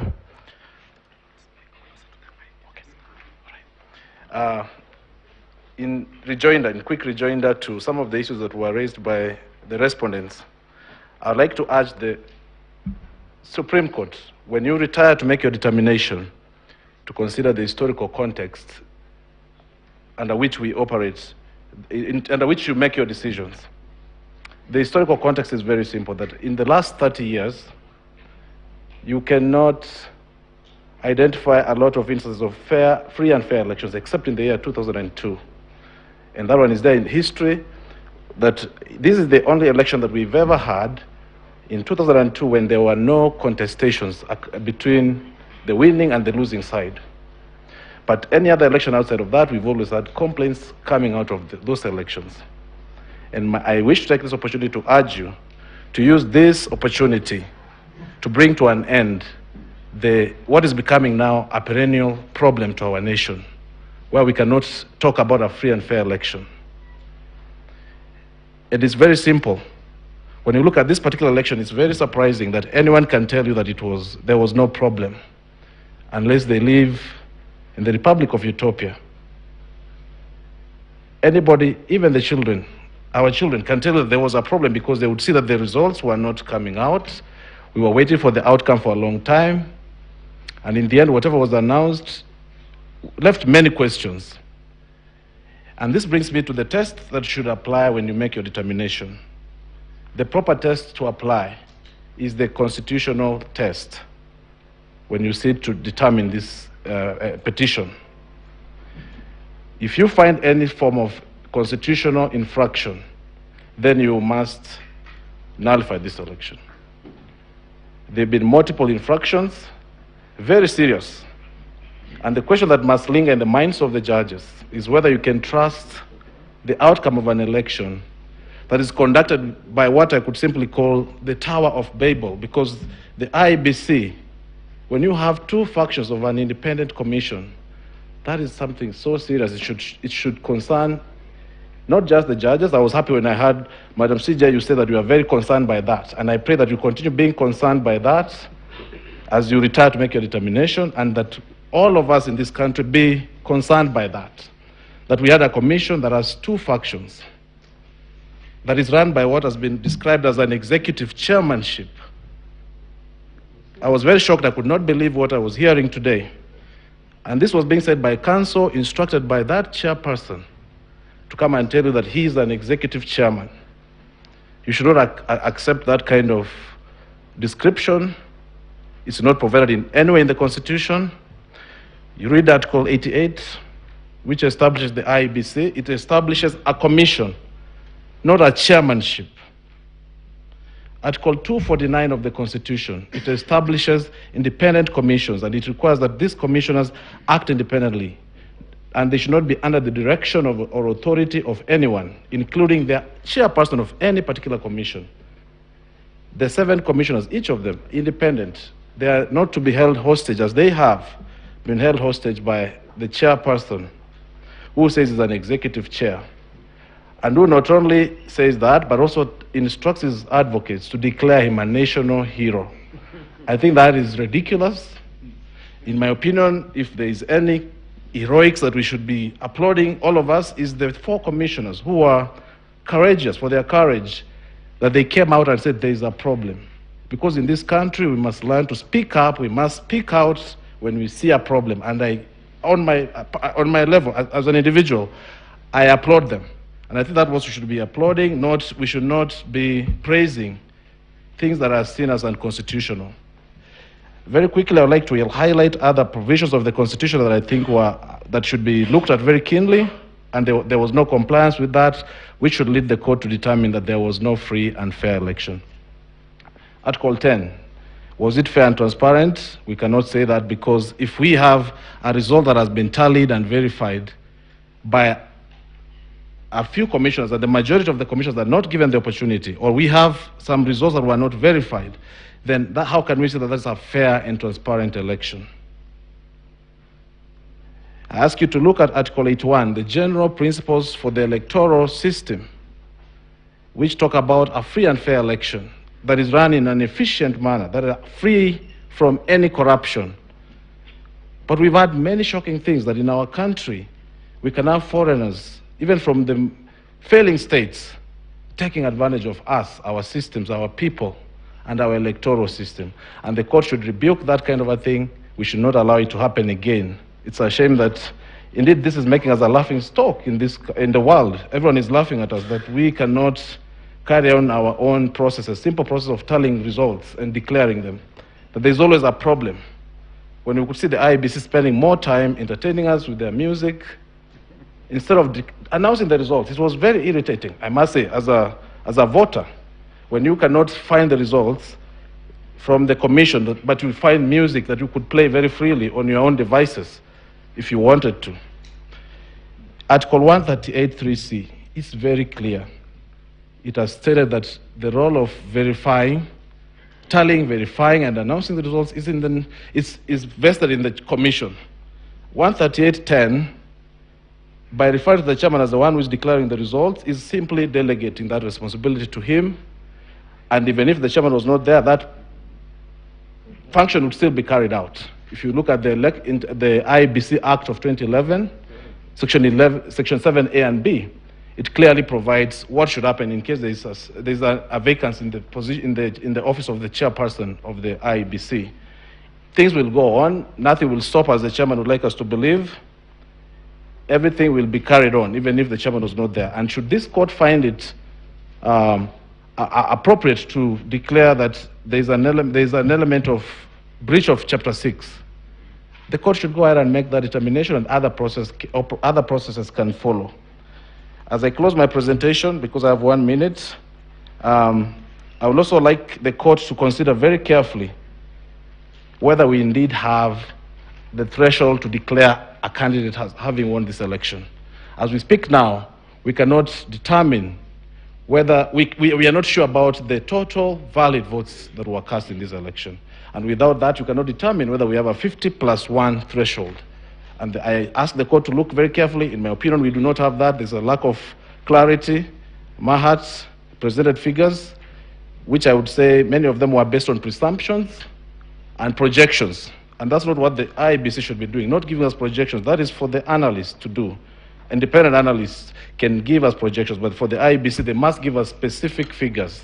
They cannot give us figures that are merely projections or made up based on presumption.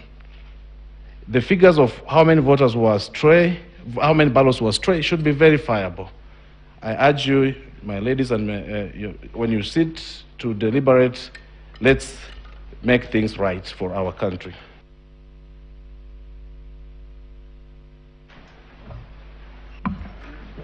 Madam Chief Justice, kindly permit me to seek your guidance. I also appear in the same matter. There were some two specific questions that were put to me by Justice Lenaora and Lady Justice Joki Ndung'u. I will only take 3 minutes and attempt to answer them. Madam Chief Justice, the question was put to me to try and link my arguments with the issue that we are canvassing here in respect to the number of the constituencies that must participate in a presidential election. To attempt to answer that question, Madam Chief Justice, permit me to refer the court to Article 136 of the Constitution, which provides that the president shall be elected by registered voters in a national election conducted in accordance with this Constitution and any other act. That election, the directive of how that election is to be conducted, my lady, is found under Article 138, Clause 2, which provides that if 2 or more candidates for presidents are nominated, an election shall be held in each and every constituency. And therefore the question is, the use of the word or deliberate use of the word constituency is deliberately used by the Constitution, and these constituencies are determinable. And if you want to determine these constituencies, you therefore go to Article 89 of the Constitution. You also further go to Section 2 of the Election Act and see what defines this particular constituency. Why is it important for us to factor this in? It's because any voting that was done outside the Republic of Kenya that is not contemplated by Article 5, which defines the territory of Kenya, then any vote that was cast is an illegal vote, is an invalid vote, and it is a vote that goes towards contaminating the election. Further, my ladies, my lords, in answering the same question, the constituency that was defined by the chairman makes us to have 291 constituencies, completely out of the realm of the Constitution. And that is the illegal infractions we are saying that the election has been infiltrated with. My ladies, my lords, when you are applying these arguments, or considering my argument, consider that you held in Raila 2 that under Section 83 of the Constitution, if any of the issue, either be it legal or factual, is proved and ascertained, then that issue can void an election. The question of the constitutionality of that one extra constituency is an issue that contaminated this election, and it's an issue that should be factored and should not be lost in the eyes of this court.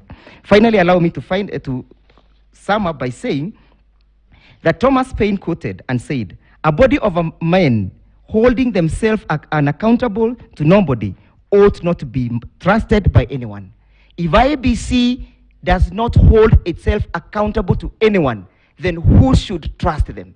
Can we even trust the processes under which they have taken through this country? I bet not. I beg to rest. Much obliged.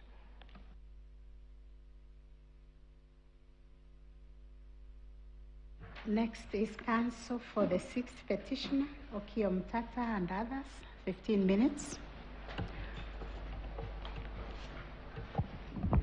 May it please you, Madam Chief Justice, Madam Deputy Chief Justice, and members, honorable members of the Supreme Court, I wish to respond in 15 minutes, which I shall share with Mr. Okiya Omtata to break down the figures to show that the threshold under sub-article 4 of 138 was not satisfied because the numbers simply don't add up. But I will make a few remarks, Your Ladyship, because there are a few questions that I needed to respond to as well. It is now clear that the ipse dixit of the petitioners on the question of compliance and non-compliance of the Constitution is now sound. And clearly Articles 81 and 86 are in question on compliance. The respondents, my lords, have put up, the second respondents have put up a self-righteous and pompous response on the question of the role of the chairman. And I want to just respond in this manner, my lords. Section 5 of the IBC Act defines what a commission is. And a commission is defined to include the chairman of the IBC and the members. That definition, my lords, contrary to the submissions by Mr. Karori, Senior Counsel, does not include and expressly excludes the staff of the commission. It cannot therefore lie in the mouth of counsel to submit that the verification and the tallying of the results of the presidential elections, insofar as Form 34As and 34Bs were concerned, was done by the staff and excluded the commission, who were confined to other duties. My lord, that was a violation and an infraction that expressly went against the requirements of Article 138(3)(c). Secondly, my lords, the submissions by learned friend, Senior Counsel, Professor Githu Muigai, on the executive status of the chairman of the IBC, I think should be taken with a pinch of salt, because Article 249(1) of the Constitution does not contemplate an imperial chairman who is all-fearing, with fear, favor, fervor, and fiat.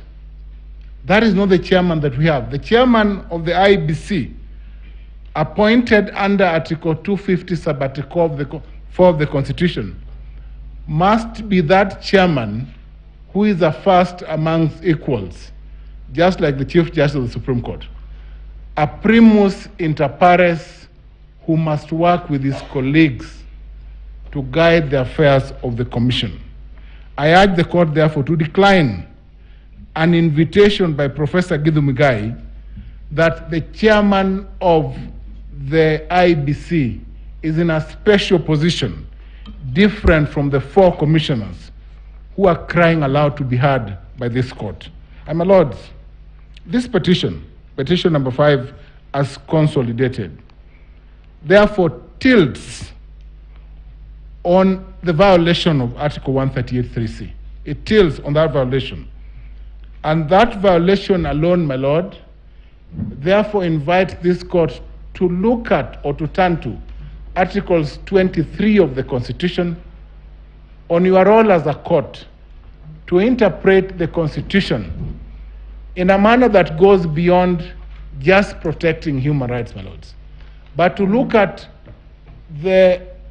what would guide your interpretation, the holistic approach, the purposive approach, and let me borrow my learned friend's approach, the Antonin Scalia's approach, the late judge of the US Supreme Court, the textual and the contextual approach. And if you apply those approaches, my lord, then you will find that the chairman of the IBC, in failing to properly construe his role under 138(3)(c) and 138(4), violated the Constitution, and an unconstitutional process therefore emerged that cannot put into place, my lord, a process that violates Article 3(2). My lords, there is an invitation to you to invalidate the entire process And that is why, in answering in answering the Supreme Court judge's question that was directed at me on remedies, I wish to state that, and this is because this court also has a purpose under Section 3 of the Supreme Court Act. And given that you're an election court under 84, in an ideal situation where you are construing Section 83 of the Elections Act, which must be interpreted disjunctively, because if there's an unconstitutional act, then the election cannot stand. If quantitatively, as we shall demonstrate, there is non-compliance, again, you'll have to invalidate the election. But my lord, in an ideal situation where you'd have been called upon to apply Article 232 on public service and Article 201 on public finance, you would have ordered a recount and then secured a winner. But this would only have been possible if there were no unconstitutional infractions that undermine the process and therefore make it unconstitutional. Because this is no longer about tallying and verification. It is about the bigger process of the involvement of commissioners and a split commission. And the only remedy available, my lords, Justice Ouko, the Chief Justice and member of the court, is a nullification. This is no longer the baby of Raila Amolo Odinga V. This is no longer the baby of William Samoei Ruto, Dr. the first respondent. This is the baby of Wanjiku. It is the baby of Kenyans. Return this baby to Kenyans to determine to whom they shall hand over the baby after 60 days. I pray that you nullify the election. And I will cede my time now to Mr. Senator of Busia County, Okia Omtata, the perennial litigant. Thank you.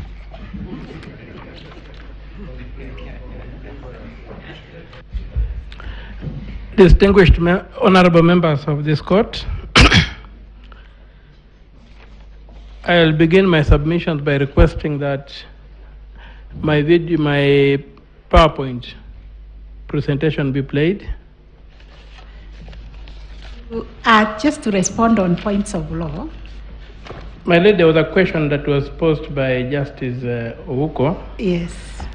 To which Mr. Mohammed answered. Okay. And I would like to make a clarification on that. On the points of law, I think Professor has covered. Okay. So you're only answering the question by the yes, court? my lady.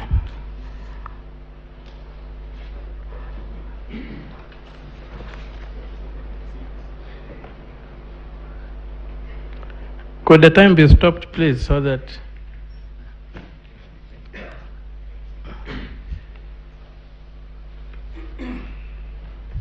Yes, we are going to interrogate the figures that were used here to attempt to mislead this court.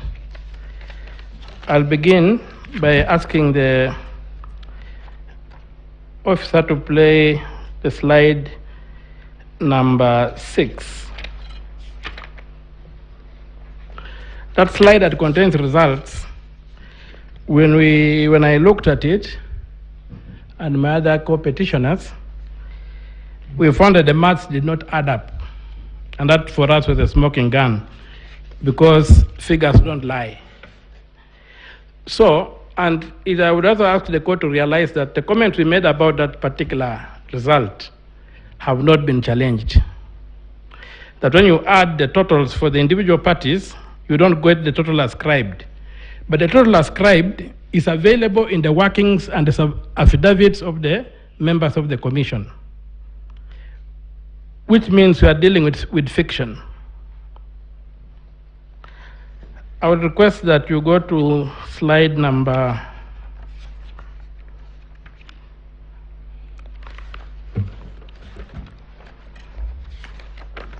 Slide 5.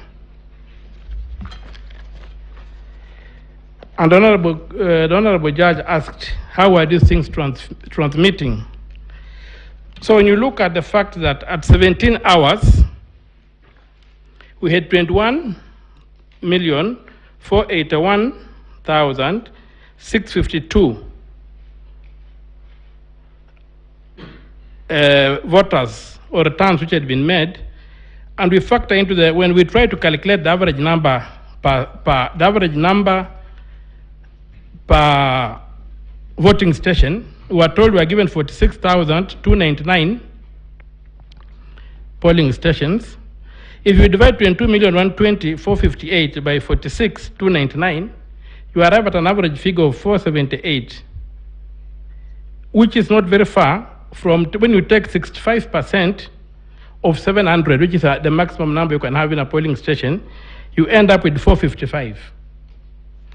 So when you now come and using the 478, which is the average we have had, and divide 21,481,652, you get 44,962.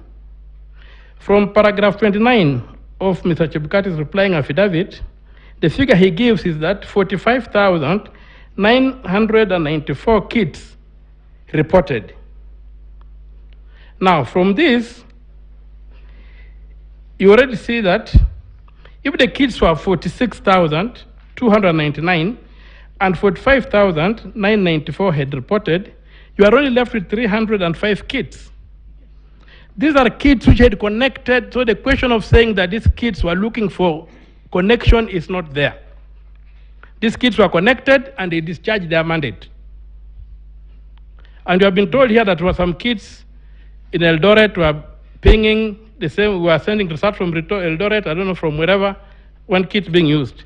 So at that time, you get that the 305 kits, which may not have had network, if you multiply that figure by the maximum number of votes available, you will find that the 700, if you multiply that, you'll get a figure of about 213,500 votes. That's the maximum that could be transmitted, not 2 million votes. And also, if you went by working of 1,337 kits, then the maximum amount you could get is 638,806. So the KIMS kits that transmitted are not these ones that reported at that time. But the data, the fact that they held so much data was mined. So somebody could transmit remotely, mining the data that was already reported in these polling stations. And that's how the fraud happens. The workings on slide number 2. Or you can clearly see that if we use the 21,481,652 as the baseline and the 12,065,803 as the baseline, you find these workings coming out, and you can see that 1.6 million votes are being submitted between 17 hours and 2045, and on and on. But most important, even if we were to buy the idea that they were connecting, you have got 508,647 ballots on page 3, slide 3, which transmitted after a period of 3 hours and 45 minutes.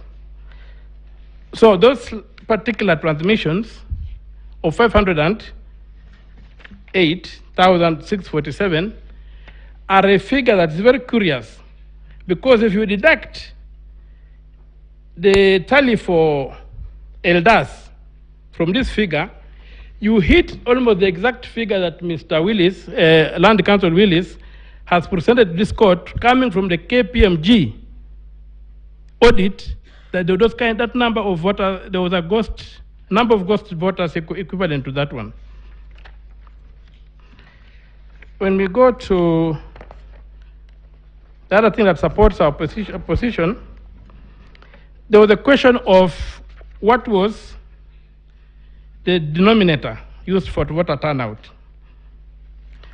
I will invite you to look at at the petition at page 41. There's a letter, a press statement signed by Mr. Chebukati, saying that he used the National Voter Register to calculate, and if I may just read it quickly to the court. So page 41 is handwritten 41. It says, paragraph 2, at around 4 p.m., 12,069,803 registered voters out of 12,065,803 voters out of 22,120,458 had cast their vote. This equates to 56.17% of voter turnout.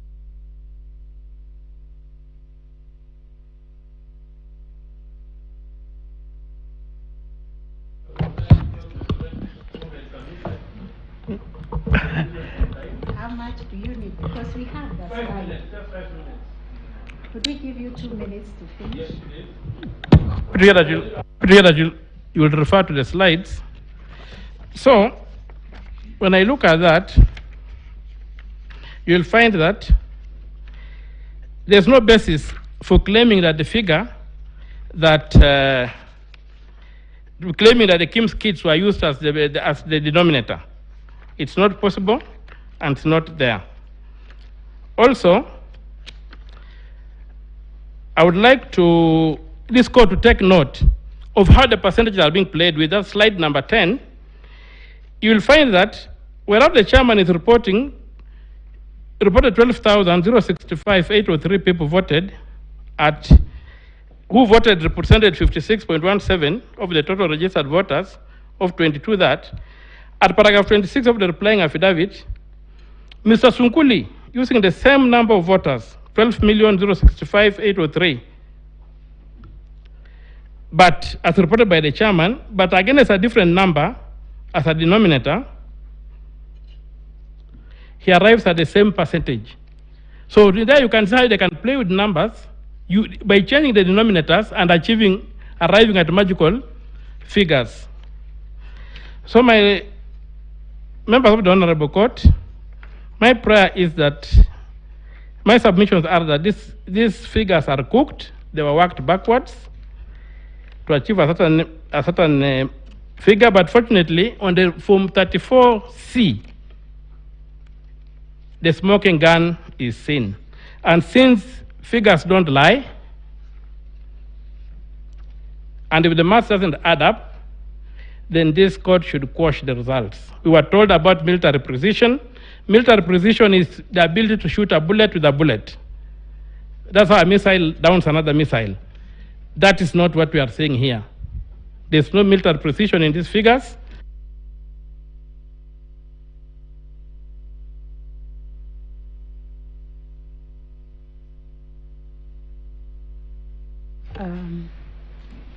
The last petitioner, 7th petitioner, Julia Nyoka Bichege, and others.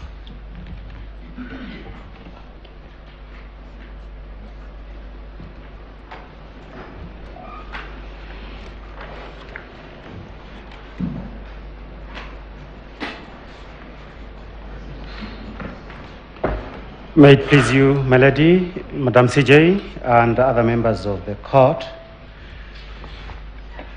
to go straight to the issue. I've had a lot of Shakespeare and other learned fellas. I went to public schools. I may not be able to remember anything about Shakespeare. But Madam CJ, besides a Greek philosopher known as Plotinus and Adam Smith, my favorite philosopher is called Karl Marx. And one of the most famous quotes that he made is this, that history repeats itself, first as tragedy, second as farce. Now, I go to my issue. Yesterday, Madam CJ, when I was listening to my learned colleague, Mr. George Oraro, Senior Counsel, I could not fail seeing the echoes of 2007 in what is happening today. Madam CJ, in 2007, the secretary to the commission, just like this year, was at the heart of what happened. The secretary was called Suleiman Dongo. Suleiman Chege. The secretary today is called Hussein Marjani. Same problem of numbers. The Kenya law reports would bear, and Mr. Isa Mansour is also here, that I represented Samuel Kivuitu and others when they were removed from office. Now, it turns out that, and listening to my learned colleagues, that just like in 2007, the person who knew why the results are like that was Suleiman Dongo, Suleiman Chege. Listening to the presentation yesterday, it also appears that the only person who really can tell us about these numbers is Hussein Marjani. Second similarity is that both Raila Odinga and William Ruto were at the heart of what happened in the year 2007. But that is not the more important point. The more important point is the differences. The differences were these. In 2007, and under the constitution that was existing that time, the election was announced on the 30th of December 07. And the president sworn on that day assumed office. But the difference this year is this: after 15th courtesy of the new constitutions, on the 15th of August when the declaration was made, the person designated as the winner by Chebukati became president-elect. That's an important distinction. The second most important distinction is this: that the former constitution of Kenya did not have an equivalent of 138 of the constitution. There is that distinction today, which is what I was calling stage 3 of a presidential election. It was never there. The next issue was that in 2007, the presidential elections were held by the High Court under its original jurisdiction and special jurisdictions of elections.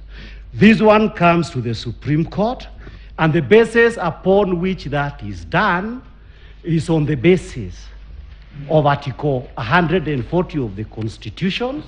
There is no sitting president who will be appearing before you. There is only a president-elect. Now, my first petitioner, Julia Chege, asked me, because there was a subjective question that was posed in her view by Judge Smoky Nwanjala, that how come there was no protestations by these people when they were being given domestic chores?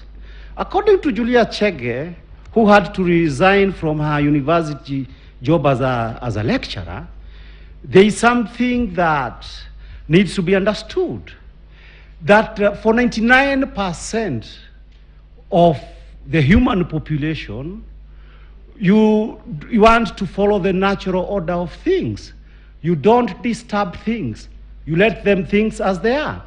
So that to Julia Chege, it is important that the court must understand that from your point of view, a lot of you, and she knows that history, have had a previous opportunity to stand up for something, an opportunity to say no. Not everybody has had that opportunity. And therefore, the 4 commissioners for ultimately, on the 15th, having the courage to have something to stand for. They are heroines and heroes of this country. We come now talking about heroes to what my professor of criminal law and procedure, Dr. Gedhu Muigai, said. Dr. Muigai, looking straight to the face of this court, said 2 things. A, the problems in our elections is not IEBC, but the candidates. History does not support that conclusion. Second thing he said, B, Wafula Chebukati is a national hero. I don't have to say anything on that. Now, Madam CJ, there is the issue of the word independent, or in the designation of IEBC. The word independent, it is further elaborated by under section 26 of the IEBC Act.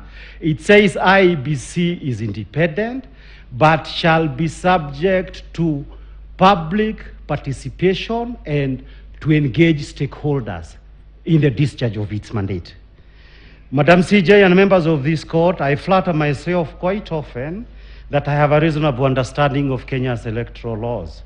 However, Madam CJ, listening to my learned colleagues yesterday, I had a lot of reasons to doubt whether that is true, if what they said is actually the true representation of the law.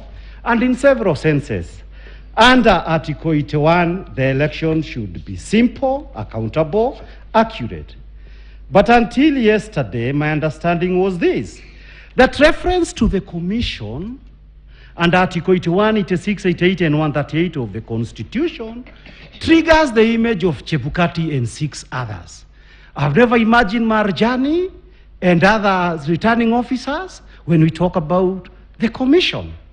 B, based on sections 10 and 11 of the IEBC Act, my understanding has always been that the Secretary of IEBC is the chief executive, the head of the secretariat, the main employee of the commissioners, who appoints him.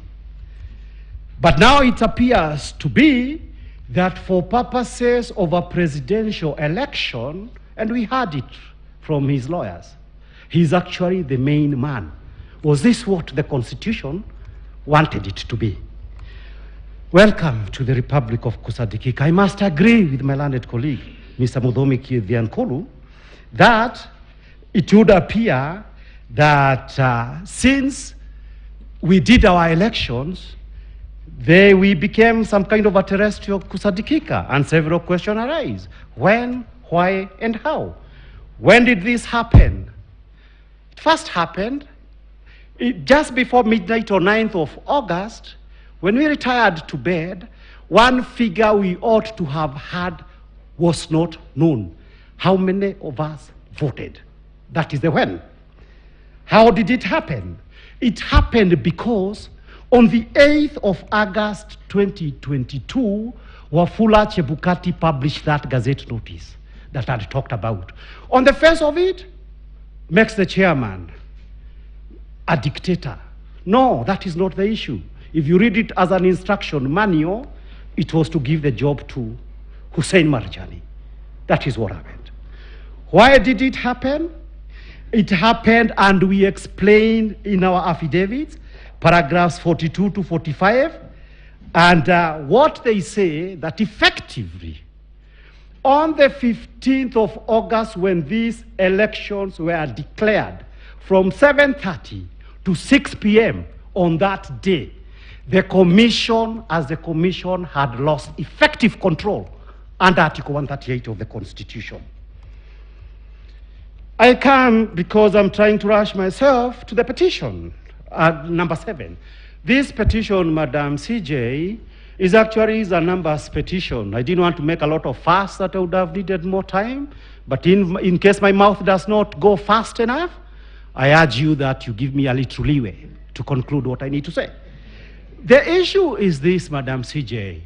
When you post the question that you posed, how do you have evidence 700,000 people did not vote? You triggered some kind of public participation on my phone. I had many calls. Kipe, why did you just say it's 700? It's about 3 million.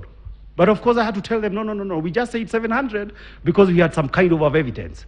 So it's a big issue, Madam CJ, that you triggered a public participation. So many people don't vote on account of non-enforcement of Regulation 90 by IEBC. Now, for whatever the value is this. I can demonstrate very shortly, and we've done that in our petition and in our, in our affidavit, that when you have a petition based on non-compliance, how do you prove it? We have an affidavit of Julia Chege that basically has not been controverted. She says where she was voting. She was voting as an MP she was contesting the office of Kangema. And she said how she interacted with election officials. There were no affidavits sworn by the commissions to say those interactions she talked about were not true. But more importantly is this. When you say Regulation 90 says you are going to publish notices on how election officials and security officers are going to vote, IEBC needed to do a very simple thing. Namely, what did you publish to implement it? If you didn't publish anything to implement it, you are responsible for non-compliance. How do you treat non-compliance? You tell the Supreme Court. We could not be able to have non-compliance for reason A, B, C, D. Then the Supreme Court may decide to excuse you or not. But in the absence of that, non-compliance has been proven. What is the effect of this non-compliance? We have stated in our further affidavit, it's a numbers thing. If 700,000 people did not vote and you adjust it whichever way you want, you will still have a figure of 300,000. So that the long and short of it, my ladies and my lords, is this. Unless you excuse IEBC, and they did not ask you to excuse them, then you must find that the numbers in petition number 7 could have altered if those people had voted the results of the general election. And therefore, it is not permissible for anybody to be able to say, oh, it's a numbers thing. Petitioners brought no number. We brought numbers, and there was no response. We come to the issues of the issues of the procedure under Article 138. Under Article 138, that's one of the best done judgments that I've read. I've read it many times. It was written by Artist Judge Jouko was there writing it. Catherine Mantoinoti was there. He was my people master. One of the best written judgments. I've read it many times. But yesterday, it somehow appeared I don't understand these things. So I read one more time yesterday night. And I thought, I think I understand what it says. So it was violated in 3 major ways, my lady. Number 1 is this, issues of the voter turnout. The issues of the voter turnout until yesterday, I thought is usually settled before the elections through the gazettement of a voters register. For these elections, it was done on the 21st of June 2022 through Gazette number 7290. But listening to my learned colleague, Mr. Somane, it would appear that fairly educated people like James Orengo, Firoz Noroji, Paul Mwangi can actually write petitions, and they were told in open court they did not understand what is all this about Article 190. And I also shuddered that if they didn't understand, probably I also did not. Issues number, the second failure is this. In short, I'm saying the register cannot be mysterious. If the register is mysterious, the election is not simple, does not meet the requirement of Articles 81 and 86. Number 2, the stoppage of the public display. I didn't hear a straight answer to that. Now that there was no straight answer to the issues of the failure of results and the 27 were not read, that goes straight to the root of the procedure under 138. If that was not done, my lords, there is no way in which you can be able to say the election was valid. For a simple reason, which is this. That when, can I have 2 minutes? 2 minutes. Yes, I can do it in 2 minutes. For the simple reason that we were dealing with under Article, for the conclusion, the whole point about Article 138 is that the procedure must be concluded. If it is disrupted, you have to hold that Article 138 was violated. The next issue is this, the third one. We talked about the issue of effective control.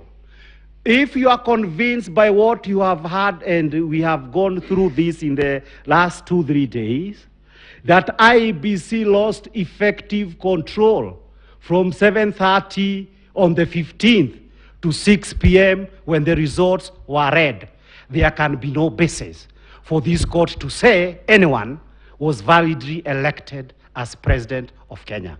My learned colleague, Mr. Fred Ngatia, whom I respect a lot, said that William Ruto won these elections fair and square. That expression, fair and square, to my mind, comes from, as I understood, the famous judgment where Judge Madan was in the Githunguri case, where the basic point was this, that certain issues may happen that may make even a person who on the face of it could have been liable for criminal offenses not to be properly tried. And therefore they said it makes any convictions to be bad in law. You do not have a fair and square deal. Under Article 138, Raila Odinga, the other surrogate petitioners, they need a fair and square deal that their votes were not enough. Finally, my lady, the Chief Justice, Article 138 must not die in your hands. We are most obliged.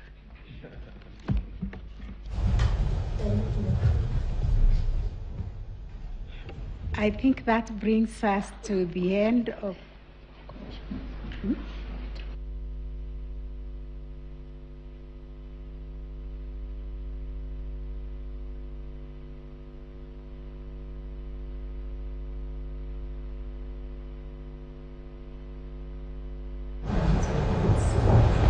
Yes, that brings us to the end of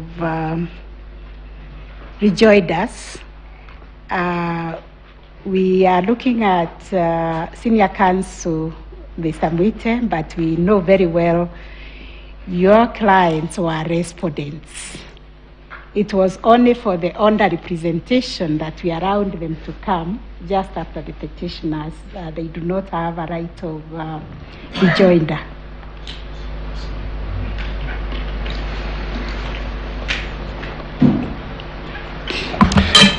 Chief Justice, I am acutely aware of the time constraints within which this honorable court must adjudicate on this petition. And may I say that this honorable court is entitled, suo motu, to decide that the 14 days specified in Article 140 mean 14 working days. Yes, to exclude Saturday, Sunday, and public holidays. You can do that, suo motu. I am pleading, Chief Justice, I'm pleading on behalf of the 4 commissioners. I plead. They have had very, very little time in this court. I plead. Well, that is why I was looking at you with the questioning eye, because there were some questions also which were asked, and they need to be responded to. Yes, those are the ones. I'm just pleading. Yes. Allow my colleague Mansu Issa some 8 minutes, and Dr. Arroa some 3 minutes, and yours truly some 2 minutes only. That is 15 minutes. Because, yes, because... To answer those questions. Because, Chief Justice. Yes. Those questions directed at those 4 commissioners are very important. And Thank when you. others were answering questions, Yeah. a lot of maligning, a lot of...